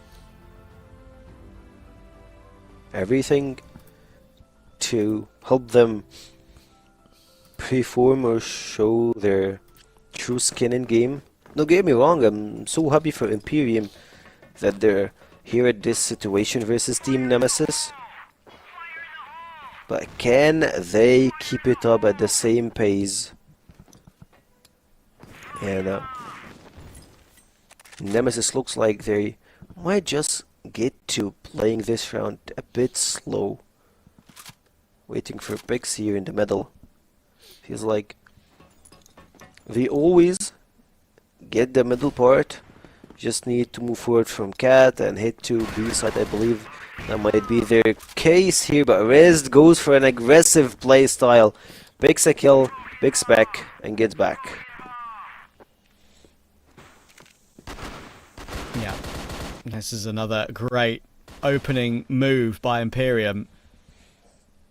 And a great opportunity now. Nemesis, no, they're really up against it here. This would be a bit of a shock. I mean, it's not a map that obviously is one that we thought would be a massive walkover. Just thought it would be a pretty, normal win for Nemesis. But Imperium know what they're doing. And they've set up here really well again. Every single player is in the right position to do their job where necessary. Try and close this game out. Oxen getting taken off, and Frubzy also at the same time. Nemesis, you're waking up at the perfect time. Comics just rushing through B here, getting caught. Trades are on, and Depsy makes it 3v2. Dump and Rez only the two guys remaining. They have the upper side of C4 B side. It's a lot harder for them to contribute a plays. Depsy, he's looking for it. Checking right and left angles. 25 seconds till the bomb gets out. C4. What can they do? Depsy and Rez both are peeking here, but Raf just picks the first and believe it won't be that hard to take the second one. Nemesis get back into the game. 2 more rounds to the overtime. Yeah, it was a good recovery. They were 4v5 for the majority of that, FYI. We had a little bit of a game freeze, so hopefully we'll get back into the action very shortly. But yeah, Nemesis will be, as I say, 4v5.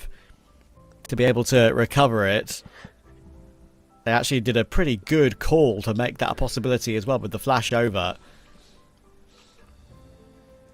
It does look like the guys are in the round at the moment, so I think we're the ones who got disconnected. The round was live, so hopefully we'll get back in pretty shortly. And we get to see the game end or continue.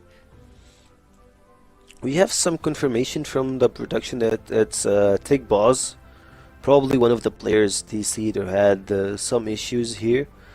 I think we DC'd. We did. Yeah, I think we were the ones who DC'd there because we had a little freeze on our side. You can kind of tell by the way how the players are looking. It looks like they're live in the round, right? True, but sometimes we have their cameras delayed, so... That is true, but only by like 15 seconds or so. So, not that bad. Let's see if we can read body language.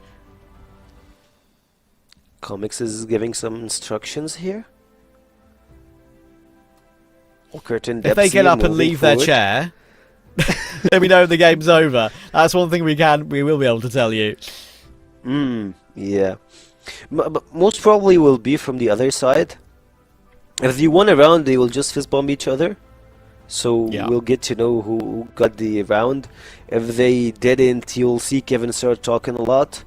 And now I believe that one of the players dropped down. Dipsy is fist bombing other players. And actually we can see, bring back the previous camera. We can see the game of one of the players monitor. We'll cast off of the player's third-person cam light from the other, but from behind their screen. Anything to make the cast he lost work for the viewers. I think they might have done. I think that might be the answer. We're just waiting back to hear from production if that is the case. Obviously that's what we can assume by the players getting up and leaving. But yeah, I get the impression that it's a surprising win for Imperium, and I've got to say, very impressive at that. I mean, as we saw in the action we did see, they were excellent throughout pretty much the entire game. They were very clean, very impressive. They had good protocols in general as well. They weren't like over peaking or anything. They were making sure they were peaking together. And I think Nemesis in general, as a group collective, just weren't all that hot on map 1 here, and they're going to have a lot of work to do on map 2 and 3 to recover things. Yeah, and speaking of Team Imperium, we've seen a lot of individual performance that's looking pretty good. Speaking of them, Faris, definitely you should keep an eye on him. He got, I believe, a quadra in one round, quad kill.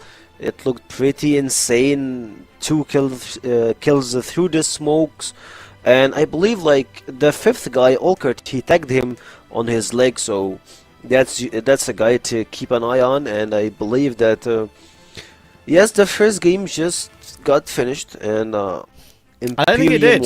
I don't think it did. I think I'm just reading our production channel right now. Apparently, even though the players, like some of the Nemesis players, left the PC, which kind of, obviously indicated to us that they'd left and weren't ready to play the next round, and maybe the map was over. It's either one of 9-8 to Imperium or 9-9, and we could be going into overtime. Of course, our observing computer had an issue, which is why we couldn't watch the round, just so you guys know. I do think we've got extra rounds in the game. That's why everyone's left the room to come back and concentrate for overtime. I think that they've managed to bring it back. I believe, we are getting confirmation from Penguin. Thank you for the information. We got into 9-all, so overtime will be it. And you will see overtime Team Nemesis. I mean, what a way to come back. They had the early rounds, then Imperium just started snowballing the game round after another, the third, the fourth, and once they got to the match point, started slacking a bit, losing tempo and momentum, dropping rounds and reaching overtime. It's pretty normal to see from Team Nemesis, the players itself. Like, if you check their names, you will know what we're talking about. Most of them have 5 years of experience or even more, and the professional stage and the international stage, some of them actually competed. And I believe one of them won the CF West League before, so big names, big chances to continue and to keep performing and staying into a high level of CrossFire. Indeed, we're just going to try and figure out what's going on here with our reserving PC to try and get it back up and running again. We do believe it is confirmed that it is overtime, and we will be playing more rounds on map 1 here. But for now, I'm just going to take a second and figure things out.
thank you everyone for bearing with us. We have fixed our issues and we are back live. And I believe we at least can broadcast from 9-8, but I'm not entirely sure. I'll have to double check with our production to see if it's going to be 9-8 or 9-all. Either which way of it, Nemesis are still in the game, which is the most important thing. I believe we might be just starting the overtime here, and the scoreboard. I think that would probably be it. Yeah, I think that's probably it. And that makes more sense since the players, they just like left the game, they started watching YouTube, doing a lot of stuff, and getting back into the game. Team Nemesis versus IMPERIUM. You just got the confirmation, still one more round to go for Nemesis to head to the overtime. Raf is here, and Faris, we have a lot of stuff waiting for him, just dropping the first shot. The second one might be here, spotting another one. Nemesis back, takes 1, 2, make it a lot easier, and Dipsy pretty low on HP, 2 HP to be exact.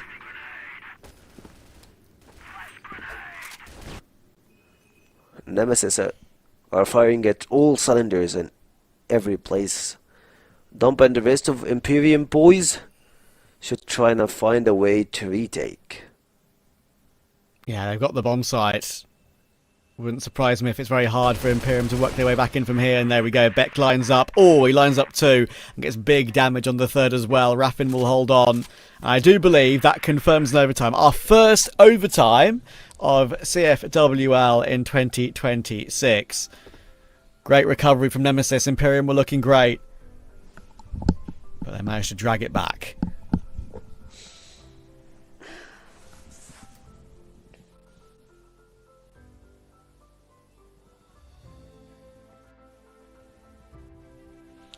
So, overtime it is.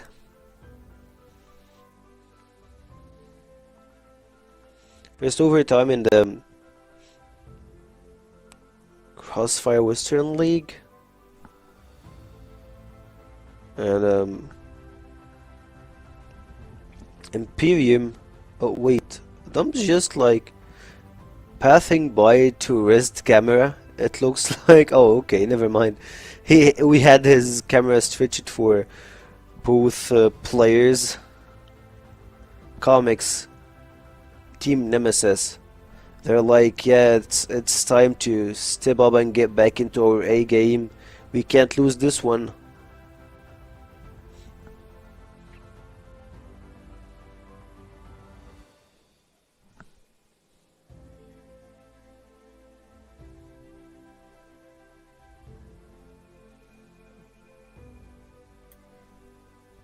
I'm ready to get started with our first overtime of this year.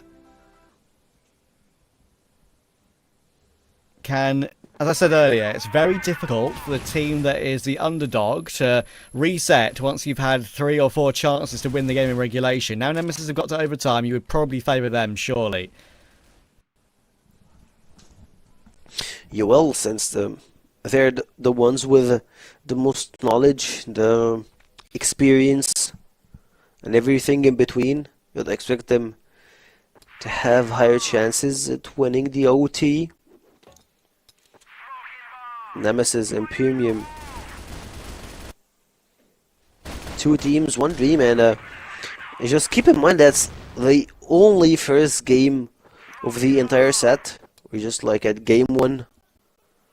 So it would be pretty hard for them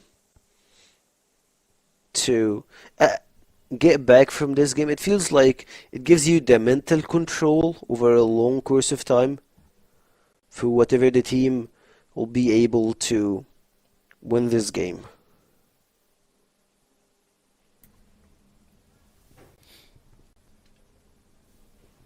It'd be an incredible win for IMPERIUM if they are able to get it.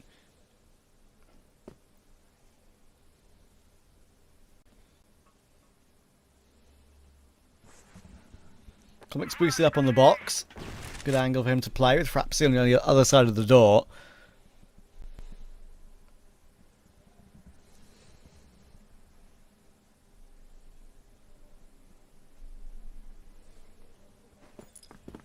Oh, and a Alucard, I think, barely spotted there. He'll fall back and keep himself alive. 35 seconds left in the round.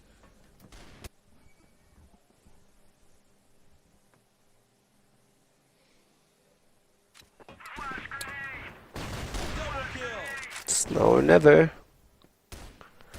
And Alkert tells you that it's time to drop Imperium and put them in their places. Dump left alone, and Alkert alone just got an easy triple kill in this round, helping Nemesis to climb and get back with rounds.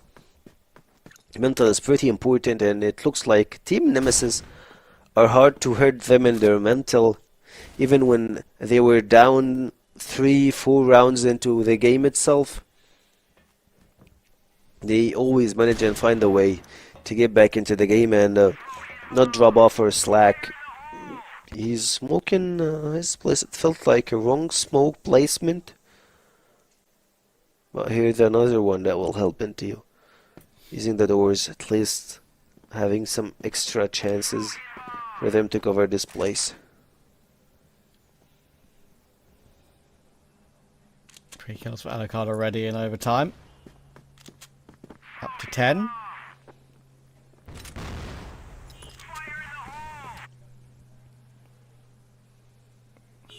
We're going to re-pick up the bomb.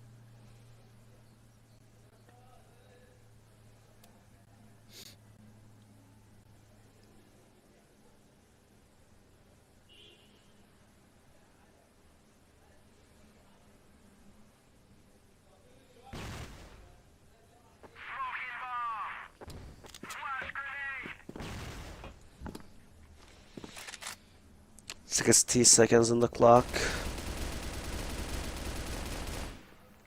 Frabzy speaking a pretty tight angle here. Waiting for the answer. Alkert still holding the B side, holding that hole also between them. And he's waiting for anyone to get closer. Faris get the entry kill. Frabzy second. Alkert, can he respond to this? And he immediately does with it, a pistol, but the M14 gets another kill for them, and it says 3v2. Alkert and Depsy are left alone. Both of them are pretty low in HP, and bad one from Alkert.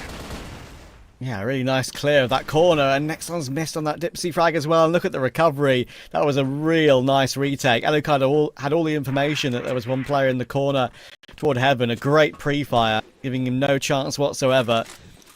And from that moment, they all managed to swarm. That was one that's maybe Imperium will watch back later and kick themselves about, because they had a good setup. They had the after plant. They did the hard work. Just couldn't close.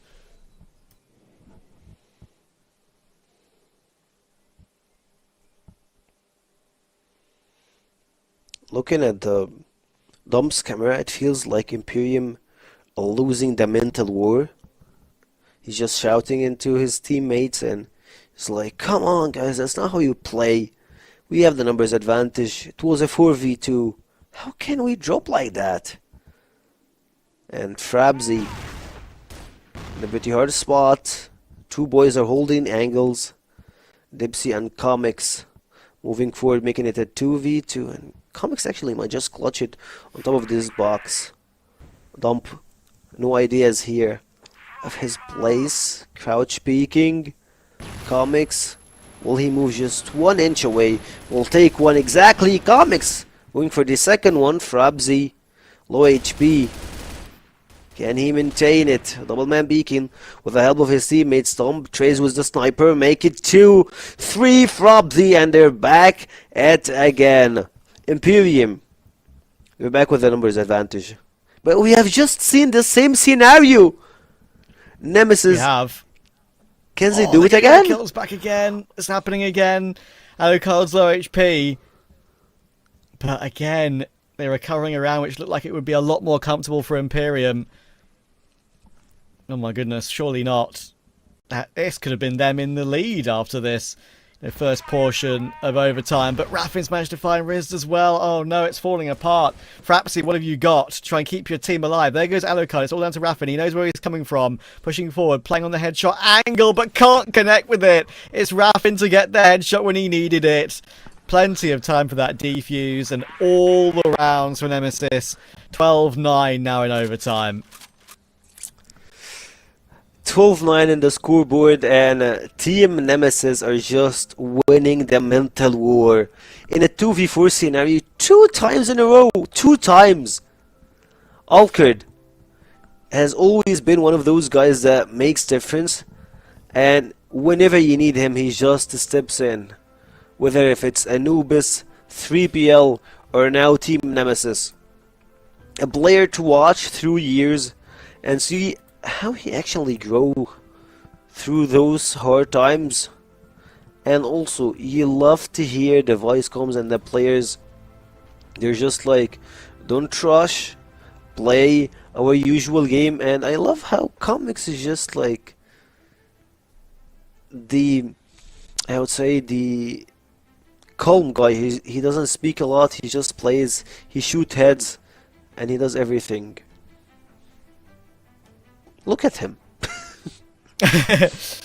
Yeah, Comics has always been like that. I feel like whenever we watch his camera, it's pretty much the same facial expression every game, whether it's a playoff game, whether it's a regular group game, whether it's the first game of the season, last game of the season, whether it's got all the pressure in the world. He's a very calm character.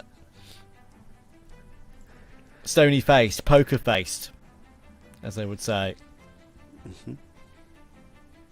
Exactly the same scenario that I said is very likely in an overtime like this has played out. The favourite pulls it back to overtime. As soon as they do, things become a whole lot more difficult for the underdog, and Nemesis have streaked clear up to 12-9. They need one round. It's first to 13, of course, in overtime, just as a reminder. If somehow Imperium are able to battle back to 12-all, we play a golden round.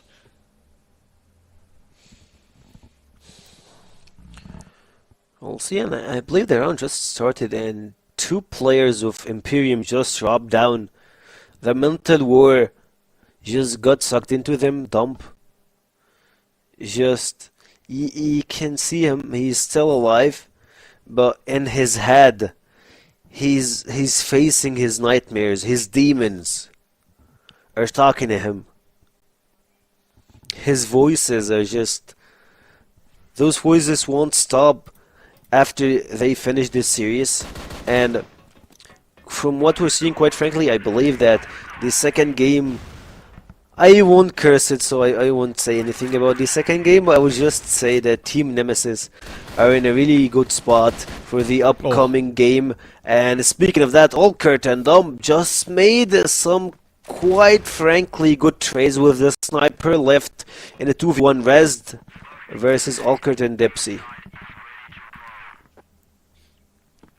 Yeah, I think that was a collateral from Damp, I'm pretty sure, the way we saw both players fall in front of our eyes. Unfortunately for Imperium, they've battled brilliantly and have had a really good game plan on New Compound, but Nemesis are going to just be that little bit better when push comes to shove. Alucard and Dipsy, you never know, could still be a chance. Very low HP on Dipsy. Does Riz know where he is? And there we go! Okay, where's that bomb? He can get it done in good time. Riz will keep Imperium alive.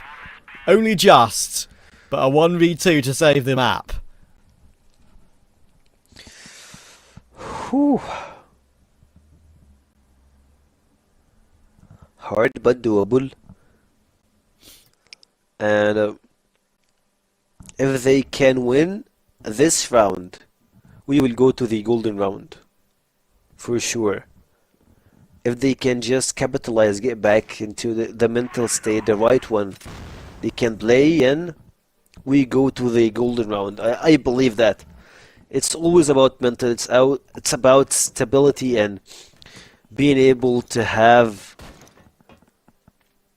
what it takes to perform. And Imperium are not going down without a fight.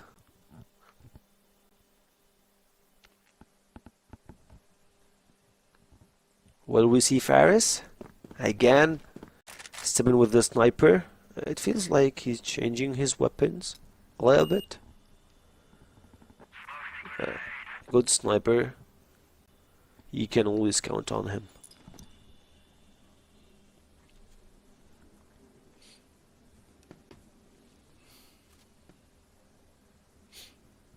Can Nemesis get it done now?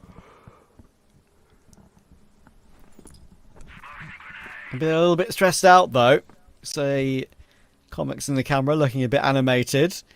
IMPERIUM, can they hold on?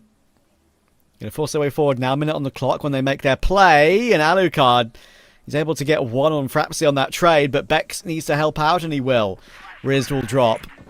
Alucard now looking to try and move his way forward. They have enough players here to remove Damp from the back of the site, you would think, but he's still standing. Could do some good damage, and he does get one kill and wasted enough time for Nexlon to come and help out. Back into a 2v2. Bomb not yet planted yet either. Nexlon's going to try and force his way forward. Dipsy on the line. Oh, Fares is also toward heaven and in a good position to step up at the right time here. Dipsy knows he's there, but it's such a hard angle to clear these players out from. And they're going to try and play out the 2v2 a bit longer. Thing is, look at the time on the clock right now. 15 seconds. Alucard's going to finally get it down, and Fares will launch his way down to try and deny it, but the bomb is down, and then Dipsy hits a fade-away headshot. That's a great way to win the game. But I've got to say for Nemesis, that was a lot harder than it possibly could have been. Very impressive from IMPERIUM, just not enough today. Pretty impressive from IMPERIUM, of course.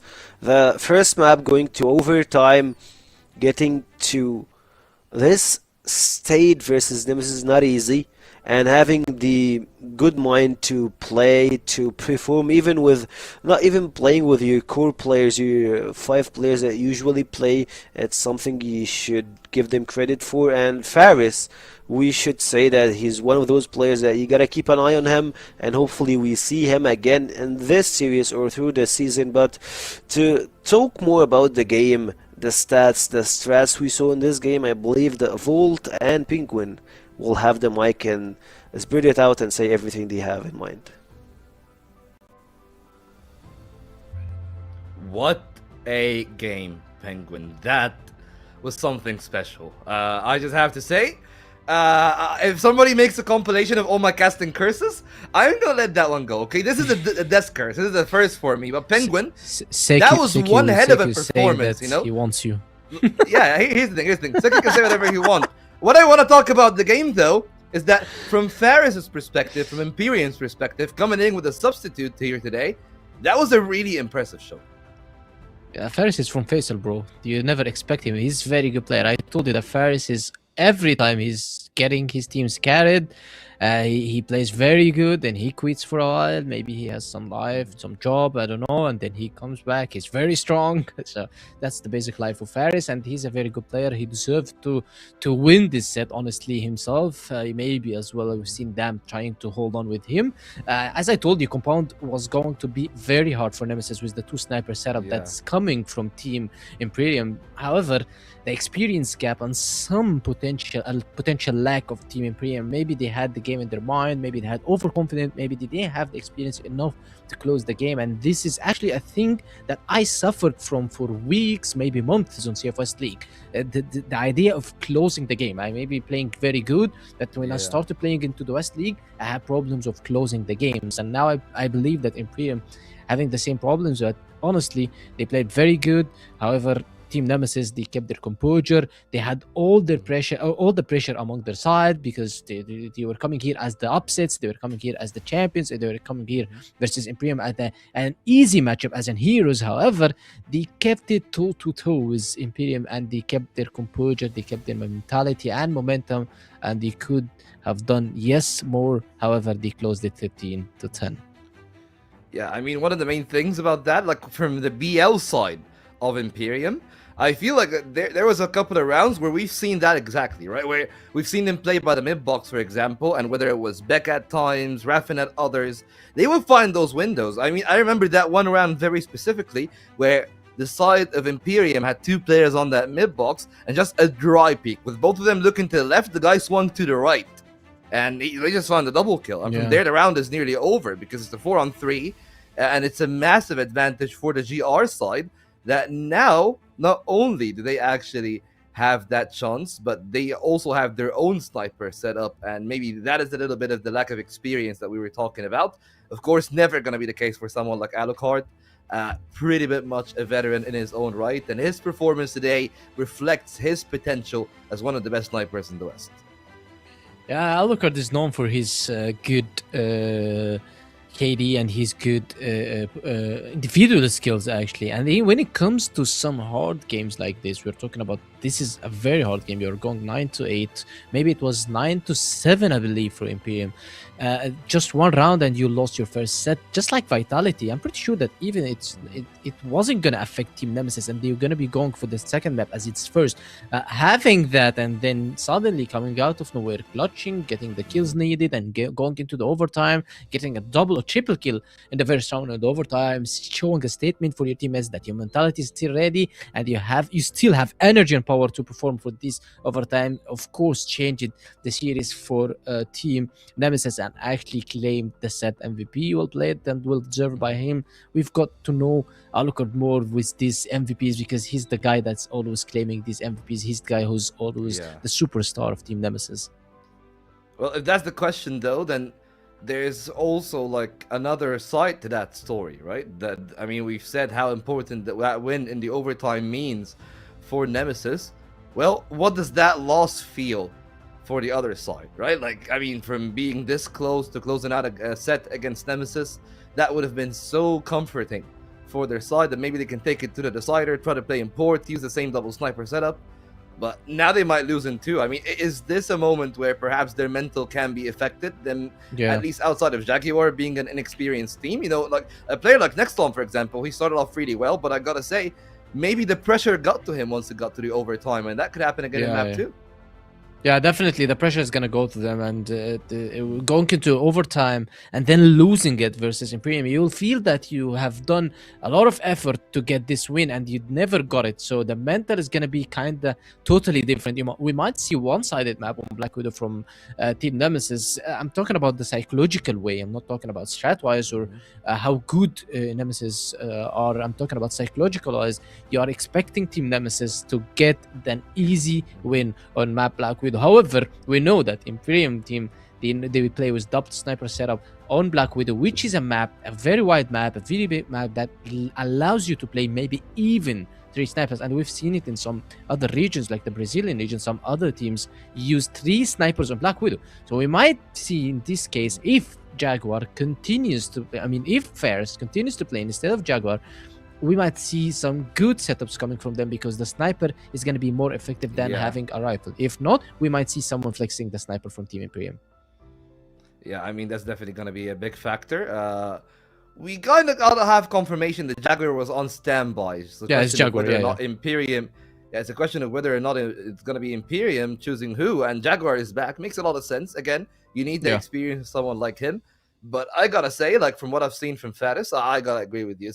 It's a big loss in terms of firepower. Not that I think that Jaguar is gonna be a reduction in the rifling firepower, but as you said, like, for the double sniper setup, Faris is just such an upgrade over a hybrid that is, like, maybe, you know, you pick a sniper momentarily, like his main sniper, and his sniping was so solid on that one. But again, Jaguar maybe is gonna give them that edge to close out the game if they get to that point. Because as he said, like, Black Widow, it's a bit more of a closer map for Nemesis, not one of their strongest, so they're giving that one a go, and that could be a real factor here for what could be a 3-mapper if they actually find the right space and time on the side of Imperium.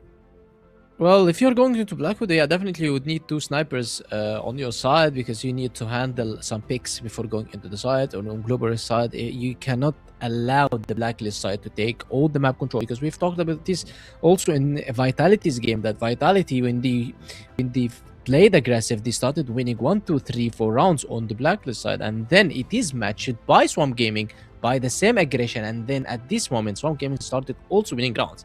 It's not because Vitality is bad or Swamp Gaming did something out of the box, it's because that's how the mechanism of Black Widow works. If you play aggressive, you try to deny the space for the enemy team. You have more space. That means that you will be winning more rounds. And if the enemy team is having more space than you, that means that the enemy team can use this space in order to do flanks, lurks, or even fakes versus you. And these kind of flanks and lurks gonna be like so painful for you to watch, because if they are pushing beside, you need to rotate from a side or from cat through mid. So if there is someone in mid, that means that he will be cutting all the rotations to B side, and vice versa, also into A side. If you're coming from B, you need to cross via mid. There is no other place to go. So if they have the full map control, you will have someone, you will put someone in mid, he's just lurking or flanking at the same time, or maybe splitting at the same time while you guys are pushing a side or B side and cutting all of the rotation of the guys on A side, giving the full freedom for the B side pushers into the side. And this is exactly how Black Widow works. That's why sometimes you put this sniper to cut the rotation or even do this role. I mean, and we've seen it from the top 3 teams, right? We've seen LCK and Nemesis play that. We've seen how impactful the lurks were. We've also seen Vitality play Black Widow, even today. And, you know, I feel like yesterday's Black Widow is a better example of that, like, whether or not those players on the lurks can find value that we've seen from Vitality on the BL side, and then cutting off those rotations on the GR side as well. Their game against Imperium is probably the textbook example of what you're trying to describe here. And we're hoping to see the same level of consistency from the side of Nemesis. But, like, again, Imperium now is Jaguar back. Maybe that will give them more power to contest Cat and Bridge, because that's the one angle that maybe, hey, if you get another one of your riflers back, Jaguar, he knows how to play the map. He's been through this rodeo before.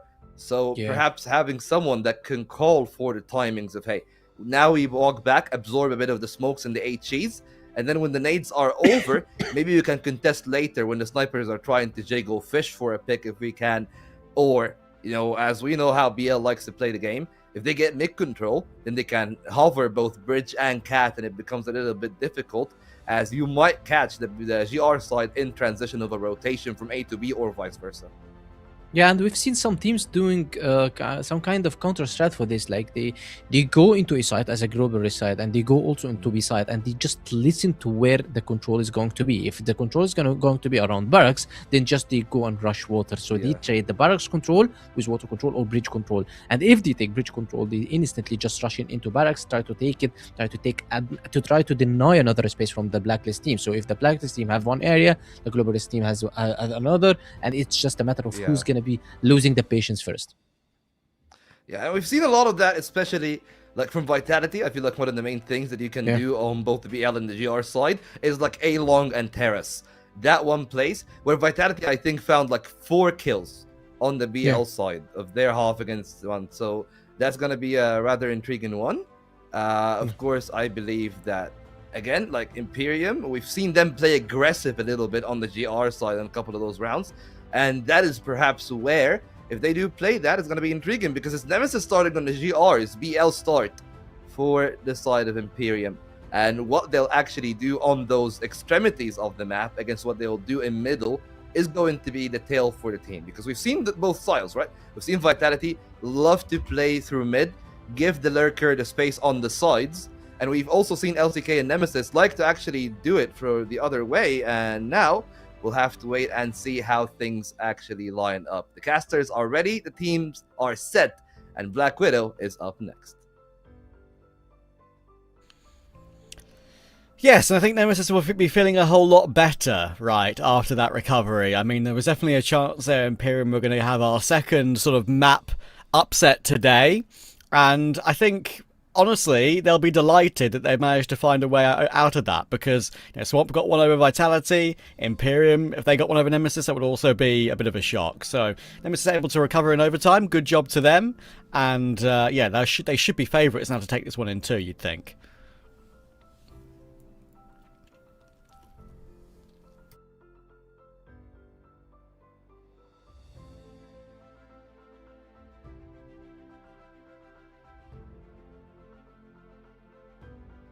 Oh, my bad. I have my mic muted on VMix. The classic. The classic, Sekir. We've all done it. I did it on Discord. You did it on VMix. Look, we're professionals at the end of the day, but it happens, okay? All good. Start your sentence again, my friend. Feel free to start again. Oh, okay. So I was mentioning that the psychological way, after losing a game with overtime, the team, you're pretty still new to the league, to the play, and I believe that you're also changing the players in the middle of the series. It's a lot harder for you to get back to play and do your best through the second game. It will be pretty hard to play in Black Widow. Speaking of Black Widow, it's Nemesis' favorite. They played it a lot, and Olkard is one of those players to keep an eye on him. I was just mentioning your name. You don't have to prove it. He takes one, and I believe that's the second. Olkard just doing wonders here.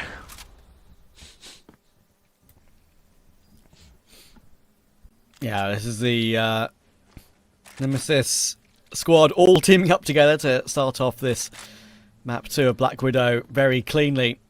One kill from everyone but Beck so far. Who will get the second to make sure the round is complete? Damp trying to force his way forward now. And these sort of rounds can be winnable for a player like Damp, but Dipsy was keeping a very close eye on that possibility. So no way in.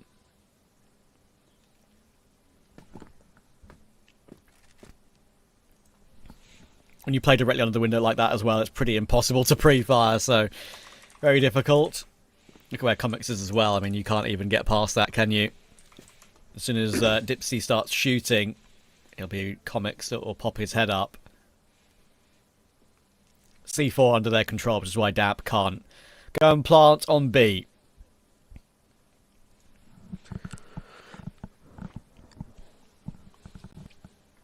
Still, C4 is dropped, and Thump, he have only 30 seconds. By getting closer, reaching A side versus 3 players. Alucard just trades the sniper shots. Comics drops down, and Alucard picks the second kill for him. And Alucard gets the entry kill and the final kill of the round, helping you controlling mid. He is a name to remember, and Jaguar will come back to the score here. Yep, I believe he have a lot of stuff to do.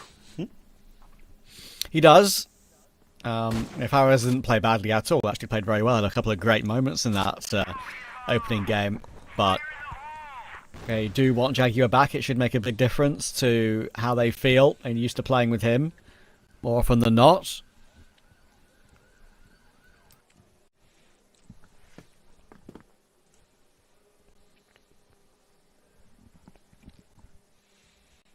Also, a huge shout out for Faris from Faisal, as Penguin mentioned him. He's a guy I hope that we can watch again and again and again. A masterclass player.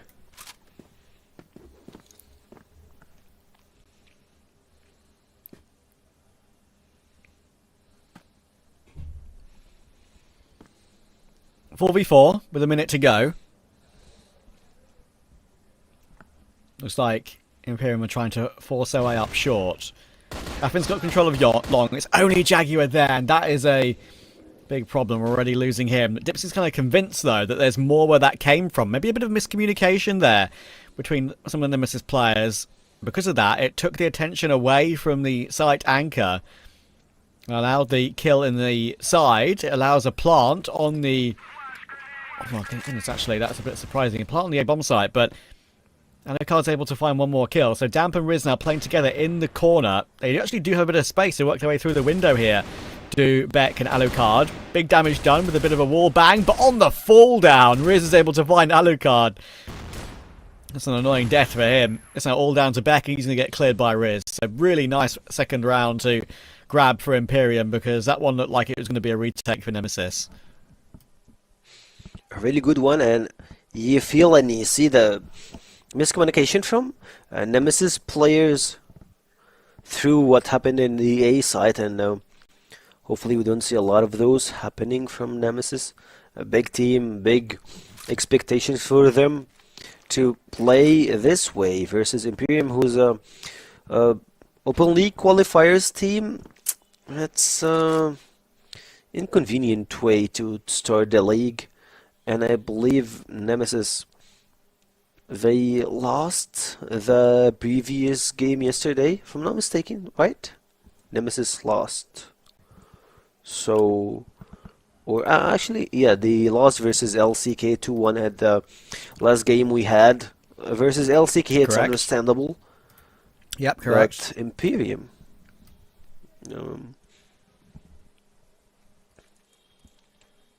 setting bars pretty low for them.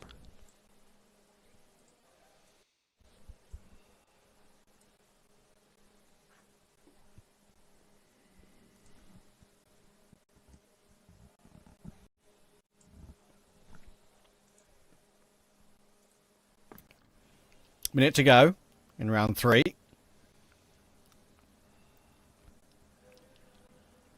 Third person POV of the jiggle up and down on the headshot angle.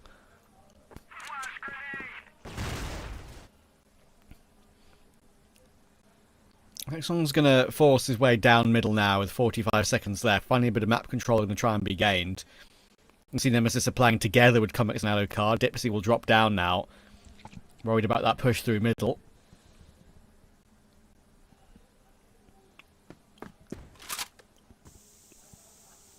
Big hold in a really tight angle here.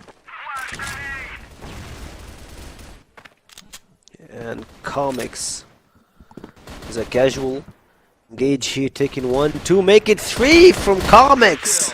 No one here to shut down him. Grabs 4 kills, a quad 1 for him. I hope we can see a replay for that play. Maybe we'll get our picture-in-picture replay, yeah. That was very clean. Very good job from Comics. That's the kind of individual ability that we know he's got. Tapping away. The fourth to make it even more attractive. Pick 1 for 1 in the following round. Raffin and Dipsy will have a few duels apiece, but Raffin is the one that is able to stay alive.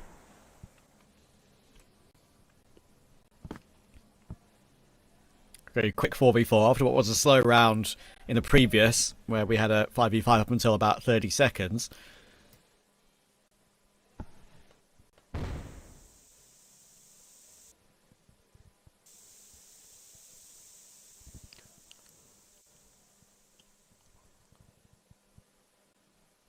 Noxon.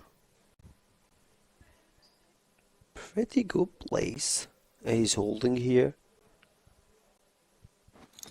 Waiting for any unnecessary moves from Comics or other Nemesis players.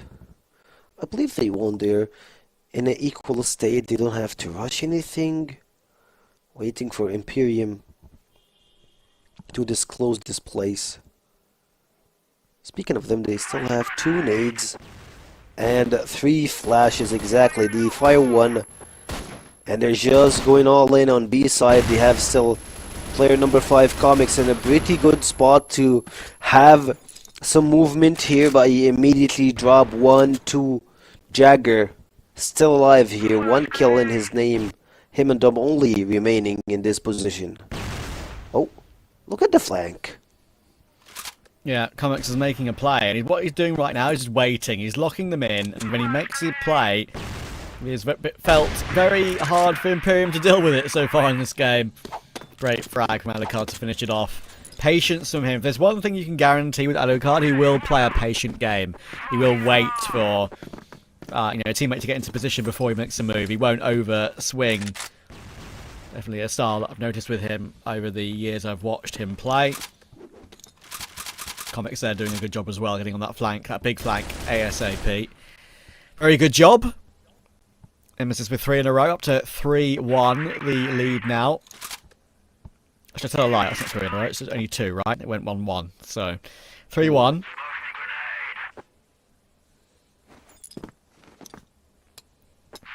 Did they? Really, they won the last 3 rounds. First round. Okay, so I was right. I should have trusted. Yeah. I was right then. I should have trusted myself. Why didn't I back myself? Why didn't I back myself? I'm like, hold on, wait a minute. Yeah. I should just believe in my first instinct. Frapsy, incredible double entry. Yeah, that flash on Comics and Rapping was sick. There's no vision for them whatsoever. Not really much vision for their opponents either, but a little bit more available for Frapsy to grab. With Nexon taking Alucard, Beck and Dipsy, 2v4. Bomb's about to be planted, but Dipsy, oh, if he got that second, that would have really made the round interesting. Now it's only Beck. Caught on the stairs, could be faced from 3 different angles here, could be shot through the floor as well if he's not careful on that particular bridge. And there we go. Oh, Jagger probably should have gotten that kill. Beck seems convinced that there's a player forcing him out of the round from the doors, went for a big transfer. In the end, Riz is doing a smart thing by just not even facing at all. Even if Beck is 1 bullet from death, don't give him a freebie, don't give him anything. Now he's too far away from even being able to defuse the bomb, let alone get the 2 kills. He's got his 1, but surely he can't find Riz and defuse the bomb. Riz knows what's up. Hide all the way. Check it now. 1 bullet needs to hit. And it got a little bit closer than maybe I thought it would, but it was comfortable in the end. He got a little bit closer, but the time was against him. He had a bit hard clutch round to make, like, a clutch play. It was pretty hard for him. And also, speaking of clutch plays, we have seen a lot of them through this series from Nemesis. They did 2 double 2v4s in the OT overtime in the previous the previous game, and Comics Olcard. Both of them just open the entry frags. Olcard again and again and again.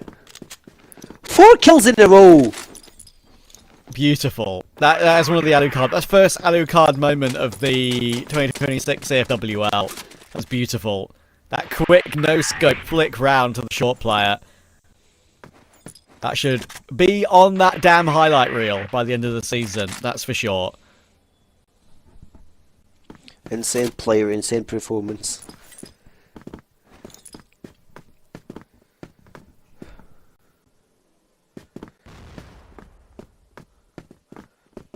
And it feels like it's a walk in the park for him.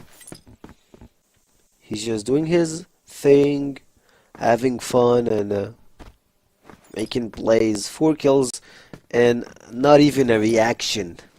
Not even something to get from him. He's just like, yeah, normal stuff. Not much. As if it's a every other day performance.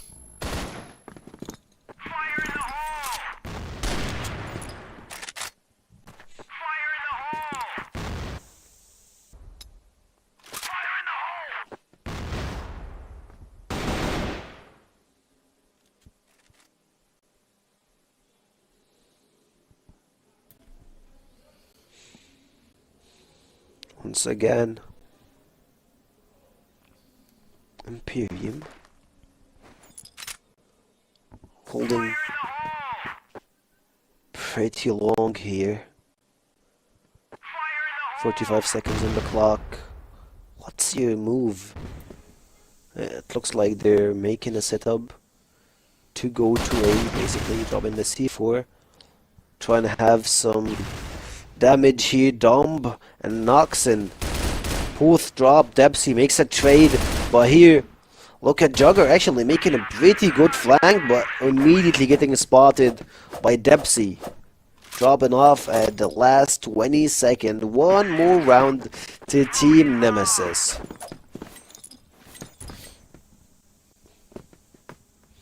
Five to the lead, starting to push, starting to gain what you would think would be their assertiveness and dominance in this series.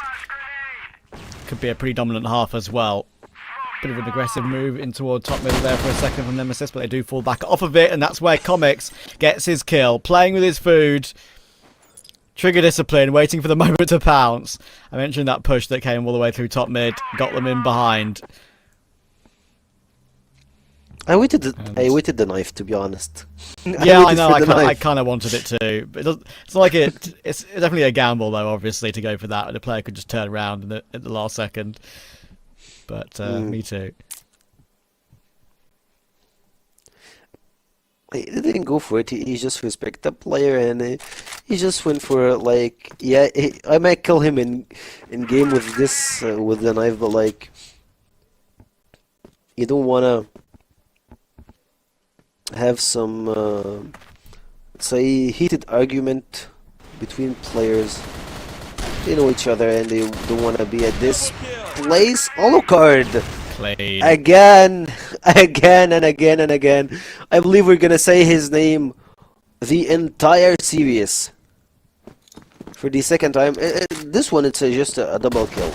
Can he get the treble? And he gets the treble. Of course. Masterclass. He's feeling it now. He's showing up, playing a bit more aggressively as well. 12 kills on the board for him. Him and Comex having a couple of great moments in this game. He's going to start the following round as well. There's not much you can do to stop Alucard when he's in this form, especially when you're the CFOL team coming up from the lower leagues. Alucard's been a stalwart and a very consistent player at the top of the CFWL for year upon year. Season upon season. Phase upon phase. And he's showing off here. Riz last They alive. have 4 snipers. Okay. All stuck.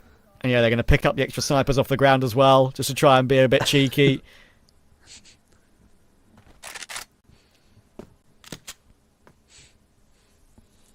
It felt like Krav got jealous from Alucard. So he's just like, yeah, I need to get a couple of those. Like, you need to say my name. Razed got the first one, and Depsy trades it. And it looks like the first half is going to Team Nemesis, 7-2. 3 more rounds to finish the second series of the day, and I believe if Team Nemesis just got one more round, this game is over.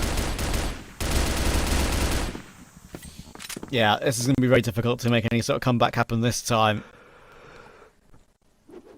Dominance from the favourite.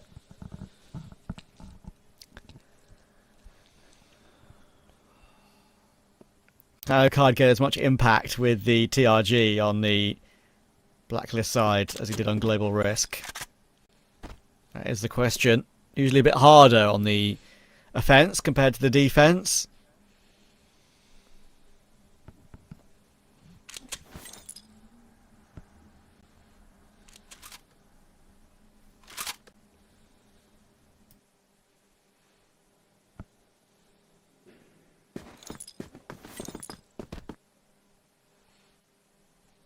Still holding. Waiting for a entry kill. Oh, I love the fake smoke B, flash on A, and they just rush in. Debsy gets rezzed. Pretty fast execution over the side. Only Dump left alone for it, and the immediate trade. The rotation goes from the Team Imperium back. Wanna have another kill here. Goes for Noxian. Oh my god. Left. With pretty low HP. It's a bloodbath. You can see fighting right and left. Just like that, Nemesis picks another round. 8-2. They were all over them there. I mean, the amount of grenades, the amount of spam damage that was coming through as well, that was just ridiculous. There's no team in the league that could have dealt with that. Damp missed his opening shot, did make up for it with a follow-up, but once that happened, it was pretty much game and round over. It will be game over very shortly. The amount of grenades that came through on those 3 retaking players were painful. Good tap from Riz. Jiggle peeking with the long headshot angle. Still somehow alive, doing a great job at keeping himself alive. He's got a bit of support from Nexon coming in now as well. Damps found his kill. Beck and Dipsy do respond, but Riz is doing a wonderful job. 3 kills in this round, and Beck will get taken out by Damp. So Imperium not done just yet. I didn't curse them. I didn't just do that. Sorry yeah, for accusing you of man?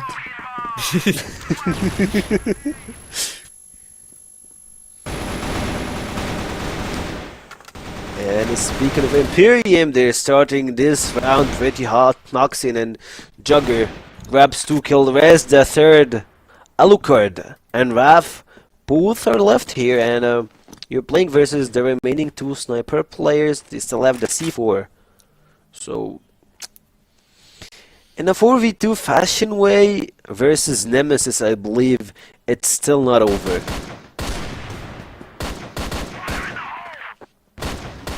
Raf, Rez, double man beaking Alucard. Waiting for the smoke, dropping the first one, dump trades here. It's a 1v3. Alucard smokes are not in this place, but he was pretty stunned, I believe. And he's playing in a 1v2 scenario. Frabzy actually is rushing here. Alucard, Beacon, trying to play with this fence to his side. Frabzy rushing from one side, waiting for the support here, and player number 4, Noxian, just making the work, and Frabzy picking the kill. A couple of nice rounds in a row to make them feel a little bit better about themselves, but it's still a long way back. Seen comebacks like this happen before, though. And don't forget, Nemesis have been a little bit off today with how they performed on map 1.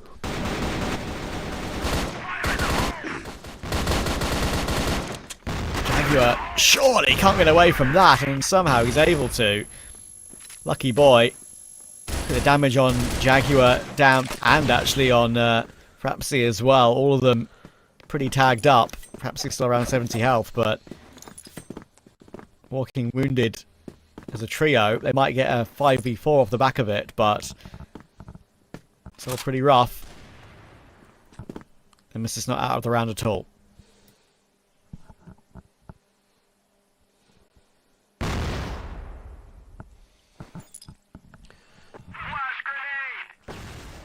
Need to play over the river. They choose to take control over A side. Dump! Just throwing bullets right and left. Trading kills. Dapsy in a 1v2 scenario now, actually. Makes it better for him. It's full HP, playing versus 2.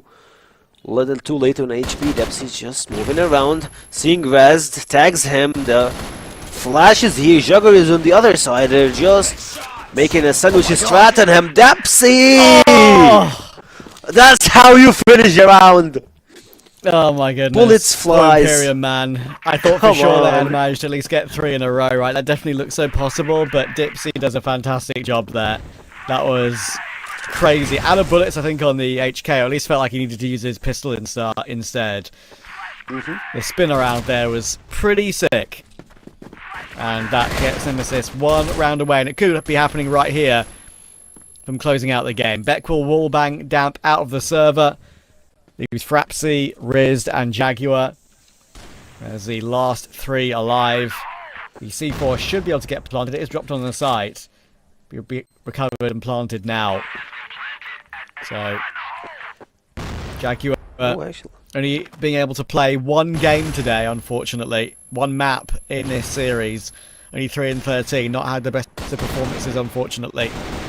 Riz will take some more damage. It's him and Jaguar remaining. Riz has had a great game, up to 17 kills now. He needs a lot more where that came from. Alucard on the angle. Beck stuck behind the boxes will force his way forward, finding the kill. It's all down to Jaguar. It'll be a great time to clutch, and there we go. But I've had a rough game. As I've told you before, you clutch at the last moment. You've bailed your team out, and you feel a lot better about yourself. Good job, Imperium. Still going. Resident Jaguar just clutched this round with a... He had, like, I believe Jaguar was just hiding in the boxes, waiting for the perfect moment to get closer to the play. Jaguar stayed in his place, Rez dropped 1, Jaguar helped him also. No one was checking the boxes to clear the place. And speaking of Rez, he just dropped 1 this second from Jaguar. He got the AK, he got the dream, and he's not leaving it to the time, I believe. He's just doing what he can do, dropping kills, getting extra players to his side, and Imperium in a pretty good spot here, make it a 5v1, and Beck he's left alone. I believe that's the time for Team Nemesis to take at least a short break or just like take a technical pause, so they can align everything together and not go to the same scenario we had in the previous game. Back out of bullets at the end, so couldn't do much with that. Had to get the AK and reload it, but not possible. 3 nades over to a long. So we're putting 3 players over toward this position this time. Plenty of counter utility to try and get Jaguar on the angle. That gives a bit of space on the map elsewhere, though. Look how far Alucard has pushed forward already. Pretty normal default. 1 player watching the long push, 1 player up short, 3 players waiting outside B. Kind of a default for a B play.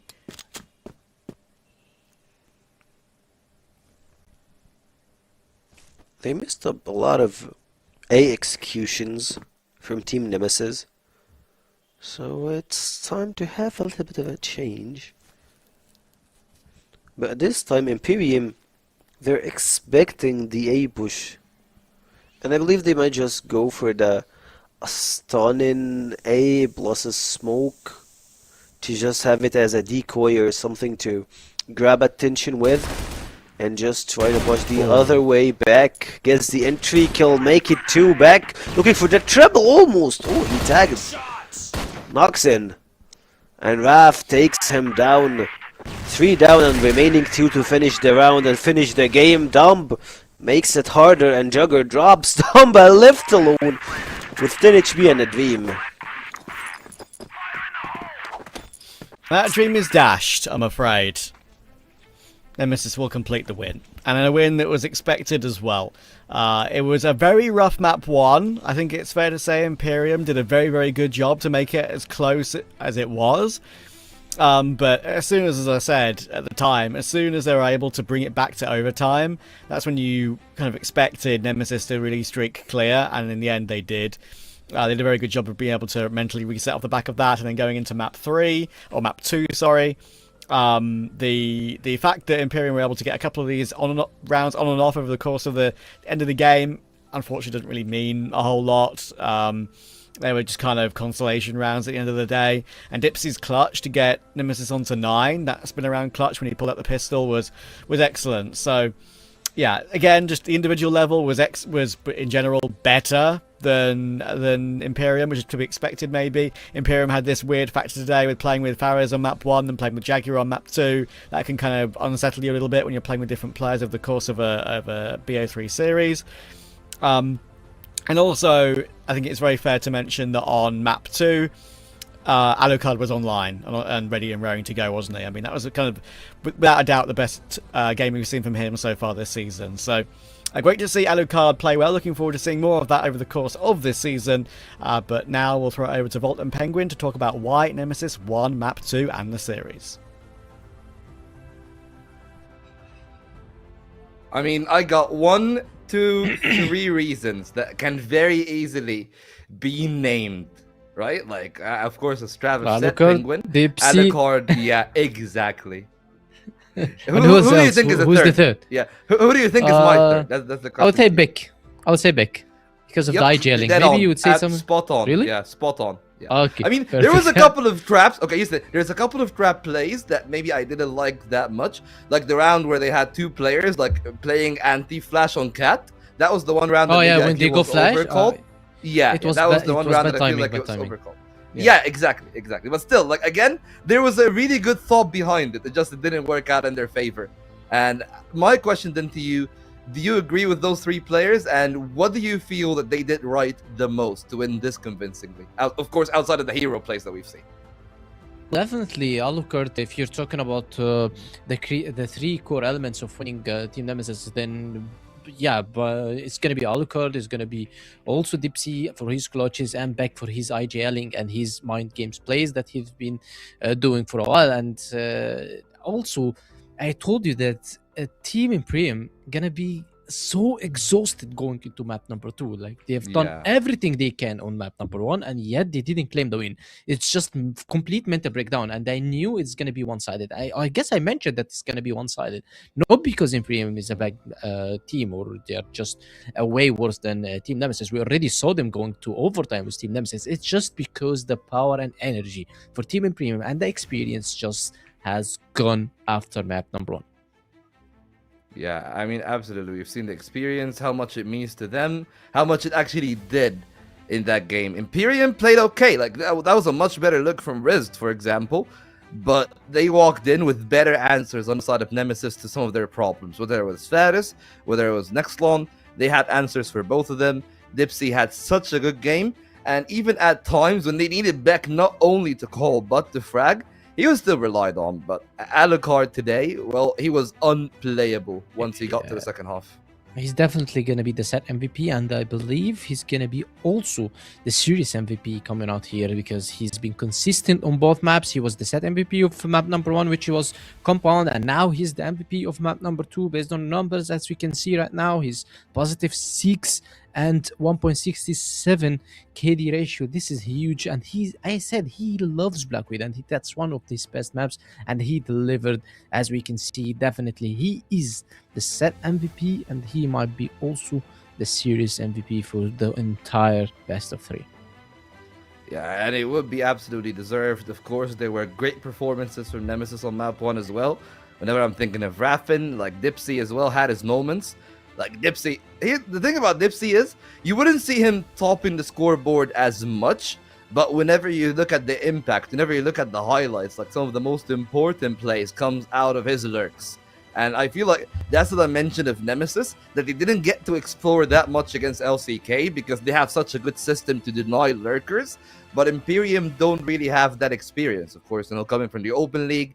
It's a very different game. The timings are different. And I feel like that's what really shocks a lot of those teams at the start. Yeah, as we can see, it's a series MVP is going to be Alucard's 1.60 AKD. Yeah, they still have a long road ahead. And as I said, they played 2 top 3 teams. They played Vitality at the beginning of the game, and then they stepped up into the Nemesis game, and we've seen that they went through overtime. Probably maybe their third or fourth game, they might get their first map, and then actually on phase 2, these guys gonna be locked in. These guys already will have the experience, will have the momentum, will have they will break the fear of playing into the West League or also losing in the West League because they already have nothing to lose. They are going into phase 2. So in my opinion, this is a win-win situation for Team Imperium. Yes, they lost both first match, but they lost versus very strong teams. They learned a lot. They're going to be watching the replays. They're going to be just saving the votes. They're going to be watching their mistakes, maybe fixing it, and going into the next games with heads high. Yeah, and that's what we're expecting, of course, for Nemesis. Congratulations, it's a 2-0. So I didn't curse it that much. Just the games went a bit longer than expected. Yeah, a bit, just a little bit. Yeah, a little bit. Like guys, come on with a friendly fire, okay? We're all on the same page here. It's fine. We all want to watch good Crossfire. And that second map of Black Widow absolutely delivered. But we still got one more best of 3 to watch. And I just want to close out the thoughts here on that one. We talked about Imperium a little bit. Let's talk about Nemesis a bit, right? Like, of course, another day at the office on the Black Widow. A little bit of a struggle on the first map. But as we agreed to, the double op, right, the double sniper setup, that was just so impressive from their side. But now looking at the future, where I just want to check on their next game. They're playing the next game against 3BL tomorrow. Yeah, 3BL. It's going to be tomorrow. Is that a good performance for them to have confidence to walk into that one? Or do you think that 3BL's game against LCK, especially if 3BL plays well, might actually give them the encouragement, like, hey, like Nemesis might be slipping, we can catch them off guard on the map, try to like favor the veto slightly to our side? Or do you think that even with the veteran players on 3BL side, it's still a bit too early to take on a Nemesis? Well, I guess we're going to discuss this after the break, Volt. All right? Yeah, let's go to a break and then we'll figure that out when we're talking about the next best of 3.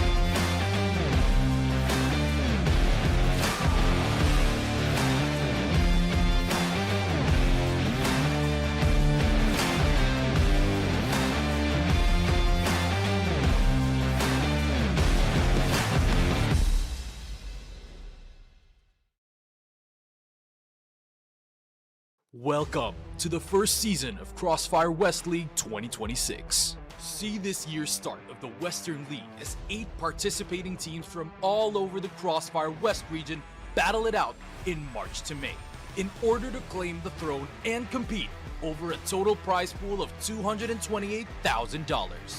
For the first season of 2026, get treated to 3 months of high-stakes action, as the season consists of 2 regular season phases and a double elimination playoffs where legends are created.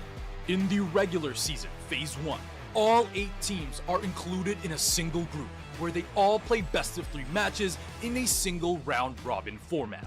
Support your favorite teams as every match counts here. Every performance in Phase 1 will determine which 4 teams will be part of the Elite Group, where they are guaranteed playoffs, while the other 4 teams in the Contender Group will either fight for playoffs or relegation. Expect no resets, as results accumulated in Phase 1 are carried over in the next phase of the competition. In the regular season Phase 2, witness teams from both groups compete in a single round-robin format within their same group. For the elites, this is their chance to secure advancement to the upper bracket round 2 of the playoffs. As for the contenders, be ready to see some of them say their goodbyes. In the playoffs, the 6 remaining teams will brawl in 10 total grueling best-of-5 blood fights in a double elimination bracket. 3 consecutive victories will result in a chance for royalty, while 2 defeats mean the end of a valiant journey. Legacies either move forward or are cut short. Here in the finals, experience a grand bout between a challenger from a victorious path and an adversary that has once tasted setbacks, to determine who will be crowned champion of the CrossFire West League Season 1. Not a memory, a movie. Every round, every map, every series is a mark of a continuous history. This is the road of recovery for the old glory. CrossFire West League, reclaim the throne.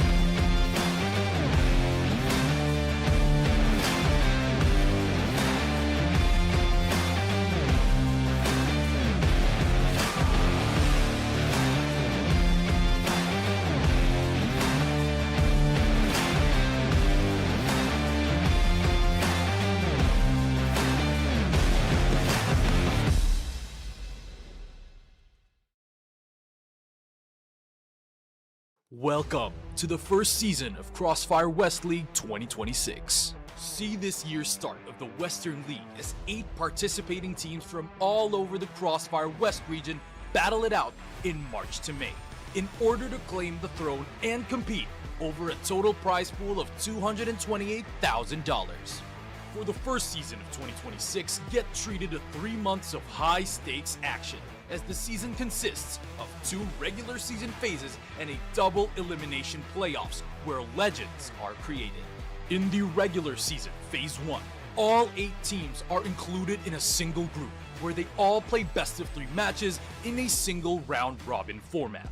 Support your favorite teams as every match counts here. Every performance in Phase 1 will determine which 4 teams will be part of the Elite Group, where they are guaranteed playoffs, while the other 4 teams in the Contender Group will either fight for playoffs or relegation. Expect no resets, as results accumulated in Phase 1 are carried over in the next phase of the competition. In the regular season Phase 2, witness teams from both groups compete in a single round-robin format within their same group. For the elites, this is their chance to secure advancement to the upper bracket round 2 of the playoffs. As for the contenders, be ready to see some of them say their goodbyes. In the playoffs, the 6 remaining teams will brawl in 10 total grueling best-of-5 blood fights in a double elimination bracket. 3 consecutive victories will result in a chance for royalty, while 2 defeats mean the end of a valiant journey. Legacies either move forward or are cut short. Here in the finals, experience a grand bout between a challenger from a victorious path and an adversary that has once tasted setbacks to determine who will be crowned champion of the CrossFire West League Season 1. Not a memory, a movie. Every round, every map, every series is a mark of a continuous history. This is the road of recovery for the old glory. CrossFire West League, reclaim the throne.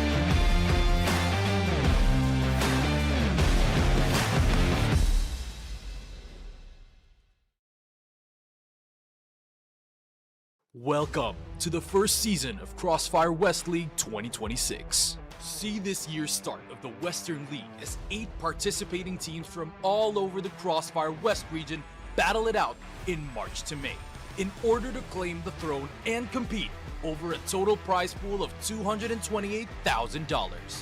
For the first season of 2026, get treated to 3 months of high-stakes action, as the season consists of 2 regular season phases and a double elimination playoffs where legends are created. In the regular season, Phase 1, all 8 teams are included in a single group where they all play best of 3 matches in a single round-robin format. Support your favorite teams as every match counts here. Every performance in Phase 1 will determine which 4 teams will be part of the Elite group, where they are guaranteed playoffs, while the other 4 teams in the Contender group will either fight for playoffs or relegation. Expect no resets, as results accumulated in Phase 1 are carried over in the next phase of the competition. In the regular season Phase 2, witness teams from both groups compete in a single round-robin format within their same group. For the elites, this is their chance to secure advancement to the upper bracket round 2 of the playoffs. As for the contenders, be ready to see some of them say their goodbyes. In the playoffs, the 6 remaining teams will brawl in 10 total grueling best-of-5 blood fights in a double elimination bracket. 3 consecutive victories will result in a chance for royalty, while 2 defeats mean the end of a valiant journey. Legacies either move forward or are cut short. Here in the finals, experience a grand bout between a challenger from a victorious path and an adversary that has once tasted setbacks to determine who will be crowned champion of the CrossFire West League Season 1. Not a memory, a movie. Every round, every map, every series is a mark of a continuous history. This is the road of recovery for the old glory. CrossFire West League, reclaim the throne.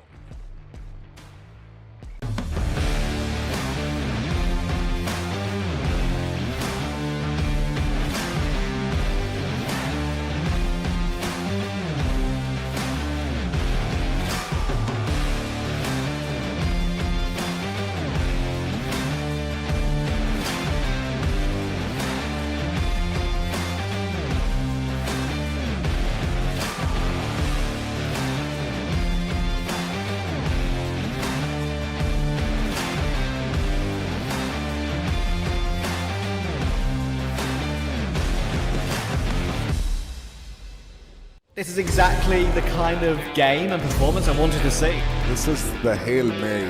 Every individual player is bringing their A game right now. That's what I'm talking about. I've had enough of being quiet. I want to get things moving. The Madison not able to get Free! Oh my word, straight out through that smoke just Zane has Autogat Frisk here. Yes, Trevor very scared going for that twig.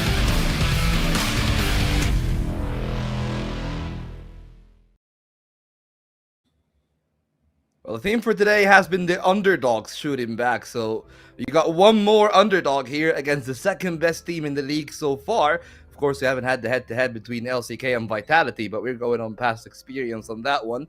LCK looking as sharp as ever. The only team in the West League to take a series of Vitality in the regional finals. And now 3BL Galaxy have to somehow wrestle against them. We've seen close calls from both Imperium and, of course, Swamp Gaming in their first showing. Penguin, how do you feel about 3BL in this one?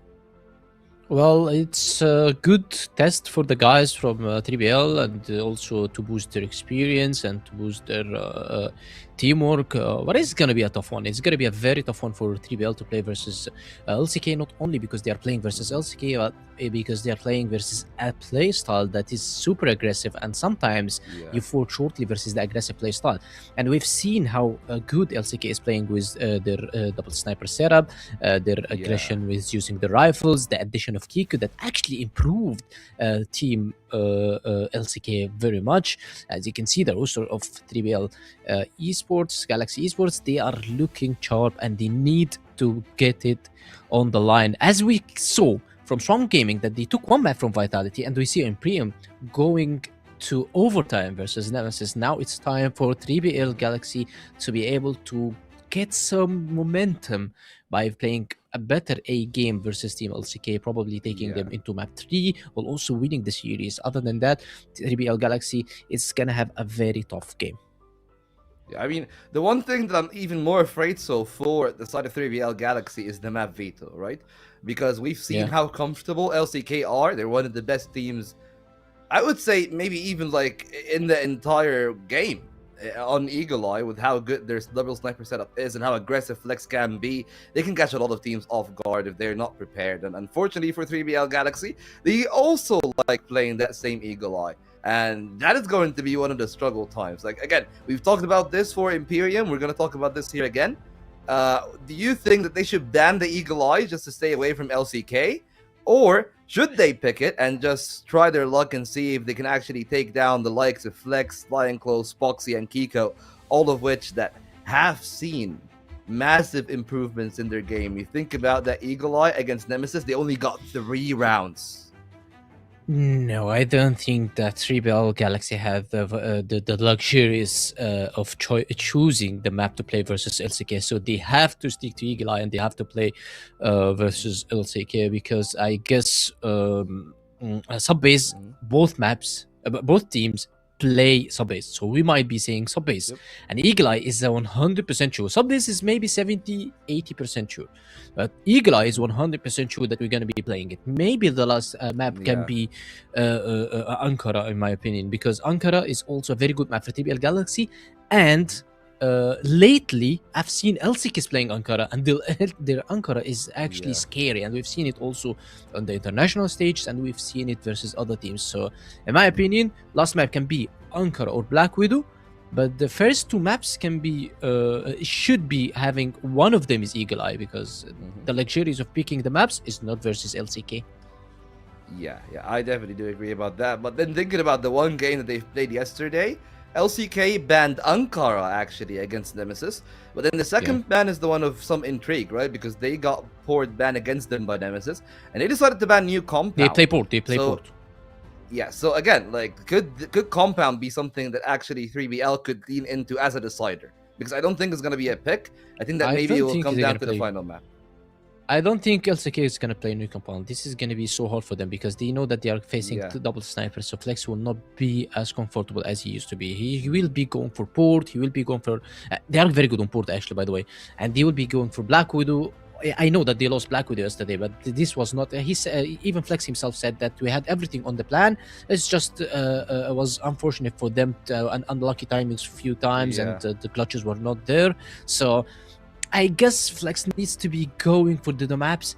If he's picking, he needs to be going for the maps that he's comfortable at and avoid the double sniper setup that's coming from 3BL Galaxy. So Subbase is good, Eagle Eye is good, Port Black Widow is also good. New Compound, New Mexico, and Ankara maybe on lower production style. Yeah, I mean, the one thing that we can all agree on, at least here on the desk, and both us and the casters and Trav and Sekio, all 4 of us have picked LCK for that one. So that pretty much have become an agreement. All of us think that that should be the case.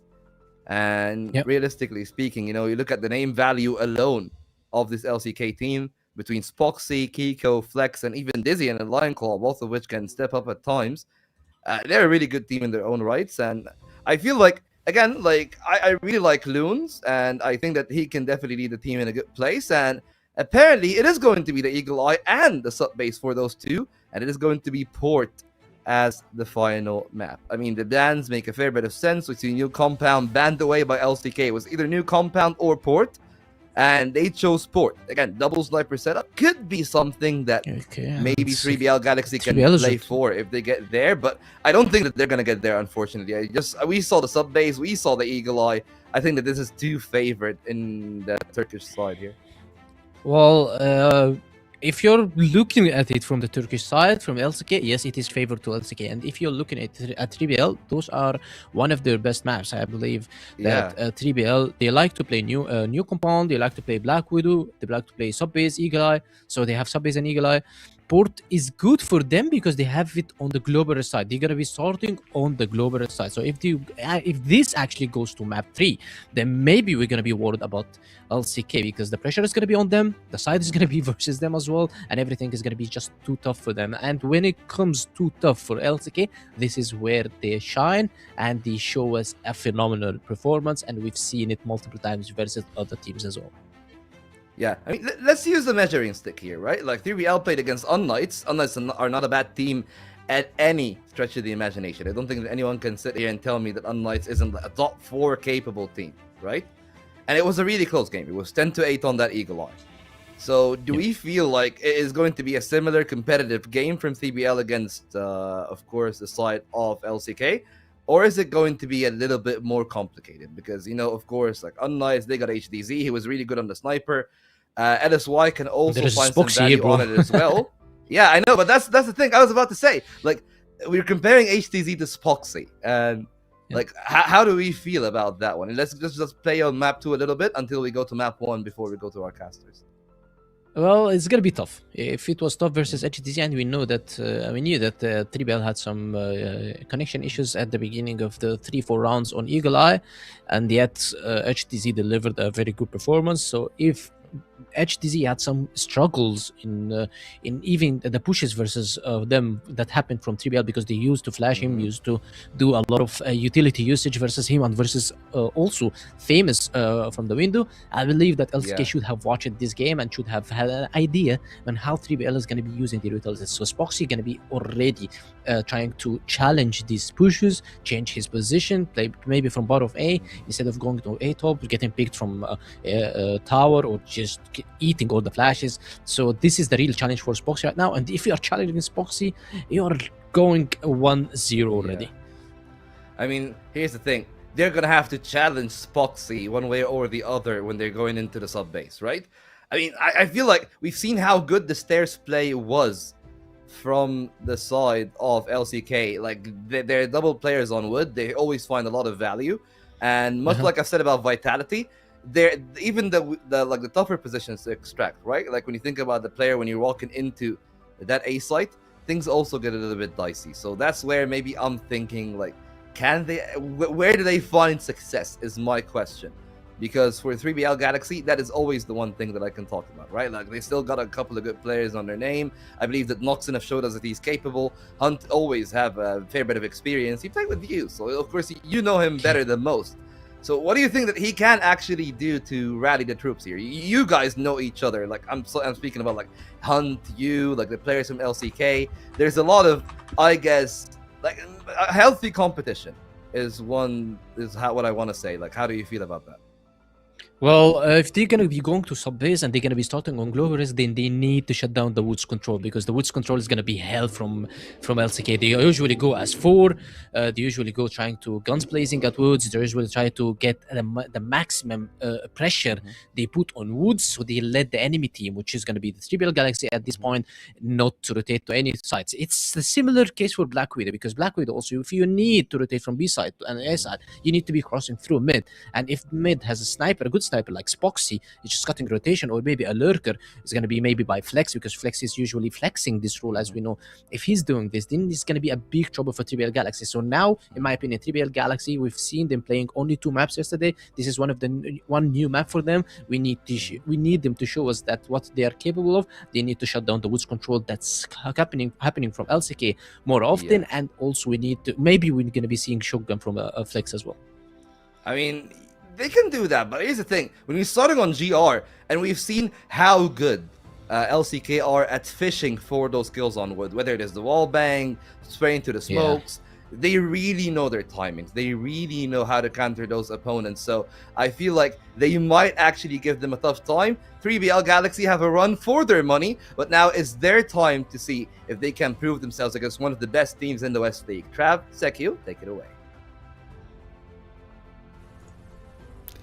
Thank you, Volt and Penguin. Great work between the two of you there, and great conversations about the series we've got coming up in front of us. And yeah, LCK, they're the obvious favourites here without a shadow of a doubt, but at the same time, we know that some of the 3BL players have so much experience of playing in the CFWL for so long. I mean, we've already seen multiple opportunities for an upset today, with Swamp getting a map, Nemesis getting taken to overtime. I'm not going to just say this is going to be a stomp for LCK. I refuse to believe it, knowing how the league has gone today. I don't believe that. Yeah, of course, same thing. I don't think this game will be a stomp. I believe Team 3BL will make this game look convenient for our viewers today.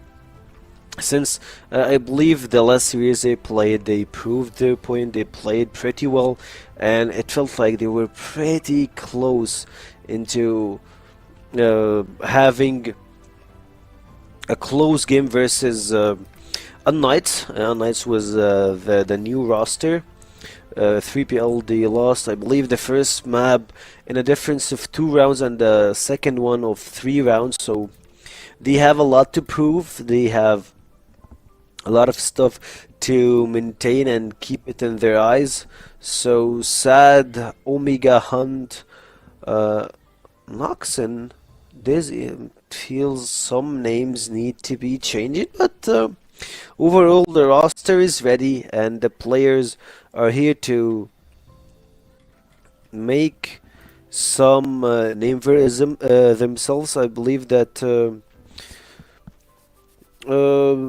roster itself, the 5 players that we're seeing right now, they had a lot of progress, a lot of time to play, a lot of time to perform, and the relegations into playing versus some of those new teams. And I believe we have heard before from Penguin that they started scrimming since September, so that's a long time ago. Yeah, obviously that probably teams need that amount of time, maybe even more, to really get some success and recovery to get a victory. I like to see some of the players with their jerseys on. I feel like in a number of these sort of games, when you're playing from home necessarily, and you're not really playing in a team house or anything, you see players playing in their regular, hoodies or whatever, as we see Flex and Design. But Kiko's kitted out. I like to see that. Rep your org while you're part of an org. And he's gonna have that jersey on. Do you like it? It's one of those sort of jerseys, right? There are so many boring jerseys in esports. That's one of those I've had in a while. So many just regular black jerseys, regular red jerseys, sponsors littered all over them with no character whatsoever. Okay, this isn't that bad, okay? But there are so many jerseys with just sponsors littered all over them with no character at all. I do like ones like LCK have with Kiko, which is a little bit more of a nicer background design. Got the dragon there, as you can see. Honestly, I really like that because I'm a bit of a jersey collector myself from various teams in other esports, and I only really like a jersey if it's something unique about it, if it's got a character, if it's got a design in the background that is unique. And at least LCK for me have a little bit of that. There are too many orgs that don't create a jersey that maybe fans would want to buy, or even players would necessarily want to wear. But obviously they're forced to because they're part of the org. So I want to give LCK credit for something a little bit cleaner. Yeah, and I can't agree more than this on this part. Me myself also, I collect jerseys from teams. I have, I believe, from the teams that play in the CrossFire Western League. I have UBIS and 3PL, since like both of them are Nice. from Egypt, and like the 3PL jersey, I just love it. Like I have the one previous this one. It's pretty good, like the older one. That's Is it one something. with like so the logo at the top right, their face. That's the one with the really big one on the right. Is it? Yeah.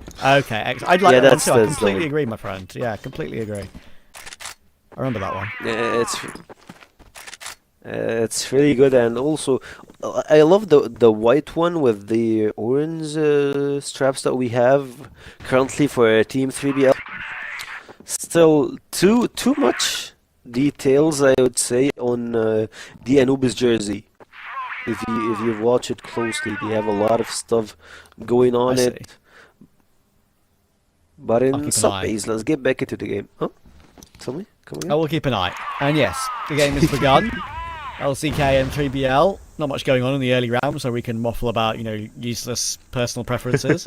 But yeah, already we've got a bit of a peak coming in through here in Warehouse, of course, with actually Spoxy's close up. Zen was in support, and Noxton's on the other side of that smoke. Maybe thought for a second Spoxy might go in for a bit more of an opening pick, but as it is, Noxton is just waiting, biding his time, waiting for him to push through in toward the inner bomb site. As will go down. Noxton does hold the line though, almost 3 as well to find 2. Activates Amiga to come and help out. He gets his 1 kill. And sees Spoxy at long range as well, I believe. Trying to help Sad out on the bomb site. He's done exactly that. Sad has some time to peek. And now Spoxy has nothing really to do, all alone. Yeah, as you can see, the Team 3PL moving around, and at this point, I believe one will hold A and the another will hold B, but never mind. Hunt grabs the final kill and puts the final nail in the coffin for Team LCK. First round goes for 3PL. They wake us up with their performance, stating that they choose sub base for a reason. I believe it's one of the most played maps for CrossFire Esports, and most of the players knows how to play it.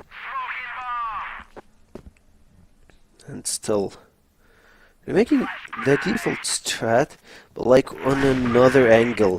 This time Dizzy's holding the place, and at the same time Omega is having the crossfire spot here. LCK makes the trade, and immediately Spoxy gets a double flex with the treble. LCK, they own the A side. Very low HP though. 2 players 50. There is makes no difference, 50 HP, and Flex even lower. Actually, both of them actually 50. It looks like they're spot on, both 50 HP, right in the middle. Kiko also tagged up a little bit as well, but Sad and Noxin really can't do much on this recovery, I would imagine. Bomb timer is also ticking ever lower. Noxin does get one toward Flex, but there's a trade from Zane. Even though Sad does find his 1 kill, and he forces his way into the site, there's nowhere to go for him. So he'll get taken out, and a good hold from LCK. Good hold and a good double peek from Kiko and Zane. Both of them, they're like the dynamic duo. We've seen them just go and play together at the same place. You're always holding each other's back and saving a lot of LCK rounds previously, yesterday at least, and today. We had some critical plays from Wineclaw and Flex yesterday. Hopefully we can see them actually start shine back, but as you can see, LCK HPs are pretty down. Flex and Wineclaw almost below midlife.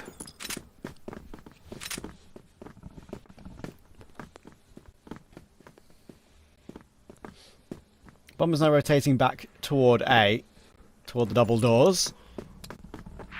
Penguin talking about, obviously, as we know on Subbase, how important that position of the map is. How much teams like to fight for it. He's there wide, waiting to push through. Hunt's going to peek with him. They're going to go for a double swing. And actually, it is wide to get that wallbang frag. He goes back in looking for more, and that's an easy kill for the Zane. Big missed shot from Sad. Should surely get forced out of the round, and he will be by Kiko.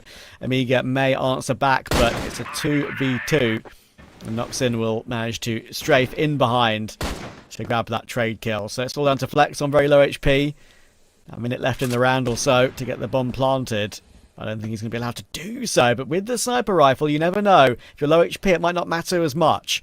And Noxin may have rotated in on good timing, but Flex is going to go and pick up the C4. That's the most awkward part for him. It feels like he doesn't know where the C4 at.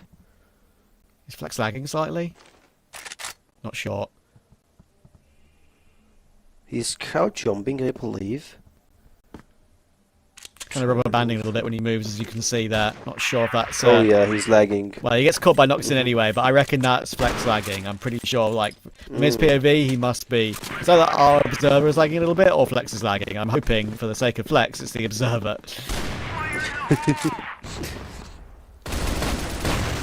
You hope that Flex is having a really good ping.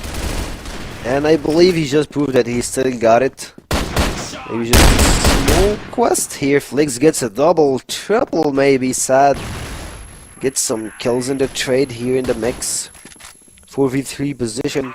And also Sad playing on a sniper. We've seen him, quite frankly, not a long time ago, but Sad is one of those players, talented individual, that we think that he might have some stuff to do into his name. He played for a long time for I would say Anubis, been part of the organization, and now that's the first time he leave Anubis since 2023. But still pretty hard. New roster, 3PL. You're still in the mix with the feelings, new plays, new roster, and still trying to find the foot that they want to stand on. Very aggressive from Noxin there. Push through.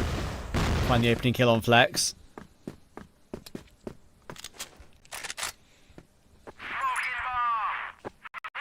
Not giving him much room there to maneuver at all. He'll fall back with that opening frag too, to retain the man advantage. I feel like when we watch a 3BL player, the connection looks okay. When we watch an LCK player, it looks like they're kind of lagging all over the place. I hope that's only from our POV. I think they obviously would have paused the game if it was an issue on their side, I think. Would have called a tech pause, so I'm hoping they're going to be okay.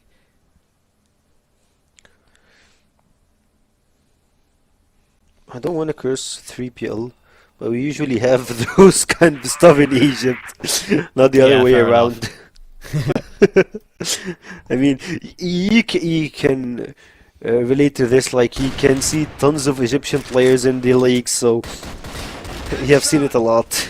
LCK trying to rush here through the stairs, but Dizzy and On both are just the dynamic dude that you're looking for. But Spoxy with a sniper drops too. In a really good fashion way. Sad jumping in, grabs another win for 3BL.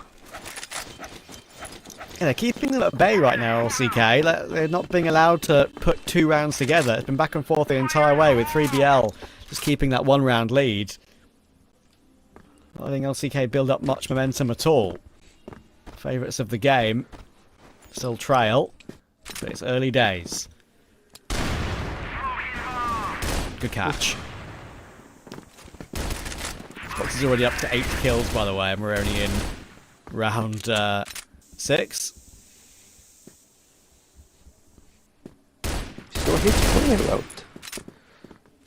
Spotting pressure, making plays, and to his help of his teammates. Hopefully we can see most of those kills translating into rounds for LCK. like just farming kills around left and right.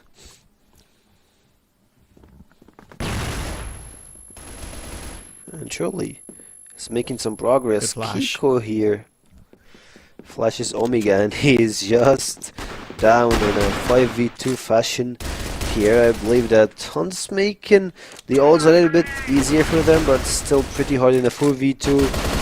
Whipping all of those shots. Dazzy drops down and Flex gets the final kill of this round. 3-all, and we're back again. Yeah, well done.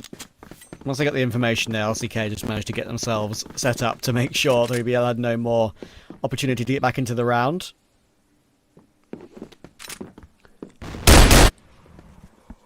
It does look like it's on the LCK player's side, unfortunately.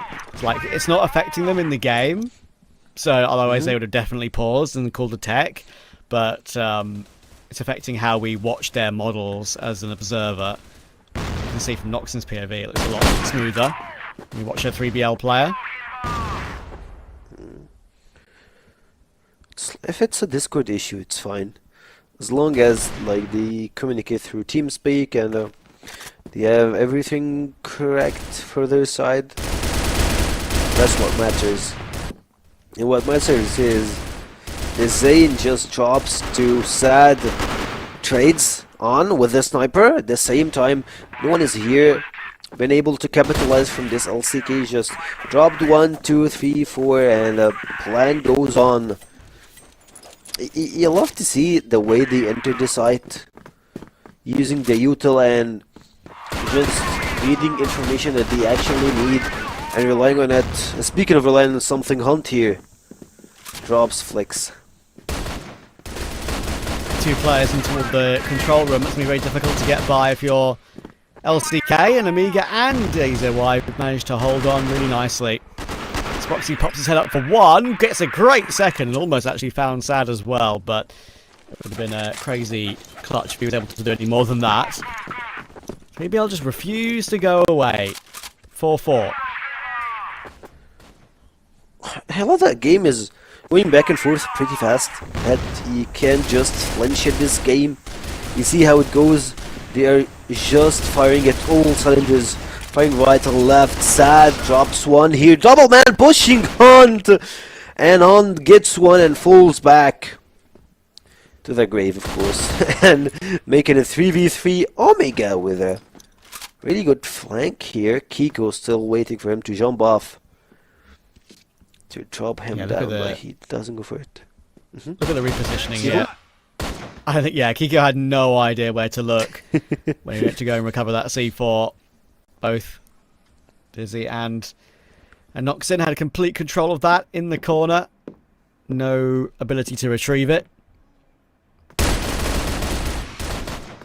Nice shot from Lionclaw, but he's always going to get traded when Noxon will pop his head out. So, good job from 3BL. A really solid first half for them as the underdog in this series, up 5-4. LCK will now switch sides and look to try and do the damage on the global risk. If they can keep it going at the same pace,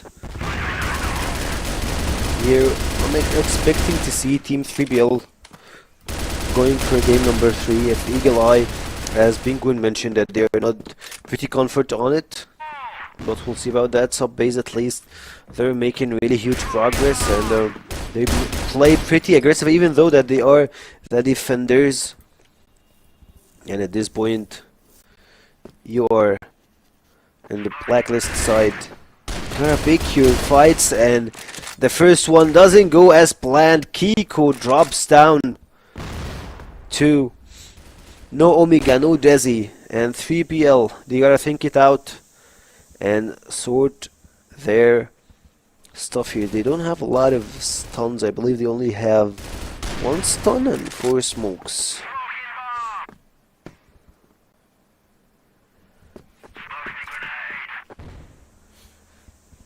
Noxon will try and force his way forward, picking up the TRG. Kiko in the right corner will manage to take him down. Sad. Oh, can he pressure him on the reload? He can. It's a good catch. But still a long way back in the round for 3BL. Hunt and Sad 2v4.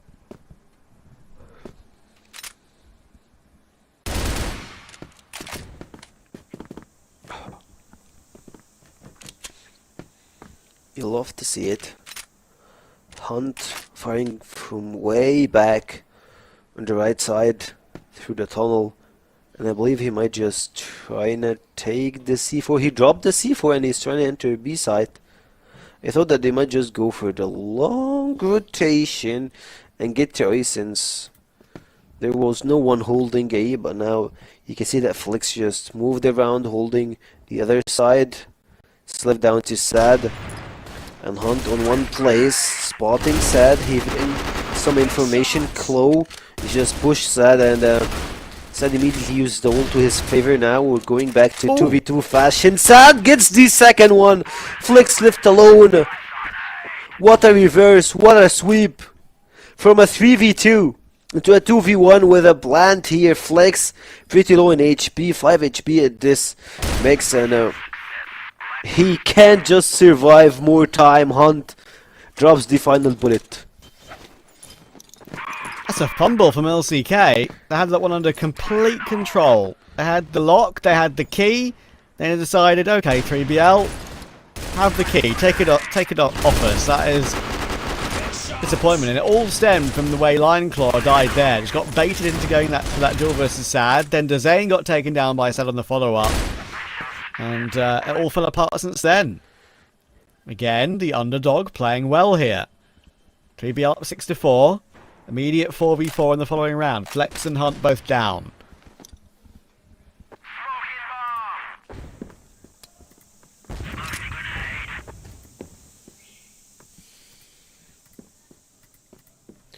I believe if we stayed at the same tempo, same pressure that 3BL is making, LCK should go for a tactical timeout.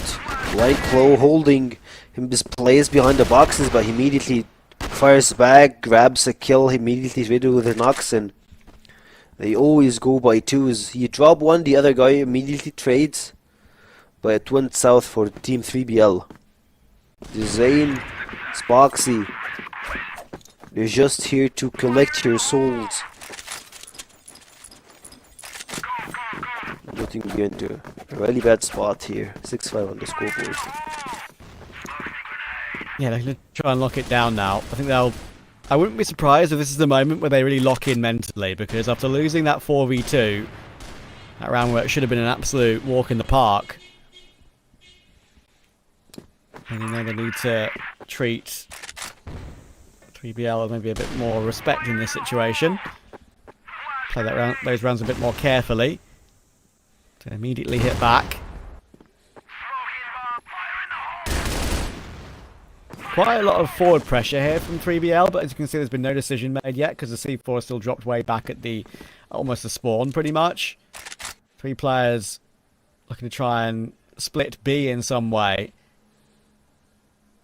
One will be dropped in a different position now by Hunt. But Sad will miss his shot to give Lineclaw a chance to deliver. They're going to try and force the issue now. That does get Amiga and Nox in a kill back immediately, but Spoxy and Flex are here, and we know that dynamic duo are so damn strong. Look at them go. It's all down to Hunt, but Spoxy's on the line with that sidearm, and that is the round to make it 6-all. Zane and Spoxy, like Spoxy just went with the sniper. Lineclaw and Zane, they're just like those guys that get the job done. You need them, they immediately show up and they bring LCK back to the game. You have one for decoy, one to grab attention, and 2 to hold and make everything that you actually need. And speaking of Lineclaw, at this point of the game, he got not 1, 2, but make it 3 people trying to pick him. He immediately drops down. No one to support him at this time, but hopefully you will see a difference here. Noxen drops a Spoxy again. It's time to plant. You have the B side to your side, and no one can actually get closer to you, but Flex is just hunting for kills. Drop in another one, make it a little bit easier, but still Team 3BL got the advantage. Yeah, they do realise it in the end, as you were talking about, that they have the big bomb site at their disposal. But yeah, with the fact that it got a bit closer, I was worried for a second. But they are going to get the plant now. The retake from LCK is still very doable. They had forced Kiko back away, made sure to stay alive. And yeah, heard the steps for sure. He said why we'll be able to hold the line, and it makes it a lot easier for him to be able to hear those footsteps. Makes that look as if it's a doddle. Flex now 1v3, would be a 1v4 total if he was to find it, but Noxon's got the line and he can't really get past. He said why are Sad holding the line either. It'll be Noxon to get the kill, and 3BL just continue to keep LCK at, well, not necessarily arm's length, but finger's length the whole game. You love what you're seeing. It's going back and forth between LCK and Team 3BL. We had a lot of high hopes for the roster, for the players, and they are keeping it up. But Flick's telling you, Hunt, that's enough. You had 9 kills. You're making tons of, I would say, pressure. You're making us annoyed. So please step down, step aside, and let us have this advantage and play the game in peace. Omega also dropped down. A lot of HP bars are shrinking. Noxon responds to Flex and the Zane, both of them go back to the grave. Man, I love like the trades, the early ones. Like you see one, like once you have the early advantage, it feels like yes, this round is gonna be a lot easier for you, but in a blink of an eye 2 players drops and you're like, so what shall we do now? Yeah, exactly. I mean, if this round goes awry from LCK, we're getting in a position where it's very likely they're going to call a attack pause, I would imagine. So whether they're 8-6 or 9-6 down, they're going to have to use one.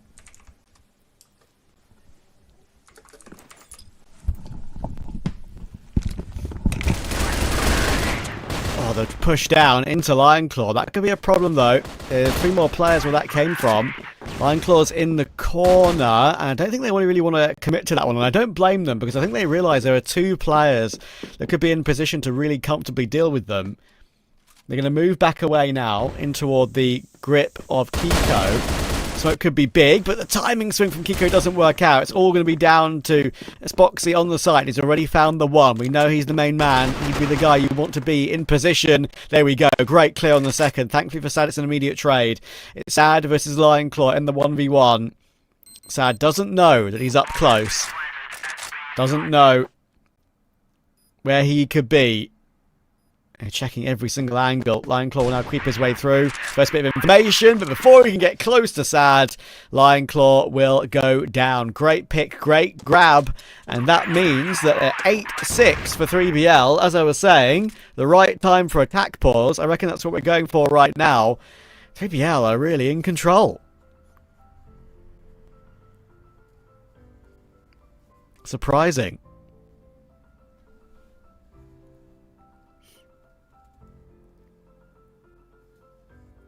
LCK. In fact, both Volt and Penguin mentioned it, to be fair.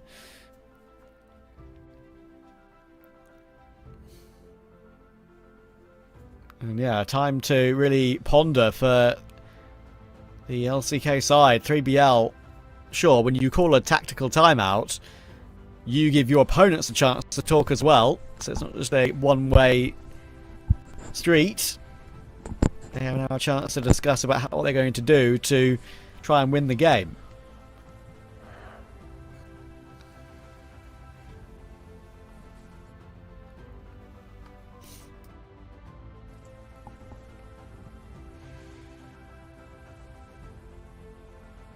They're talking together. I don't think we have a camera for their coach, but still. We have 1 minute remaining for the timeout for LCK. It looks like they called for the timeout, but through the cameras I feel that Sad is pointing to stuff that they need to be focusing on the other team. On the other side, LCK, Loans is just also doing the same thing, but when it's from the coach's perspective, it's different. Since he's spectating, watching everything and hearing the voice comms, he can have the best understanding into what should you or trying to change your C through your strats, your movement, your plays itself.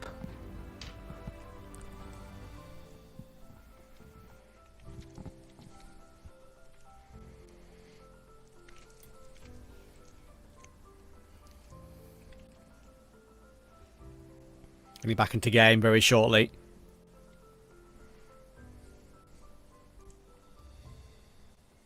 Do LCK have the answer? They figured out what play they want to make to try and get one round here and now. More often than not, these tact pauses really do work.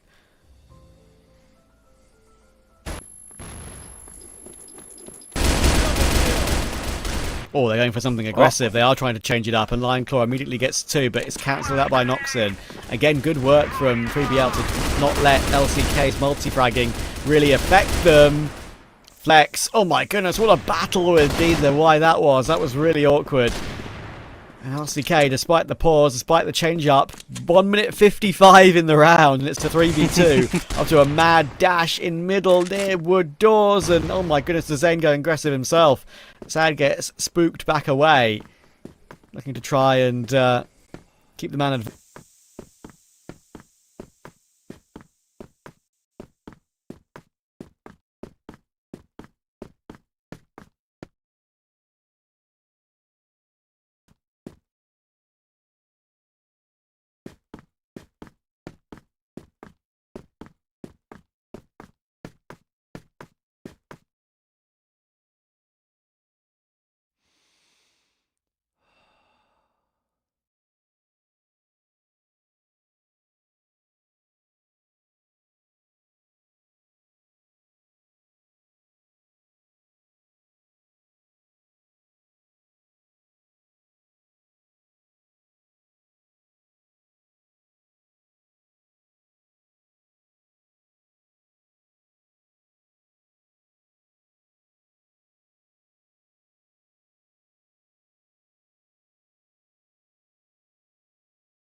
Yeah, as you can see, unfortunately, we've disconnected from the server. That is the reality. It can happen sometimes. We had that earlier, so we'll try and get back in pretty quickly. We know that it was an 8-6 round. We know that they're going to be pretty well set up in a 3v2 to probably make it 9-6 as well. So this could really be a big moment in the game to really get back into a chance to take the map, and what would be an unexpected map as well. We know LCK maybe don't love the map as much as maybe some of the 3BL players do, but yeah, I'm pretty sure we were just waiting for confirmation on what the scoreline will be. According to our lovely panelist Penguin, it is going to be 9-6. I'm sure he's got the the contacts with the players in friends lists and stuff like that you can maybe ask or check with. But yeah, once we get back into the server, we should be able to figure it out. I reckon it's going to be 9-6, and I reckon they're going to probably pause it for us to get back in and watch. At least that's what I'm hoping.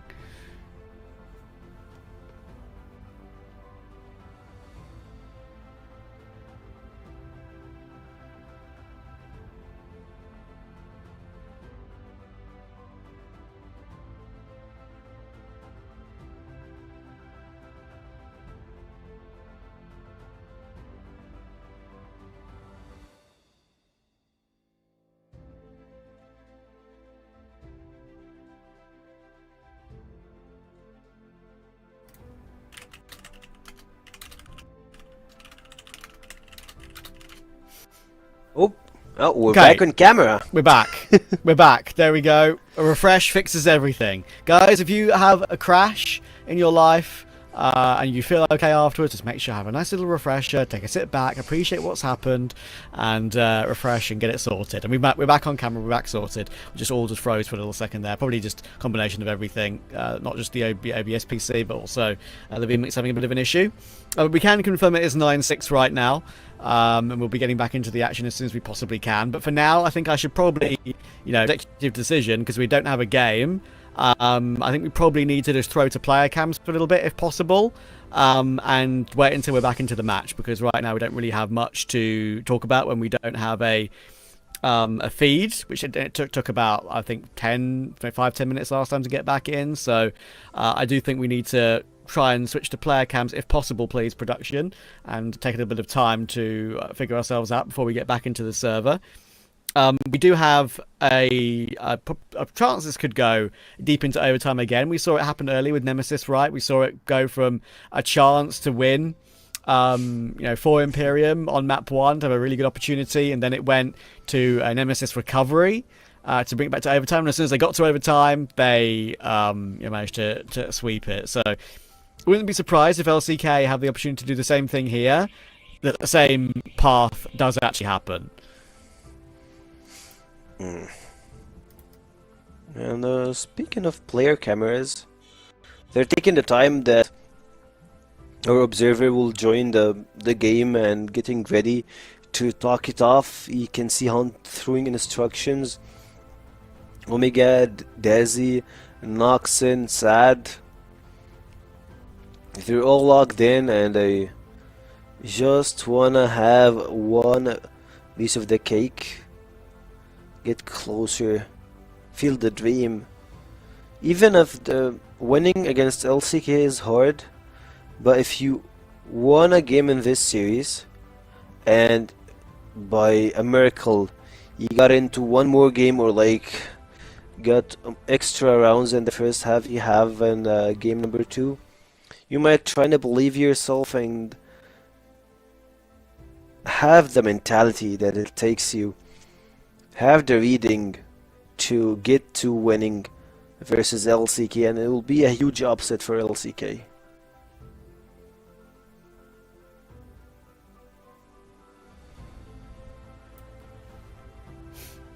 I think we're starting the game back up again. There was one more round that had been played while we were fixing our issues, so I believe it's 3BL up now 9-7.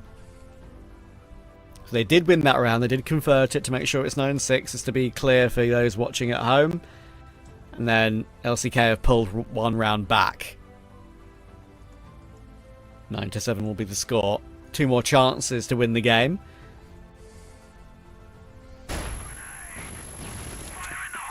And we're back in.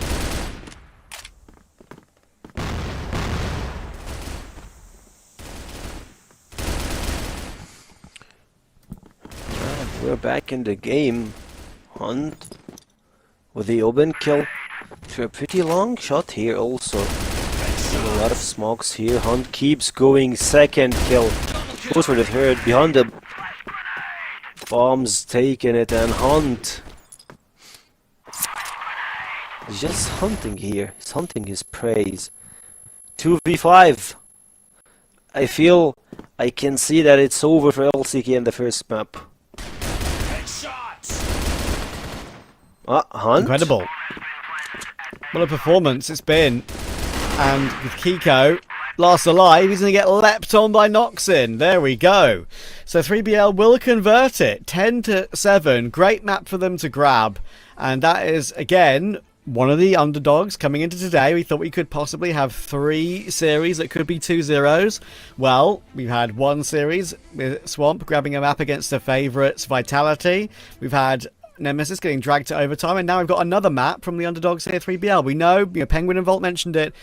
They always have historically enjoyed sub base. We're expecting that to switch back around again, to get LCK, probably map 2 and map 3. They are the favourites for a reason. We saw how Vitality were able to bounce back earlier, but yeah, I'm pretty impressed by 3BL in general. They played that map very well. They played it very calmly. There was no real massive mistakes or overswings or anything like that. And I think that just shows you that they've really worked hard to get this team to a solid level. And we'll see if Volt and Penguin agree with me.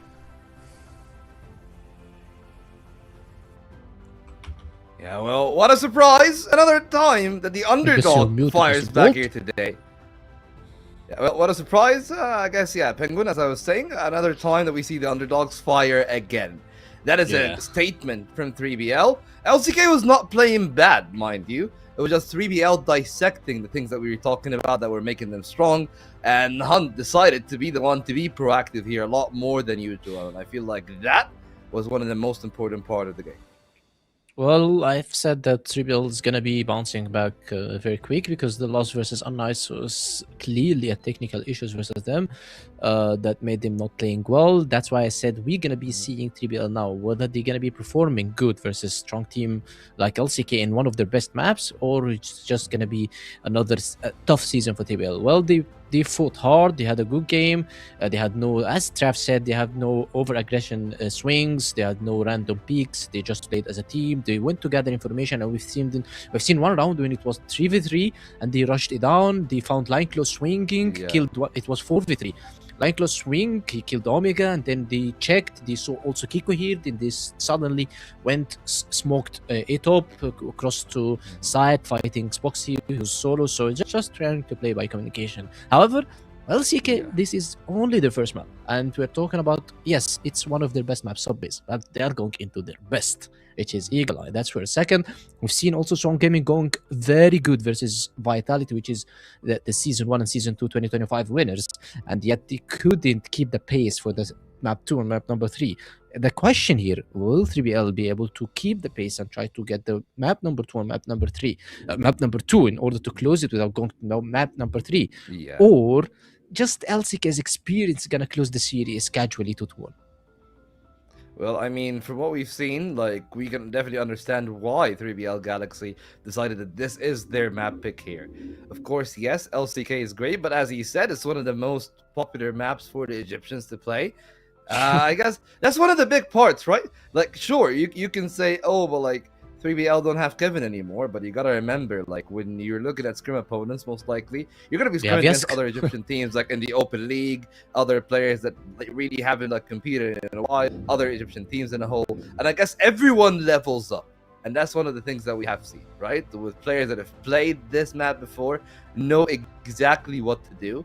And I guess that just imprints over the other players. And as you said, unlike the game yesterday, this time, that was much more of a team effort in a concise way. It's not like that they were over-aggressing that much on the Eagle Eye yesterday, but I think the main difference was how much everyone know their assignment. Like, let's say, like here, for example, one player knew, hey, I'm the entry at stairs. I need to, like, check the left side. The other guy checks the truck. And, well, when you do that, then who looks at the other player in the window? So everyone goes out knowing what they're doing, which I feel like there was a slight bit of hesitation. That was the difference between them winning and losing against Unnice yesterday.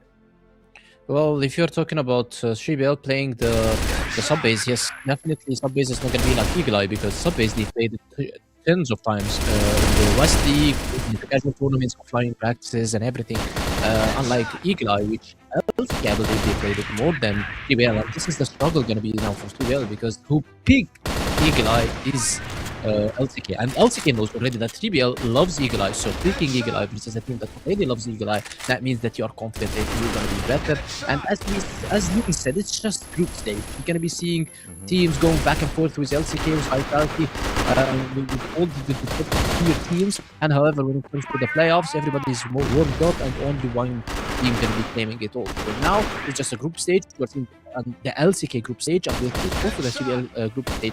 In my opinion, the next map is going to be tougher for 3BL, not because it's a pick by LCK, no, it's because the experience of LCK and Eagle Eye is going to be maybe double the experience of 3BL in this map, so it's going to be a tough matchup for them. And again, like, you know, when you're looking at it that way, I guess the woes continue. We heard about it from LCK, who said we had the right idea, we had the right number of players on the given position, and they were, right? Like, you look at those highlights, clearly they were moving in packs in the most part. They had those double rotations that were supposed to lead into trades, but another team that doesn't really have their numbers when it comes to those, and really, like, you look at the way that they just play, right? Again, as you've said, it's just all about those trades for 3BL, and maybe really those trades not working the way that they would be hoping for on the side of LCK. Like, I mean, this highlight pretty much is case in point for me, right? Like, they're a bit slower on the A side. When you compare it to 3BL, they are so fast in actually gaining back the space that they lost from their entry. And you can look at the reflection in those stats, especially on Noxon, because Noxon wasn't the hard entry this game, so he benefited a lot from the space that was generated by Omega at times, by Hunt at others, and by Dizzy at some other places. So, like, the team as a whole, I feel like played really well, and then Sad on the sniper was able to also play in the, I guess, the openings that they gave to him when the rifling pack enters the site. Well, I'm happy that Sad is back to the action, as you can say, because yesterday was not his day at all. He had some struggles, and we've seen him lagging because of the ping. He couldn't just perform, and we know that the snipers just rely on the ping for switching and trying to play, trying to go fast, trying to do the plays for the team. Now he's back on action, and also Noxon. I mentioned already that he's one of the best players in the West League. He's going to be one of the best players in the West League, and he's one of the best players in the 3BL. Now he's showing why he's the best player in this league. And also not good to mention that you mentioned that Kevin is not here for having these guys practicing or playing on sub-base, but they have Yasko, one of the best Brazilian coaches, and we know how good the Brazilians are on sub-base. We've seen Vienna beating the top-tier Chinese teams always every year in sub-base, and he just delivered to the other players, and Yasko is now delivering to our region. We are gaining the experience for him. Yeah, and I feel like one of the great things about, like, some of those teams here in the West League is exactly that. Like, maybe they're not relying as much on, like, I guess, foreign talent as much as foreign coaching, because clearly, like, there's some advancements in China, in Brazil, on specific maps in either region that we're a little bit behind on, and I feel like we're gaining a lot. Again, just one team being better at a map is gonna push everyone upwards. So I feel like that's really important here, and I feel like, you know, like, the most important thing is going to be that when I'm looking at it from that perspective, I'm now looking at the Eagle Eye, and I'm thinking, well, you know, they were able to really shut down the play from LCK. They were able to hold down the aggressive play. So can they do that again on Eagle Eye? Can they shut down Flex, who really was the game winner for LCK on there? It's going to be hard. It's going to be very hard. It's going to be way, way, way harder than sub-base. Yes, 3BL showed a very good performance, and this is 3BL that we want to be see, and this is 3BL that's going to be threatening Anubis, Unnight, Swamp Gaming, for whoever is trying to claim the fourth spot in the elite contender. That's in the case of Team Nemesis, LCK, and Vitality claims their spot as well. So now they have another test, which is harder. You're going like a boss level. This was amateur boss level. Now we are going into a hard boss level, which is closing the series 2-0 versus LCK, which in my opinion is going to be very, very tough. Maybe you're going to see back and forth fights, and in the end, experience always in CrossFire plays a vital role in having this. So I guess maybe LCK can use this experience to go to map 3, which is going to be Port, I believe. Yeah, I guess here's the thing, like, almost 3 months worth of practice from 3BL Galaxy with this team. But yeah, as you said, like, LCK as well got years of repetition here on this Eagle Eye. All the players, wherever they were, especially the Turks, know the map like the back of their hand, especially Spoxy. This is the place where he usually shines the most, whether he's playing bridge, he's playing back on the A side. Like, everything is usually pretty good from that point of view. But before we head to the game, I guess if there's one way for 3BL to close it out, for it to be the upset of the day, what would it be?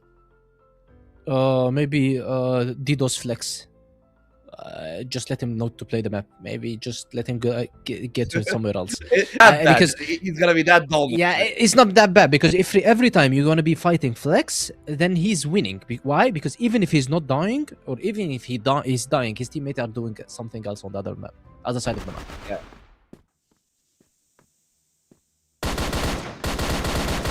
to get into map 2 straight away. Love that. No hesitation whatsoever. And 3BL and LCK. I mean, to be fair to 3BL, they've done a great job so far. But LCK, this should be, their home territory. It is their map pick of Eagle Eye. Penguin's gone over about how it should be really, really difficult to get through to that one for 3BL. So I wouldn't be surprised if Port is going to be coming up pretty quickly, Sekio. Yeah, and like Penguin just said, DDoS flex. That's it. How can you win this map? Just DDoS flex. It felt like, oh, man, it's not that hard. Like, Flex is one of the key players for LCK. And speaking of key players, Desire. Oh, my thumb's not working here, but he just died.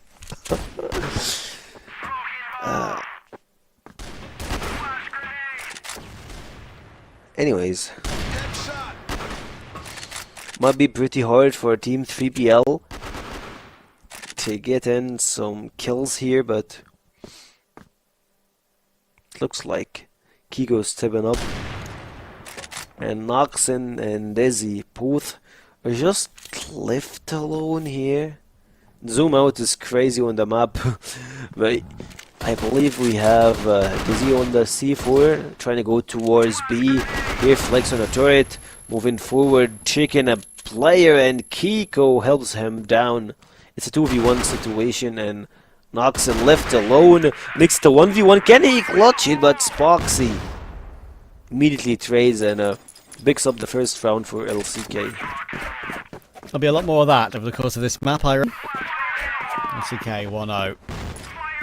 3BL on the blacklist side. I hope they go for something a little bit, crazy in this map here at 3BL, because then they've got quite a, cool opportunity to maybe get a great win over LCK early on in the season. I would prefer to, rather than see them sit back and play a normal game as such, whatever the normal game is of Eagle Eye, maybe play a bit more aggressive, a bit more pacey, something to really catch LCK off guard, something they're not expecting at all. We'll see though. They might do that and change it up a little bit in future rounds.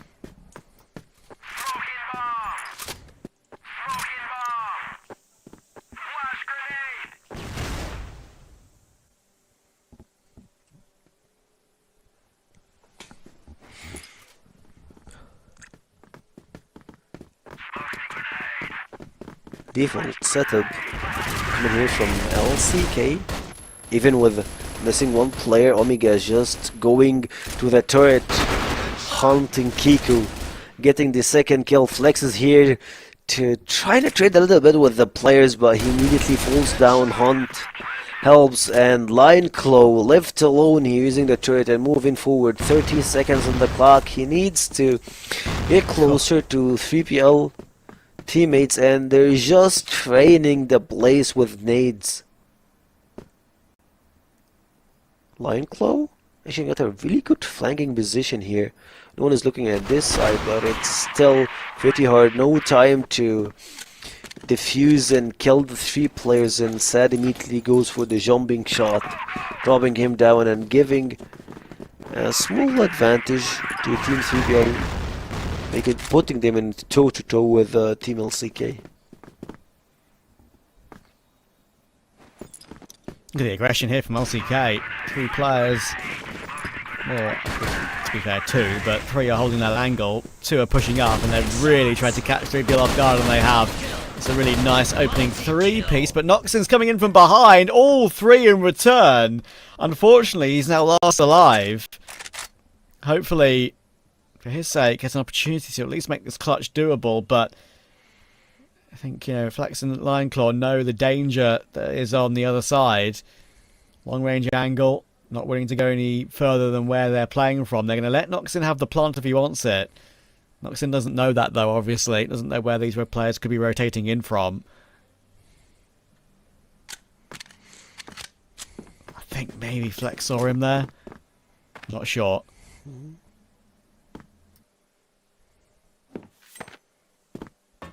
Still Nox, he got plenty of angles to clear. Also, he got only 10 HP. One bullet can just put him to sleep, and Flicks got it in hand with a pistol shot, and it gives LCK the advantage here. And speaking of Flex, he got 4 kills into his name, but Noxon, he got 6, and he needs some of his teammates to step up a little bit. Desi been pretty helpful with the smokes and stuns. You would love to see him with kills. Oh, that was a quick one. Hunt drops to midlife. I believe like he almost touched him on the other side. You have no line claw, a pretty bad way to start the round. Yeah, we're doing a good job of finding some of these kills early in the round, early in the map. Zane will find Huntbow. That is the recovery frag they wanted. Good trade on toward Flex by Amiga. Another situation where people are getting more progress in the early round than maybe you'd expect. Zane, though, trying to stay alive, will get run down. Kiko will manage to trade at least. Is in a good position to maybe help out his teammate, but a second too late to keep him alive. A good catch from Spoxy on Desi's position, so now it's all down to Noxon. Same player in a different clutch, and a much more winnable clutch on this occasion. Manages to find Kiko, 1v1. Well, the thing is, though, I think Spoxy could be about to find the C4. There it is. He sees it on the ground in front of him. Noxon's going to have to go back and retrieve that. He has no idea if Spoxy's come back from that position or not. Obviously, he's a bit wary of crossing to go looking for it, but he's been able to pick it up. Now we'll play a headshot angle against the pistol, and Spoxy's not able to convert. Good job from Noxon. Good repositioning, good knowledge of what to do in that scenario. And 3BL will even up at 2 apiece. It's like Noxon carrying Team 3BL all along. We spoke about Flex, we heard that you need to DDoS him, but if you actually need to DDoS one, it's gonna be this player. It's gonna be Noxon dropping 8 kills in the first 4 rounds. Is humongous. And Noxon, look at the replay. He's just juggle beaking, using the counter to his side and using the, of course, the place that he was in. Line claw drops 1, trades with Omega. Love it. The Zane is down and Noxon again. Not Noxon. It's so Noxon, you're not hearing anyone's name but Noxon. This is why he's been so highly rated for a couple of seasons now.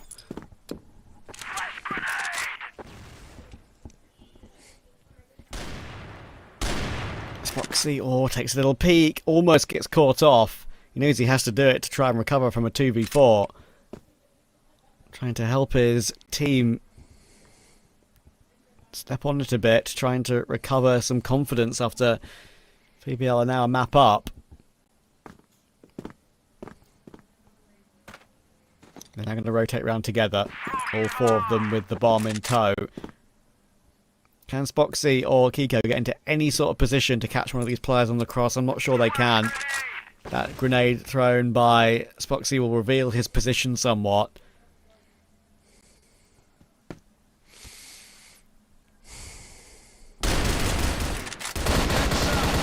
Yep, have to go for his peak, not able to deliver. Will miss in the end. Kiko does hold on for 2, which is pretty good considering, but he's always going to get leapt upon on the trade by Noxon. Another kill to add to the Noxon tally. He might have a teammate on 0 kills right now, but it doesn't matter because he's carrying. He's up to double digit. Like, that's how crazy he is. He's almost 2. He's actually 5 KD at this point. 10-2 when it comes to the scoreboard. So he's having the game of his life, and if he can keep up the same pace, the same rhythm that he got. Team 3BL, they're pretty close, but it only got to 1 player, to Omega and Noxon. I believe I would love to keep my odds high. I would love to see Team 3PL find a way into winning here. I would love to see an underdog story. A team that just reformed, a team with a lot of players from different places to have their spot versus LCK, one of the veterans, one of the big names in the league at this point. Desi drops one, Sad the second. They're stacking kills. They're feeling the momentum. And they're looking forward to have control over a Omega again. For the stairs, he's feeling himself right now. Yeah, he is. Combination of him and Noxon has got 18 kills in this game. Incredible. They're trying everything, LCK, to get back into these rounds, but they're not being allowed to do so. Sad will go down to Line Claw, but they still need to prevent Dezane from getting back in as well. Bomb is planted, 20 seconds left on that. Lion Claw looking to try and advance with Dezane coming in from a different angle. Good catch from Dizzy. It's all down to Lion Claw, and he may get the one, but Noxon trades it again. Noxon is in the right place at the right time every single round, it seems, and rightly, attack pause will come through. I'd imagine from LCK, because right now they are really being outplayed. They are, and Lons looks pretty pissed off right now. Look at his camera. We usually don't see a lot of expressions from him, but you can see the desperation, and he's talking a lot to the players, and no one on the other hand is even flinching.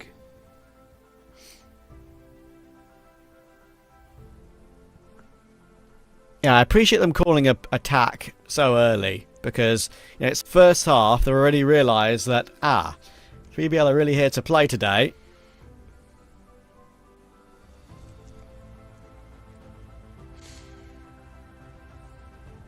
Well, they know what they're capable of, because we saw them do it yesterday. They looked excellent. Flex was unbelievable on this map in particular, and we've seen him do it many, many times in the past as well.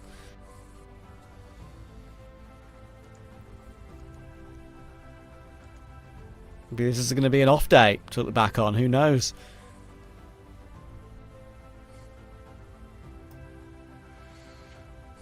I really want to see the look in 3PL players right now.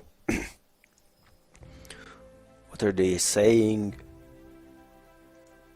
Feeling? Yesterday when they were playing in Eagle Eye, they lost to Knights in 10-8 scoreboard. It was not that critical, like not in 10th like this one. It was more of a comeback story, comeback fairy tale. Also, LCK struggled a lot versus Nemesis yesterday, so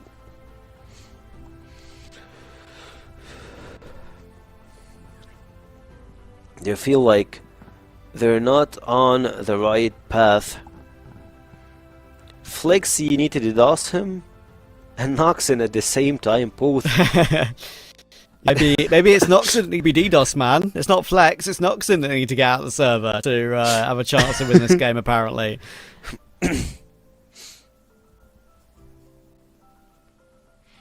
So I want to remind the people that they're watching, we still have a pretty long day tomorrow.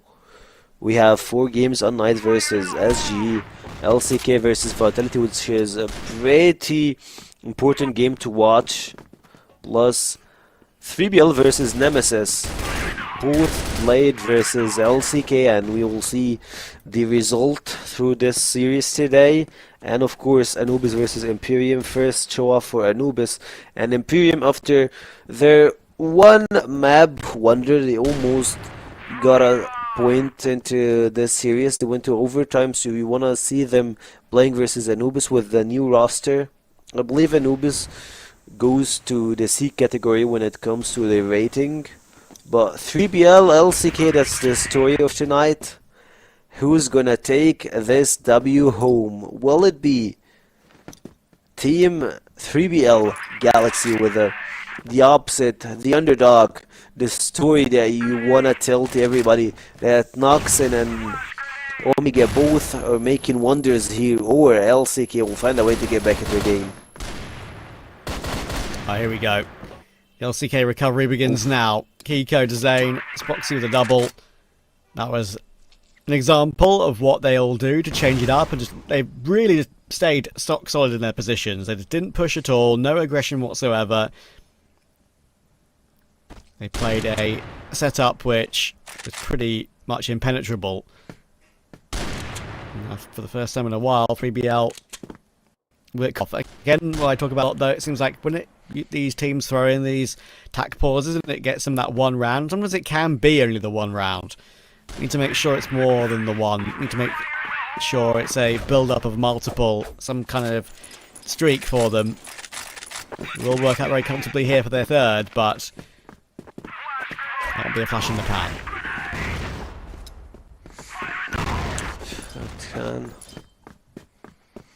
B-side is just faking the aggression in B-side, and if you look at the mini-map, Team 3BL are moving towards mid. He has still have the stairs that they can just use it and move from cat and get closer and closer to the B-side, but still they don't want to over-push, overcharge, or over-commit early on this round. They want to take time, they want to play it by book, and they're waiting for anyone to step off zone.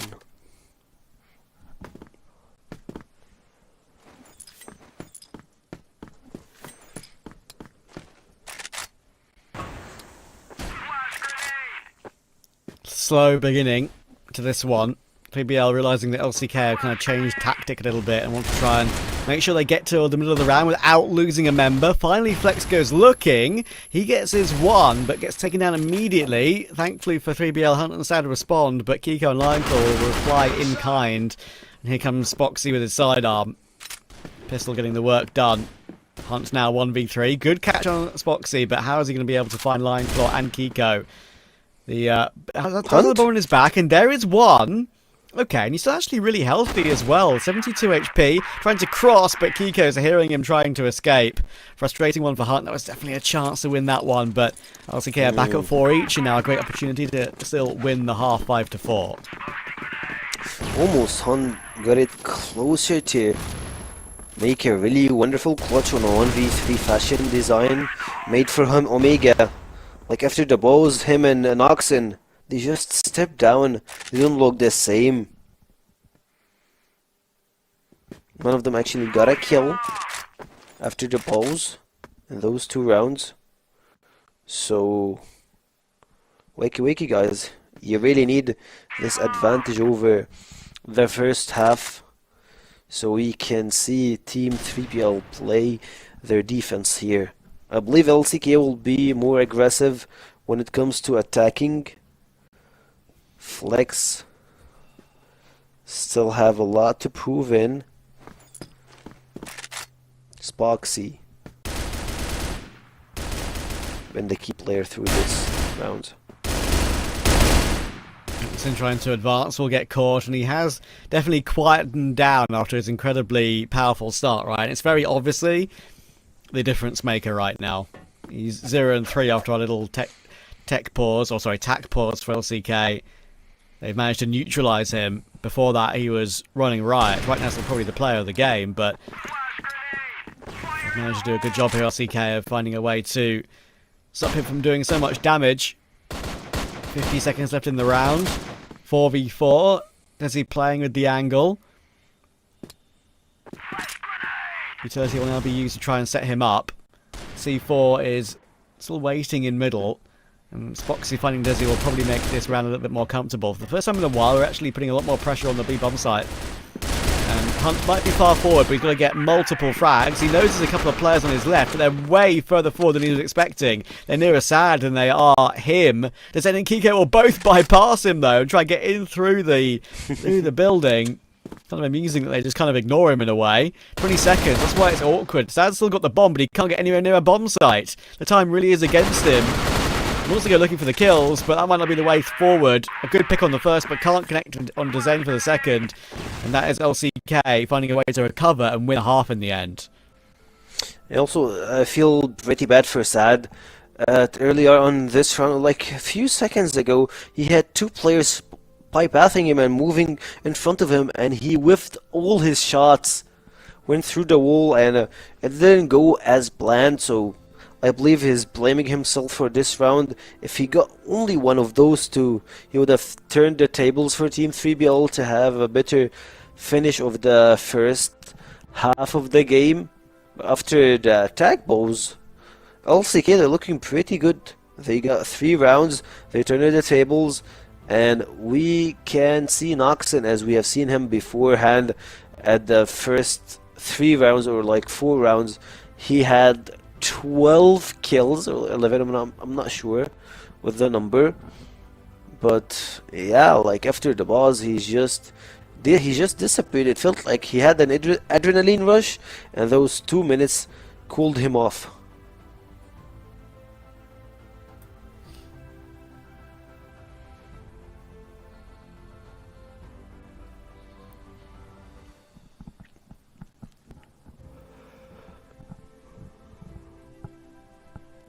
Coming back into the game shortly. 3BL won't be unhappy with how that first half panned out, but from a 4-2 lead, they will be a little bit disappointed that they weren't able to at least retain a lead in that first half, knowing how good Noxon played, knowing how good they actually played as a collective as well. Let's see if that makes a difference going into the second half here.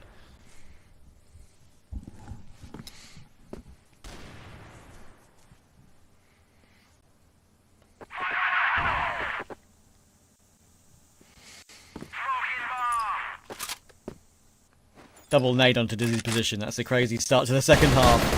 Flex with a big damage early, and then the follow-up. We could hear the sound cue of that double HE.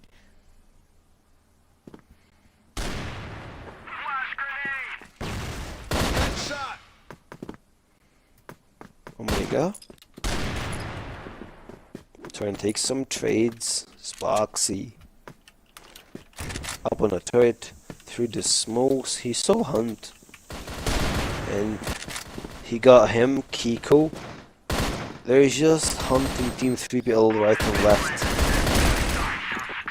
Still no answer from 3PL. 6-2-4 in Discord, and 3PL, they started the game really good. I mean really, really good. I mean, it all went down to one player. But still, you can assure your teammates, you can wait for him to wake up, wakey. Noxon, it's been 4 rounds since he got a kill. That's the time to wake up. And he immediately responds. Yup, he is not dead, never mind. But his teammates are just dropping down like dominoes. You drop Sad, you drop Omega, you drop Hunt, Desi, and Noxon at last. He just went to sleep. Yeah, this is a very impressive start to the second half from LCK. I really like what they're doing with the fast maneuvers and the utility usage. Firstly, they began the first kill they got in the second half was with the double HE grenade, so the could have been even a triple. I'm not sure. We heard 2 sound cues at least. I just didn't see the first-person POV of how it was thrown, and then immediately off the back of that, they rush in toward A with a very, very fast double flash, triple flash, maybe even quadruple flash move. The round after. They're really using their utility excellently early on here. But here's a bit of a response from 3BL. A faster maneuver when it comes to the manpower in this round. With Flex and Zane very, very low. I'm expecting this to be a 5th for 3BL, and maybe an opportunity to build up something now on their second half. Instead, we'll spray those 2 players down, and actually we'll make it a 3k. Very comfortable when those first 2 players were low. Now attack pause will come through. Yeah. This time for 3PL Galaxy.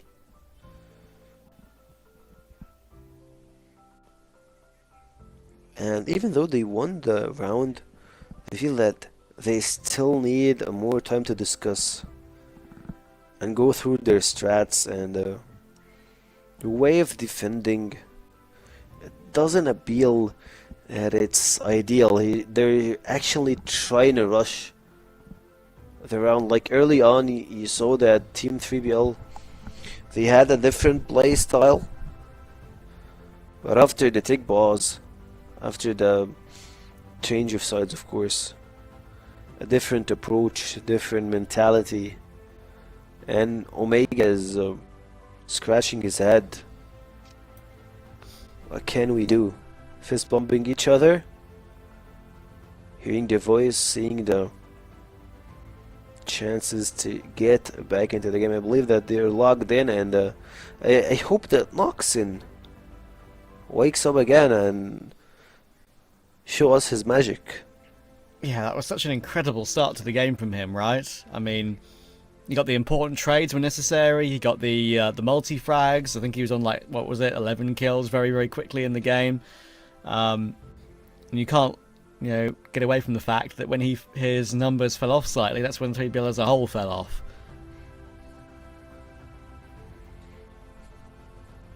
They did win that previous round before they called it an attack.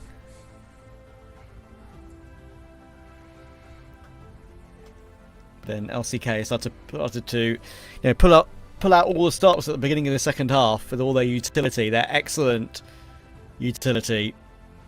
Whether it's flashes to try and take a bomb site or a triple HE grenade. Volt has confirmed for us from our panel that it was Flex, Spoxy and Kiko who all threw one of those nades on that lineup stack. Got them the opening kill, which really set them going.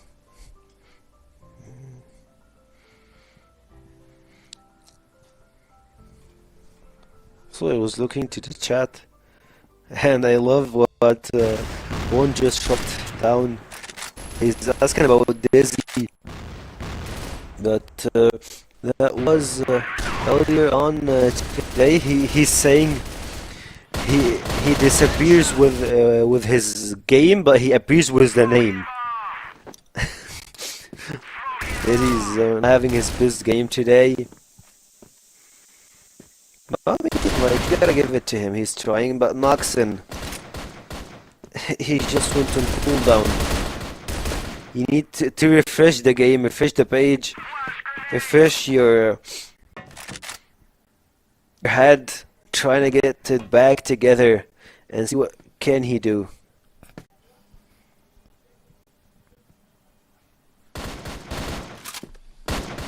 Well, a good recovery. Spoxing Kiko now, last two, and Kiko will be able to find that kill on Amiga. They are going to shift the bomb back away. They picked it back up and they're going back toward B. But look at the rotations from Sad and Dizzy. They're in a very, very good position here. They're kind of hedging their bets between the two bomb sites. Not too much noise being made by LCK on this rotation, but I think they're going to be a bit surprised here. 3BL. That both these two players are actually coming toward them, and maybe LCK will be surprised that both 3BL players are actually here. There's a smoke up to try and get this plant safely. They tap it first, that's going to be a hold, that's going to force them forward.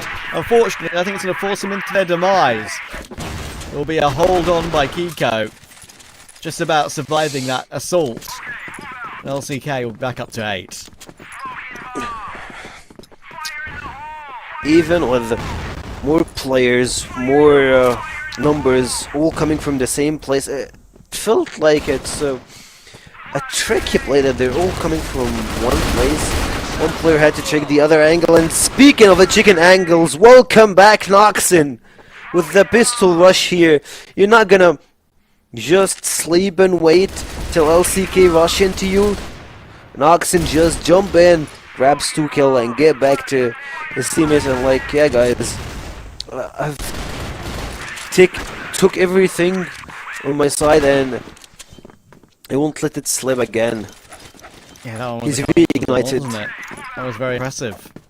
I preach, you know what I said earlier about 3BL, like, I want to see them not sit back, and they're going to please feel free to throw caution to the wind.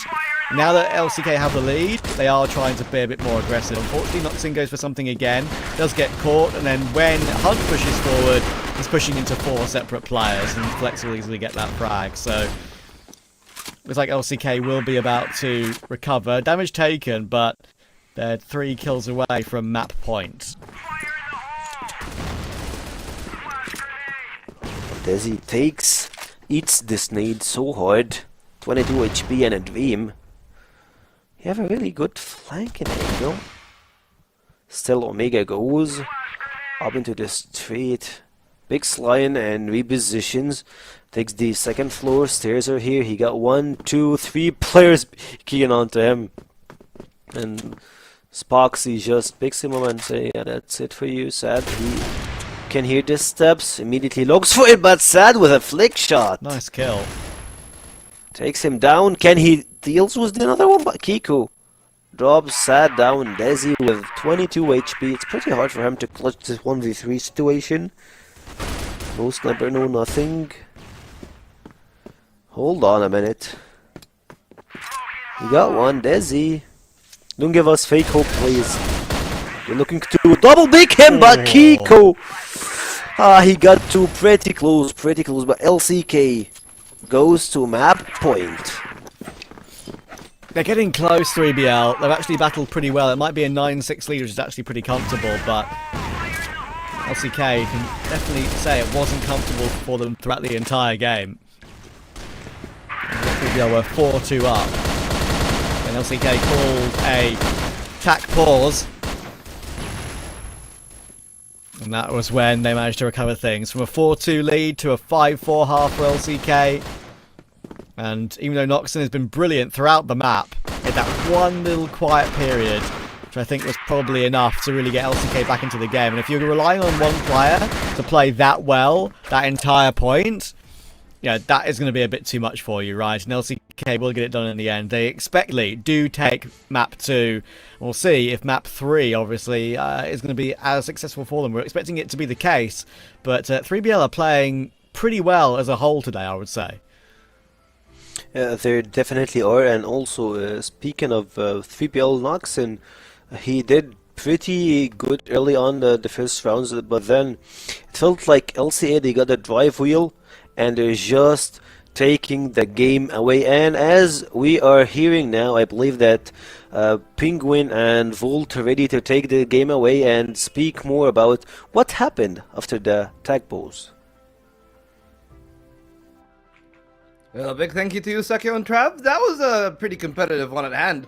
For sure, there were times where I thought, hey, maybe 3BL got this, but at the end of the day, maybe the experience played a big factor. There were a lot of hero plays from 3BL, maybe 1 or 2 too many, actually, from giving the stability to win the game. Yeah, if anyone is looking at the score right now, he's gonna see that it's 10-6 for LCK. The fact is that 3BL lost 3 clutches because of how good Kiko is. This guy is the newest addition to LCK. He's just decent. He won like 3 clutches himself.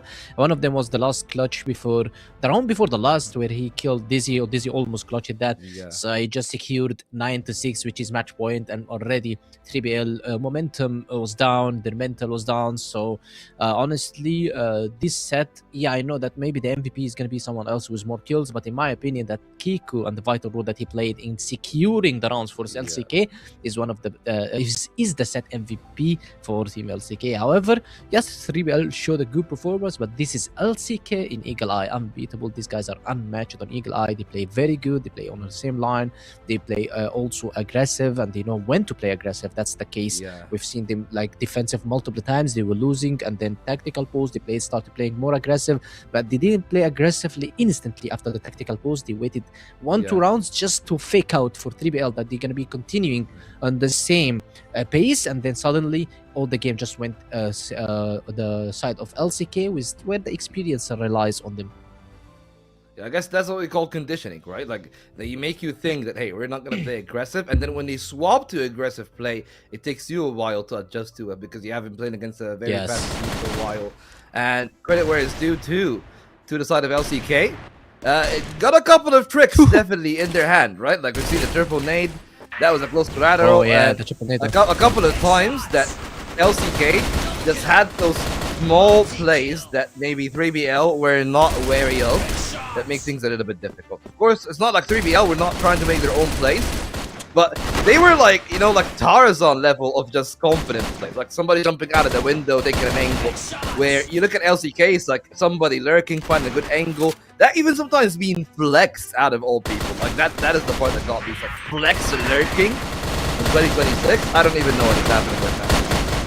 Yeah, no, that's usually playing on one side and team is all on another side. That's why I'm telling you, even if you are fighting Flex, even if you are taking 1v1 duel versus Flex, he's winning on the other side of the map, or his team is winning on the other side of the map, because they usually stack on the other side. He usually goes for the plays, he goes for the information, tries to lurk, tries to attack timing. His experience tells him, and his spider senses of tells him what to do, when to rotate, and when to cut off the rotation versus the other one. That's how Flex is usually playing Eagle Eye. You ask me, how can CBL win Eagle Eye versus LCK? And I told you that Flex needs to be out of the picture. It's hard because out of the picture. He tried also, they kind of made him out of the picture for a couple of times, but not always the case in the case of LCK. And I guess you can give credit there for 3BL as he can tell most of those highlights. Shutting down Lion Claw really effectively. But really the mid rounds where we struggled a little bit, despite making plays like these regularly. Like I want to look at that, sure, like Flex in that kind of position on the DL half, not really accounted for usually. But there were moments where, like if Omega got a kill like this would have been a very different game. But at the end of the day, that is how the cookie crumbles. It is gonna go to all three of those maps, statistically speaking, of course, on the side of LCK.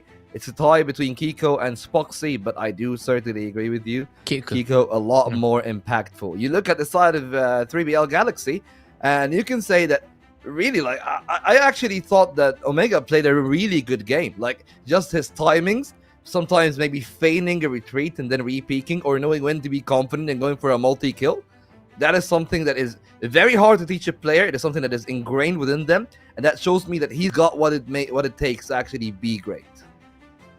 Yeah, and Omega had a very good game, yes, we've seen. Also, Noxin, we've seen a lot of clutches from inside. Maybe Daisy and Hunt didn't have the best games. However, they had a very good game on the first map. And Spoxy is the set MVP. But for us, I believe that Kiko, because of the clutches. And looking at the replay, by the way, you're going to see that most of it is 3BL. And most of the plays is from 3BL. They flashed, they pushed, like they had a very good lineups of flashes on Global Risk. And they tried to take B-Long control multiple times. And they were successful. It doesn't mean that LCK is not trying to is bad or just weak. The thing is, LCK is playing a very basic game. They're just playing a very basic game, an A game. Why? Because they don't want to burn some strategies. They want to just play the default game. They want to play by communication. It's just a group stage. And from my opinion, I got LCK is just trying to burn less strategies for the playoffs. Yeah, well, let's see how much they can hold on that port, because there's a real chance for 3BL still. They've shown their mettle. They are capable. The question is, do they have what it takes to dethrone a champion?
This is exactly the kind of game and performance I wanted to see. This is the Hail Mary. Every individual player is bringing their A game right now. That's what I'm talking about. I've had enough of being quiet. I want to get things moving. The Nemesis not able to get any. Oh my word, straight out through that smoke just station. Zane has what a gap. Risk here. Yes, rivalries here going for that swing.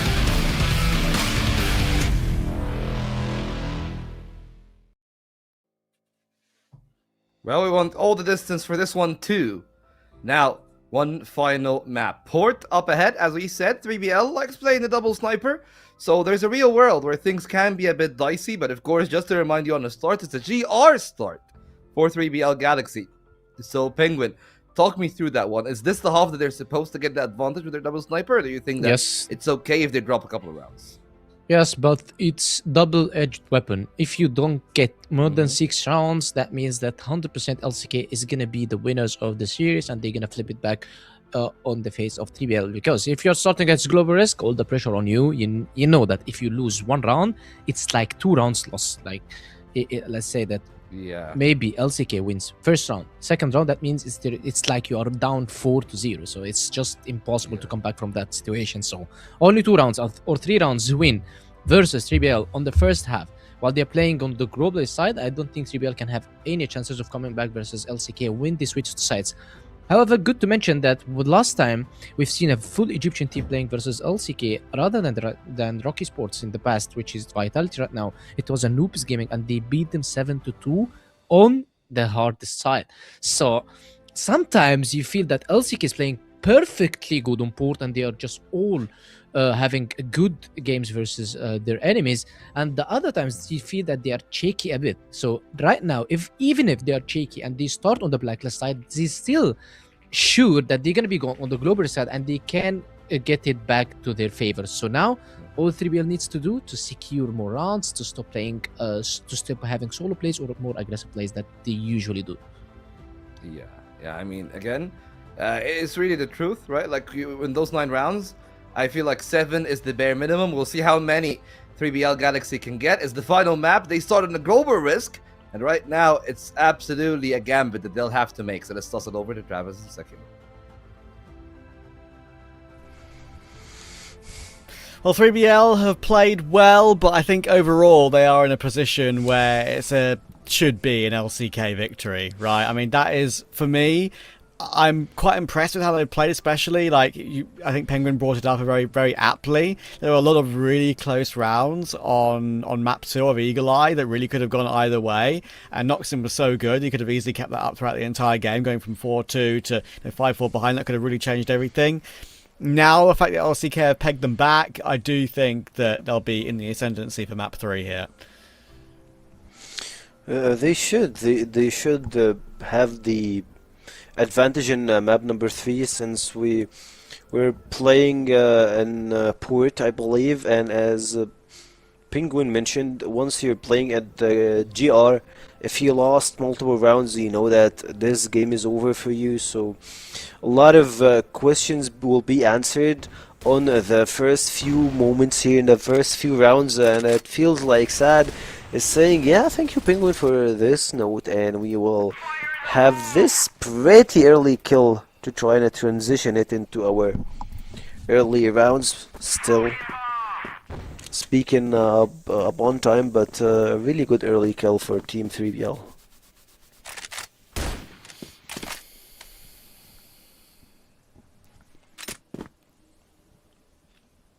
Yeah, good start. Gonna need more of those. Any sort of chance, it feels like, against a team like LCK, who are so good at playing this map and have been very solid on it historically, as we all know. Cfwl's being taken back toward B.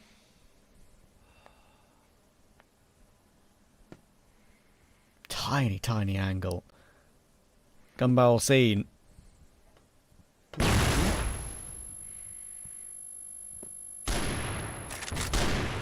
Oh, Foxy.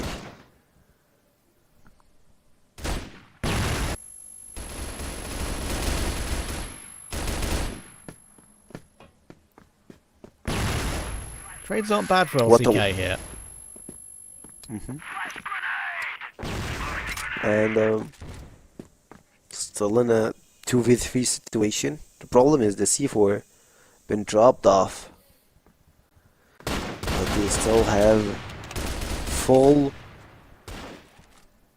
advantage onto the side here. The Zane waiting for Noxon, and he gets the first shot and whiffs a lot of them. This Boxy makes it a 1v1 versus Sad. Yeah, they're both the sniper players who will come out on top. 16 seconds, that's really the big issue for Spoxy here. He's going to have to try and get onto the site and plant it, but Sad might just not allow him. It's going to be down to the door. When does Sad decide to play time? Can he hide for long enough? The answer is no, but it doesn't matter. Spoxy tries to jump at him, and Sad holds on. Good early control from Team 3BL. We know that this round went pretty fast, but being so competitive with LCK, playing versus Flex, Kiko, Lion Claw, and the rest of the teammates, LCK, a big organization, players changing orgs, but still, names talk for themselves. And for 3BL, I love the Black Horse story. I love to see a team that actually at some point he ruled the league with a different roster, of course, and they are trying to have their stump back into the league itself. Hunt in a 1v2 position drops down, and 3PL in a 2v5 classic.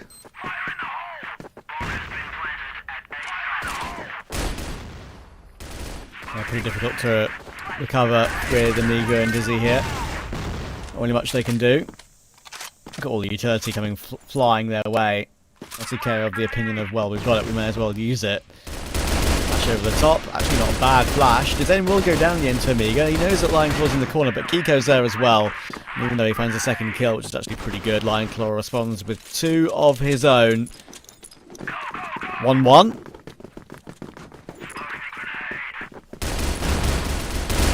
Which team go around into his name, and a pretty fast start here. Flex through the smokes, picking up 2 kills. And actually, Sad is pretty low on HP also. So he's not only Omega and Hunt, he's giving Team LC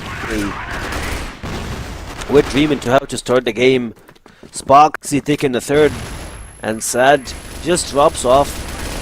At least he got one with him. At the same time, Flex goes around the corner here using the boxes to himself, but Spoxy is left in a 2v1 situation. Only Noxon versus Spoxy, and I believe the Zane will be holding this side. One on the stairs, the other one is trying to peek into the lower end here. Noxon just moving around. You got the HK trying to get closer. LCK players just roll behind the boxes. Got one. Noxon, can he do it? The remaining target still got pretty low HP, trying to stick it, but immediately, no time for him to survive. Spoxy grabs the win. Oh, that is so damn close. I actually really love that play, because why on earth would you hold the bomb in that scenario? When you know where your opponent is, when you know there's such little time on the clock, I mean, like, you would nearly always fake it there, because you know how close your opponent is. He decides to really... He had no time. Sell his opponent up the river, but in the end, the bomb exploded. The denial from Spoxy was good enough. Damn, that was very, very, very close. That's not the first time we've seen one go really close in the league today. We saw one earlier as well. And one yesterday, actually. If you could get within a few tenths of a second.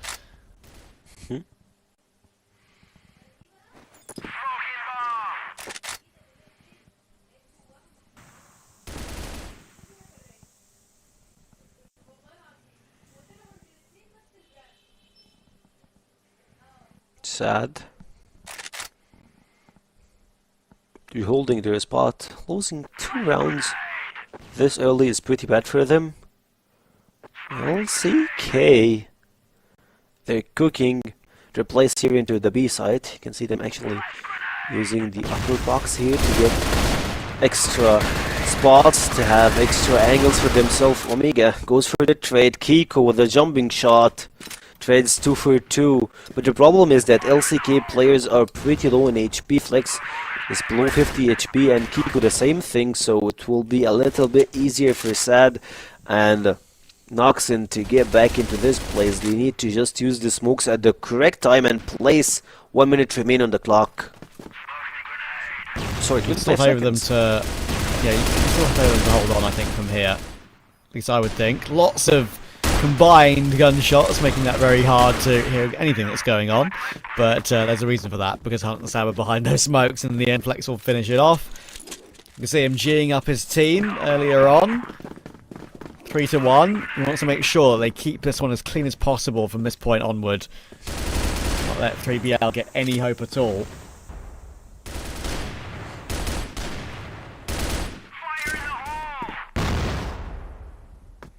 Just mentioned that losing early for 3BL meaning that they might lose the game. So I don't wanna say that it's over for Team 3BL, but it's not looking good for them. They had their advantage with the retakers, like when after the plant. You had your advantage early on the first round. But right now Noxin and the players are just falling. Mentally they're not ready. Mentally they're not controlling the place. Hunt left alone here in the ashes. Omega trades but he immediately falls down. Desi is the last guy to fall off. And it all comes from Line Claw swinging right and left. And it feels like Team 3BL needs to take a break, needs to talk, needs to find a way and angle. And look at this smile on Flix's face. He's just like, yeah guys, we won this game.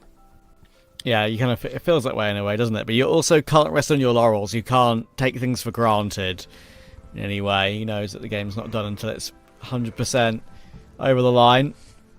And even then, in CrossFire history, we've had games get replayed for some unknown reasons, so you never actually know. 3BL will call a timeout, as we've said, for the quick tack. But of course it gives a chance for LCK to chat too.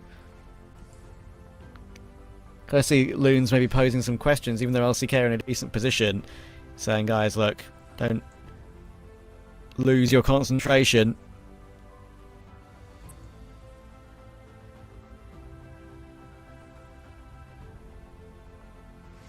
Stay hydrated, kids. Thank you for reminding me. You're welcome.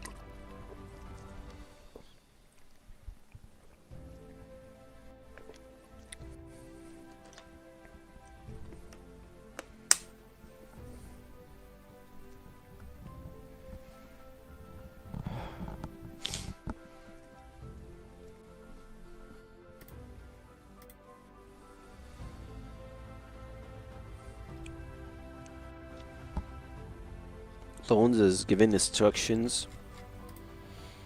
Players are listening and they look to be, they're happy with the performance. Of course, nothing is for granted for them. And I really want to see the look at Team 3BL's faces after what they had a really amazing first game. Do you want a pretty competitive game versus LCK? Game 2.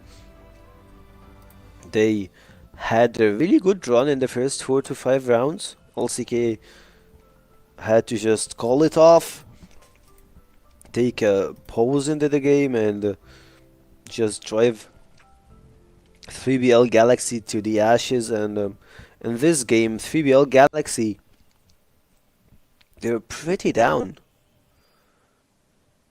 Rounds control, and it looks like we're back into the game. No 3BL Galaxy camera has been shown, but LCK, they look pretty confident at this place of the game.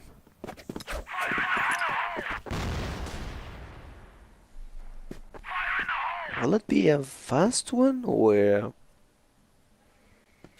Team 3BL got other plans for us tonight?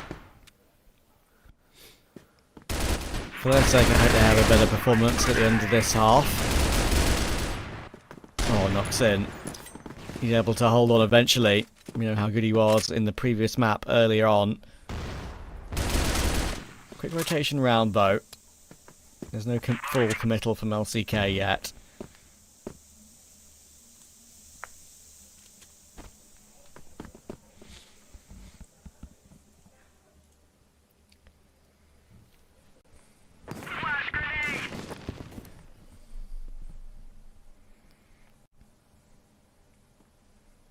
Hunt and sad. Spoxy, actually, he spotted him through this pixel shot. I believe it's the same one. Still didn't fire at him. Play 1 and 4 Hunt and Noxin are holding the A site, waiting, I believe, for a smoke or a stun to just flash in and go collapse from the left side, and in front of them Hunt is actually pushing here. Weird one. Should have just waited. Noxin goes for the jumping shot. Sniper kill takes him down. Kiko trying to dodge everything in front of him, but he doesn't flinch. Picks another kill for Team LCK. It's a bloodbath, and LCK are coming on top. Yeah, the weird thing here is that even though it's a take of the A-bomb site, they can just leave. They went all the way through the A-bomb site and have the ability to go all the way through to B. Of course, 3BL do know that, as this kill comes through from Spoxy, but I think Spoxy lurked around. That's a really nice little mid-round call from LCK. They left Spoxy around A, thinking for sure that with the rotation over to plant the bomb, it would lure a 3BL player into the open. And he does catch him on that rotation. Yeah, it's very difficult for Sad to do anything. Spoxy gets that frag as he comes to help his teammate Kiko. Great late round call there to know they had enough time to get toward B. And that makes it 5-1. Closer and closer to getting the final shots for the first half. We still have 3 more rounds. 2 after this one, of course. And LCK. You have Flex, you have Spoxy, and for Spoxy, he have been pretty consistent the entire series. Even when LCK lost the first game, he was one of the top fraggers. Got a lot of kills. And speaking of Spoxy, we just mentioned his name, and he says thank you for the compliment and grabs another kill into his name. And at this point, Flash's setups are here set for A site. Only one player remaining, and Hunt gets down. Desi left alone, trying to rush, trying to run and get back with his life, but he's in a 1v5 position. And there is no world I can see that Desi with 20 HP can clutch this game. I feel like we can see a knife here. Yeah. Spoxy will clear it up. 3BL have kind of disappeared at the end of the game here. They've got, take the lead up to maybe get an opportunity to win the series in map 3, but even though LCK are on blacklist, they're looking very, very good at the moment. Very impressive. Spoxy up to 6 kills since that tech pause as well. Oh, look at the fast flank round from Flex. See that Noxin had no idea that he could already be there. Smoke to make sure he's protected in the corner.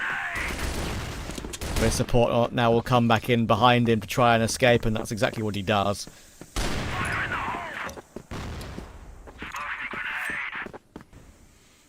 It feels like they owned him mentally.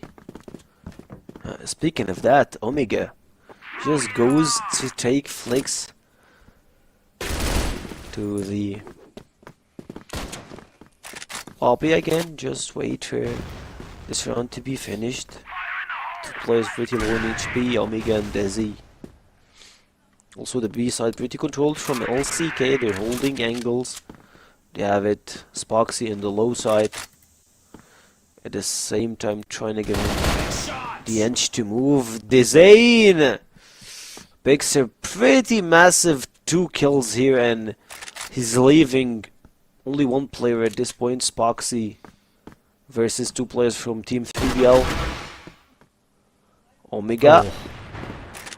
On V1, Spoxy using the boxes to his side, moving right and left. Still 45 seconds on the clock, so a lot of time here, but sad. Clutch this round, and finally one more kill to Team 3BL. We're missing the last round of this half. Did Spoxy drop his gun there by accident, or was that on purpose as a distraction tactic in the middle of that 1v1? I don't know if it was just a bit of the lag and maybe he'd already died and the gun got thrown in front of him, but I don't think so.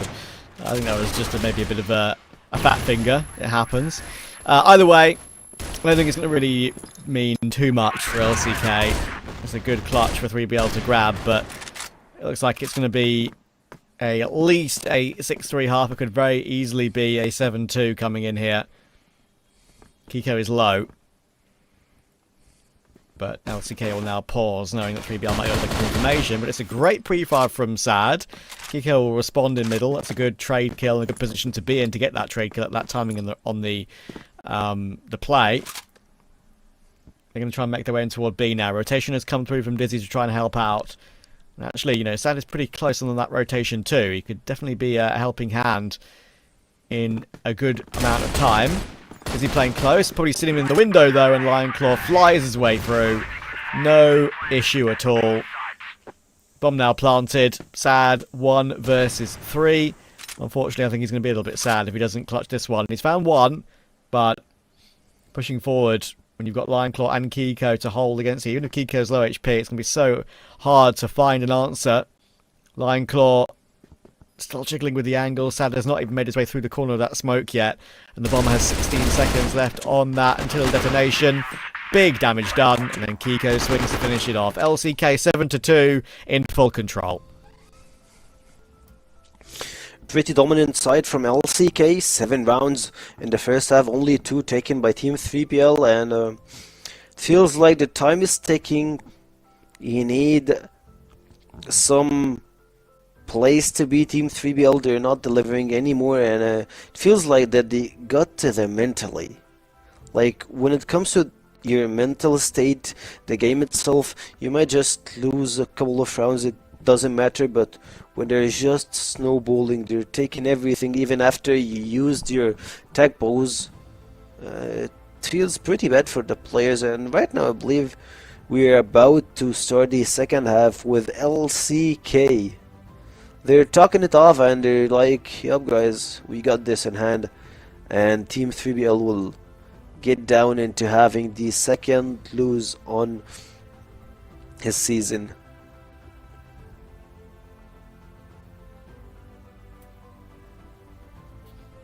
Pretty hard way to start on the CF West League. It is, but at the same time, like we did kind of expect that we're going to have 2 separate kind of groups of 4 in a way. It's not how the season starts. Obviously, that kind of comes in later on. But when it comes to the teams we expect to challenge Vitality, LCK, they might not, 100%. We're not 100% confident that they will be up there, but we know they're going to be in the top 4. It's very unlikely for them not to be. So, yeah, they just had a little bit too much, I think, here. 7-2 on the half. We're getting back into game very shortly. That should be more than enough on the Blacklist side.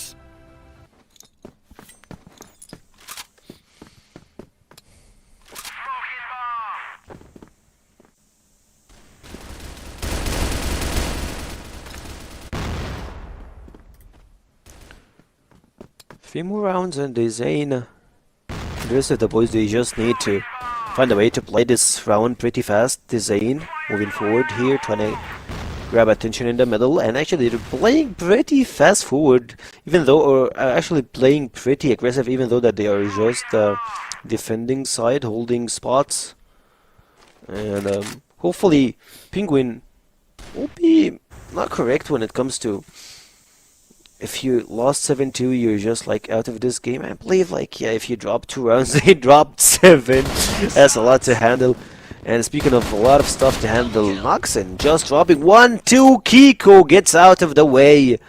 And Team 3PL are back in the business. Dezane tells them, you need to sit down and leave your place. It's a 4v2 position, but Line Clove and Spoxy, sorry, both of them are pretty big targets to take down. Had to reface to recover something. Spoxy gets a little bit of information. Leap back away though. Flash over the top. PBL do need to be careful. This is a great opportunity to start the half up. Look at Lion Claw. Always in a great position. Great flick up on towards Sad. They're leaping at him for some reason. And he gets himself 2 quick kills. Thankfully traded, and now Spoxy's got a chance to clutch. 1v2. Bomb hasn't even crossed yet. And as you can see on the minimap right now, he's in between these 2 players that should get shot in the side. Yes, he wasn't looking toward Nox's position. And that will be a 3rd round for 3BL. They're still keeping themselves afloat for now.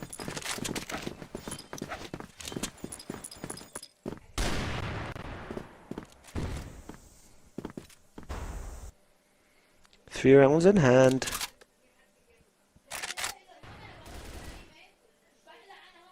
PBL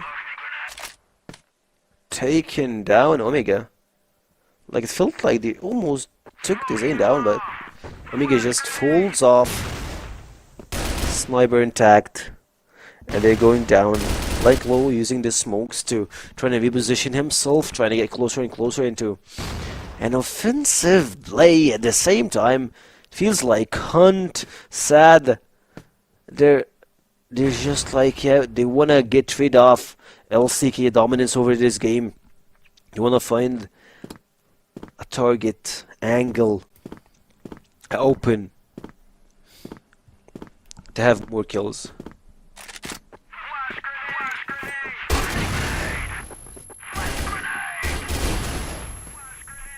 Forcing their way into the site now. Look how many players are going to be here. Kiko's in the corner. Lion Claw and Zen have rotated in. Flex and Spoxy are going to be here too. All 10 players are pretty much going to be on this side of the server. Finally, the first kill comes through and the bloodbath will begin. Oh my goodness, it's an absolute cluster. It's ended up in a 1v1, would you believe? It's Spoxy versus Dizzy, and Spoxy will complete it. Oh my word, that could not have been more manic and more chaotic, but Spoxy usually revels in those scenarios. They all got into a blender, and it just went right and left, right and left. Team 3BL was trying a little bit to go with a split execution, using some smokes and stun nades to get into a really good spot here, but Hunt and the rest of the boys were not able to take what they need to have what they got. We're just one more round into the, I would say, match point, but can we get to match point right now? That's the question for LCK. Dezane holding his spot, knocks in. They have the hold and the pressure over A site. They can just plant right now and hold the A alongside the river itself.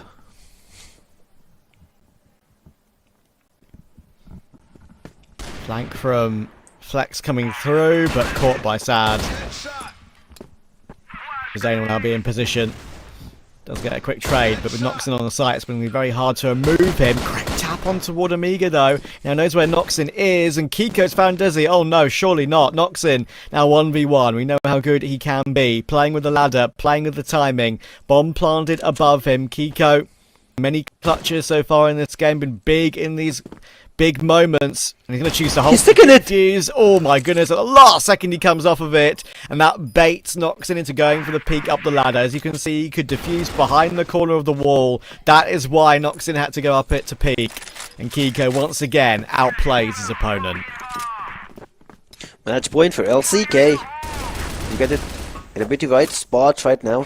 Speaking of that, looking at 3BL trying to rush through the middle here, but getting spotted. Sad drops down the first, second. Flexi trades with a lot of kills here being dropped down in the middle. Only one guy left, Spoxy, and he gets down. 4th round for Team 3PL, and they're starting to fire back. Yeah, probably too little too late though. Late. This is quite a lot. Yeah. Just fake comebacks at the end of the game, just consolation rounds. It would be, I'd be happy to eat my words if they somehow get back to overtime, but that'd be very, very unlikely from here.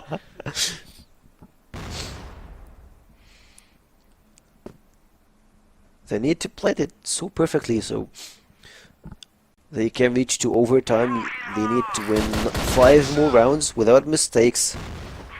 And speaking of mistakes, Dizzy just dropped down here early on the round. 2 minutes in this half. Kiko, he's logged in. Players awaiting 3PL.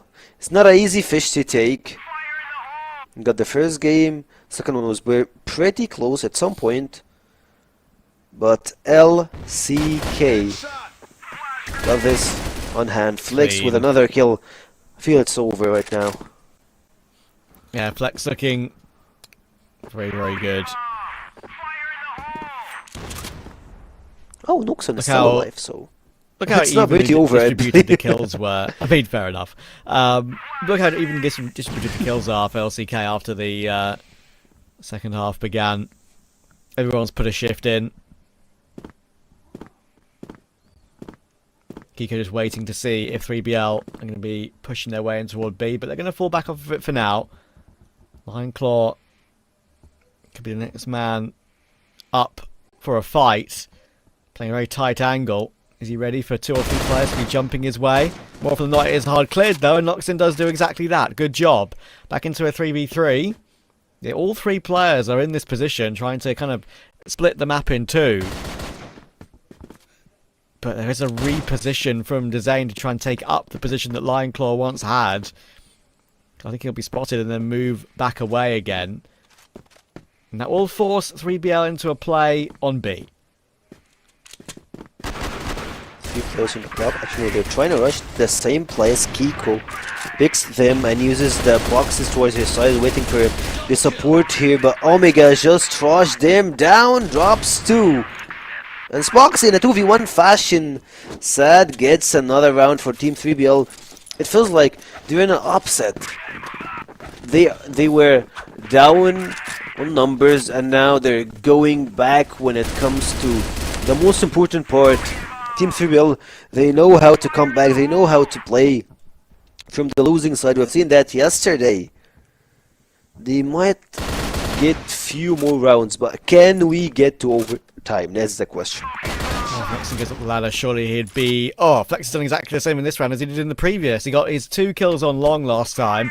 This time he gets 1 by flanking up the ladder.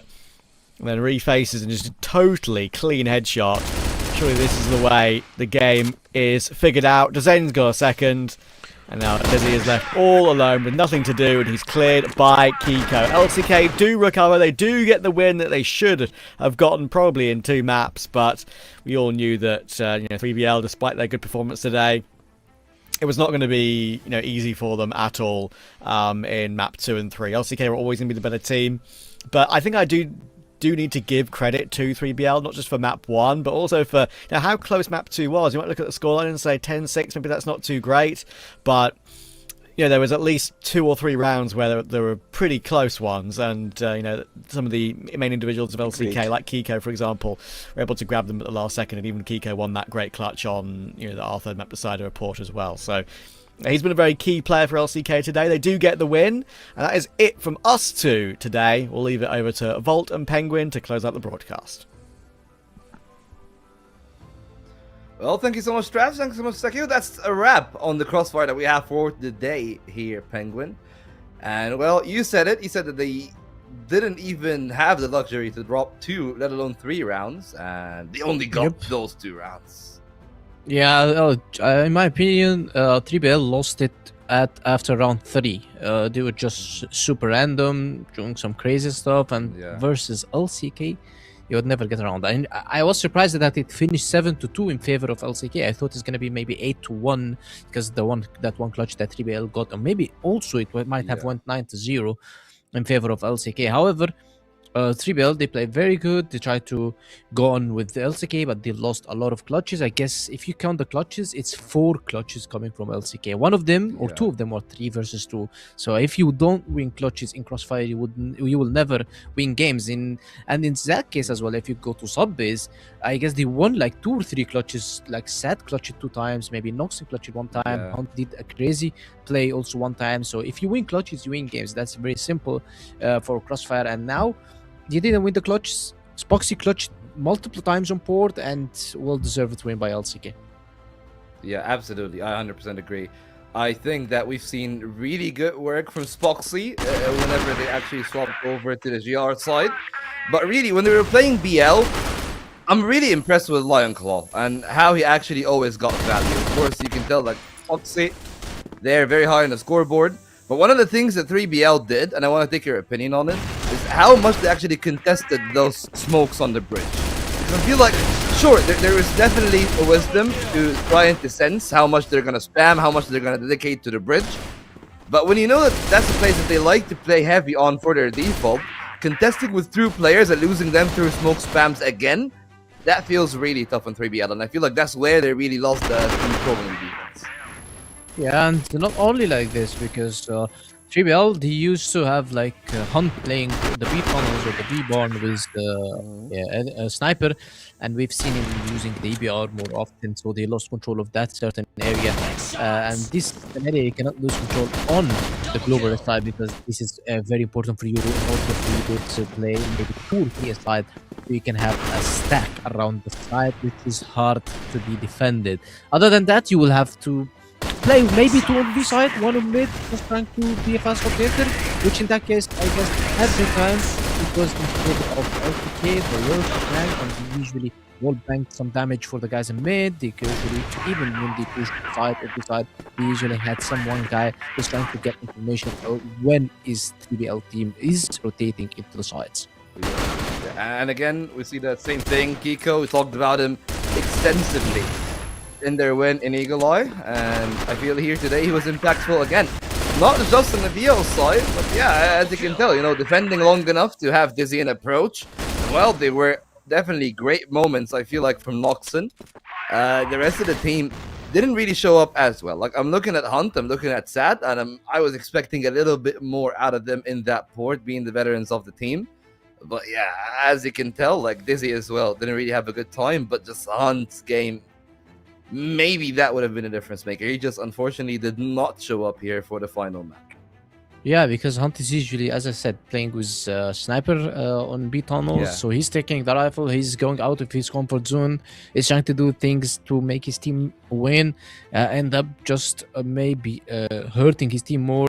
So on the other side, maybe I'll say LCK is trying to get these mistakes into their favor, and we've seen it multiple times. And we've seen this guy, the Undertaker, Spoxy, usually clutching versus them and trying to stop whatever 3BL was trying to do. And we've seen him also on the Blacklist side, how good he was on entering the side, how good in the backups, how good he actually usually back his team up and also gets that trade for his teammates. That's not a thing that he usually see from a sniper. As we can see the scores right now, 10-7, 10-6, 10-5 was a convincing win for both of them. When 3BL won subbase, was a convincing win for 3BL. When LCK won both maps, it was way more convincing as well.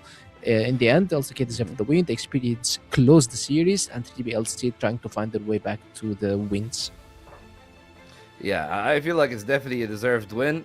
Spoxy getting the match MVP, something that I'm not completely against, but I gotta say, if you're asking me, like, stats aside, who's the MVP, I'm 100% gonna give it to Kiko. Like, if there's even a chance to give the MVP to someone on the losing side, I think that Noxen had such a great game that it will go under the radar just because they lost the series. But yeah, like, Kiko, so solid in the clutch. Even when the rest of the team was a bit slower, he was able to do a lot of great things, right? Like playing behind Lion Claw, finding the value, allowing Flex to get the space, buying even space for Spoxy, and then the clutches both in the first game that they won in the final game in maps 2 and 3. those were really the difference maker, especially that 1v1 that they had there on the A site. That really, I feel like set the tempo for what to expect on the GR half. I agree with you for the part of Kiku being one of the best players in this series. I actually said that Kiku, in my opinion, since we went to map number 2, he was the set and maybe the series at that time MVP for me. But looking at the 3 maps, the consistency is the key, and the consistency came from Spoxy, and Spoxy delivered the 3 maps. Even the map that they lost on Subbase, he still delivered, and he still had a very high impact as a player and as a sniper for his team. So in my opinion, yes, Kiku did a very good clutches that secured a set for the team. But overall the series, the consistency of Spoxy always helps Team LCK. It's just like the snare factor on Vitality. Those 2 guys, if they leave the teams, I bet that both teams gonna struggle so much. Yeah, I mean, here's the thing. When you have someone who's probably the 2nd best sniper in the league, maybe even like a lot of people would make a case for him being the best sniper in the league in Spoxy. Yes. Yeah, like there's no denying that he's gonna be a massive asset just in fragging alone. Let alone the other aspects, right? Because Spoxy's still a part of the team, still really good with the support when he's like tossing the util, working behind Lion Claw and Kiko in that system late in the round, really good on the clutch, great on the pistol too. So I feel like, yes, he's definitely a complete package. But again, it's just those small things that maybe I'm contrasting the 2 sides. Like, there was someone that was also having good output on the side of 3BL. They just lacked those other values, right? They lacked an entry like Lion Claw, especially on the port, where he found those kills, not only the space. More often than not, he found himself getting the entry kill. And I feel like 3BL struggled a lot at that on their BL side. And that was the thing that, if it worked out well for them, Penguin, it would have been a different game. Well, it's not only losing a guy like Lion Claw or maybe like Spoxy. The experience in CrossFire is just like 50 or 60% of the game. If you don't have experience, you cannot close games, you cannot get the clutches, you cannot play the things right. But looking at how 3BL played Subbase, the guys are gaining experience, the guys are gaining momentum, and they're just trying to get some, let's say, team synchronization together, because they're looking forward for the next games. They need to be stronger, they need to be having more strategies, they need to be having more counter strategies. They need also to watch the replays, watch their VODs, watch the enemy team to fix their mistakes and maybe learn from them. Because if you watch LCK how they played set number 2, where they were down 1 map, they played with super confident, they still played their game, they didn't change anything. Unlike 3BL, when they went to port, they started changing few things, which is not the case, or for you it's not going to be the case, and you're not going to get the win if you keep changing your playstyle. You need to play how you play in practice, you need to play exactly the same from set 1 to set 3 in order for you to obtain the win. So 3BL, that's a good lesson for them, and LCK, they show that the experience and resilience that showed from them is still the key, and they're one of the best teams. And Spoxy, we've talked about him since first day, that he was the 2nd best player, in my opinion, in Season 2 2025, after Slayer, of course. He's still carrying his team in some certain situations, even though you feel that maybe Kiko got 2 kills. Okay, the Flex got 2 kills. Yes, maybe Kiko or Flex getting the kills, or even the backups from the team. But still, if you look how Spoxy is controlling the other side, he's just pressuring the team so hard. Like, if you watch Port, all the team was on B side, and he's just on bridge cutting everybody from rotating. So you need to deal with him first, that's a waste of time, and then you need to kill him, that's another waste of time. That's if you killed him, you need to rotate the side, and the bomb is already planted, C4 is already maybe half time into explosion. So that's the amount of pressure. Yes, you see Kiko getting the 2 kills, or Flex, or anybody from LCK, Lion Claw, but still the amount of pressure that Spoxy puts to the enemy team and the amount of relief that he gives to his teammates is just insane. Yeah, and I feel like that's really one of the big parts of the difference, right? Like, I mean, the easiest spot for spot comparison, like he said, he would be playing, of course, on the bridge. But I'm thinking about the GR side, right? Like how good Spoxy was in the GR on the sniper, and comparing that to Sad. Like, Sad had a couple of rounds, but those were the rounds where he rotated into the other side. When he was playing alone on the A side, didn't really do too well with the holds. And part so of that, hard to of course, has got to be, yes, exactly, like that, how good they are with the flashes, lurking the angles, playing around the jiggles, right? Because there are like some small pockets of timing where they can sneak by, and they've done it 2 or 3 times in the span of 9 rounds. Yes. And that's just a game-winning spot when you win. Like, you get 2 kills for free for like 2 rounds. That's game over there. Well, that's the case that I explained. Why Sad had struggles on A side is not because Sad is having problems with A side. It's because there is problems on B side. Because whenever you're having problems on B side, you will have to throw Sad single-handedly holding a side, which in this case versus LCK, it's kind of nightmare. You guys are suiciding to play only one guy on a side. In my opinion, versus LCK, you need to have at least 2 or 3. Maybe 3 is a good option for you to hold A side, which is that case because if you have a strong B-side hold. But in the last match we watched, the B-side was widely open for the guys of LCK to abuse, so Sad had to play alone because they needed to enforce the B-side. That's why Sad had a big struggles into holding side, because A-side flashes on top of the side and pushes from along, the wall bangs on A top, and every corner can be checked right now. It's just too hard for him to hold every single angle. Also, dodging the flashes and trying to flash himself and waste time for his teammates is just not the case. It's not going to happen, not in a million time. Yeah, I guess LCK proved themselves. Let's think about it in the long term, though. Like, now LCK getting over what seems to be a very difficult 3BL Galaxy team to break through, right? Unlight struggled a fair bit on both the maps, even that they won 2-0, like, don't let that fool you. Both games were rather competitive, and we've seen that here in 2 of those 3 maps. I agree with you. I think that the port devolved immediately once they just couldn't contest house, once they couldn't really play around that B side that collapsed. But in both the sub base and the Eagle Eye, they were really competitive throughout. Yes, true, in different fashion. I would say the sub base was a lot more tactical, where they were trying to revel in the chaos, right? Like, chaos, I feel like, was their element, where you've seen plays and by they were winning clutches. A couple, but yeah, exactly, and a couple by the other side. And that's really the main thing, right? What does that leave 3BL at? Like, where do they now fit? Are they just a team that will always get close, but never really able to close out a series against those top teams? Or do you think by phase 2, they'll actually be able to iron out any kinks that they have and be ready to take on the big dogs? Maybe even like get a... I feel like they should be getting a spot in the playoffs, right? Because I'm thinking like, you're thinking, okay, Vitality, of course, LCK and Nemesis, maybe Unlights as the 4th. That leaves 2 more spots to be had, right? I feel like they're probably really vying for one of them, and they should be getting one of them just from the level of play that we've seen, at least here today. Well, we can answer this question when we see 3BL playing versus Anubis, playing versus Swamp Gaming, versus IMPERIUM, versus Nemesis tomorrow, because these matches, they have chances to win, they have chances to close. Maybe Nemesis is the hardest, of course Vitality as well. I forgot that they didn't play Vitality. Vitality and Nemesis is the hardest, but the other teams, we're gonna see how good they are in closing the games. And also, even if I believe that on the long run, 3BL will have better results on phase 2, because at least on phase 2, if they are on the contender group, they're going to be going versus teams that they already have beaten or they can beat. And if they are in the elite group, they are the dark horse. That means that they still have the advantage, and the pressure is among the enemy teams, not 3BL. Yeah, I mean, of course, we've seen the other 2 games here today. I gotta say, good efforts from the majority of the underdogs, right? Like, of course, Swamp Gaming as well. Yeah, IMPERIUM as well, going overtime with Nemesis. Yeah, absolutely. That's what I'm about to say. Like, we really walked into that one thinking, hey, like, there's gonna be a clear hierarchy, and there is. I do agree, but I feel like the gap is a lot smaller than what we expected. Like, I expected a bigger gap between like Swamp and IMPERIUM and everybody else.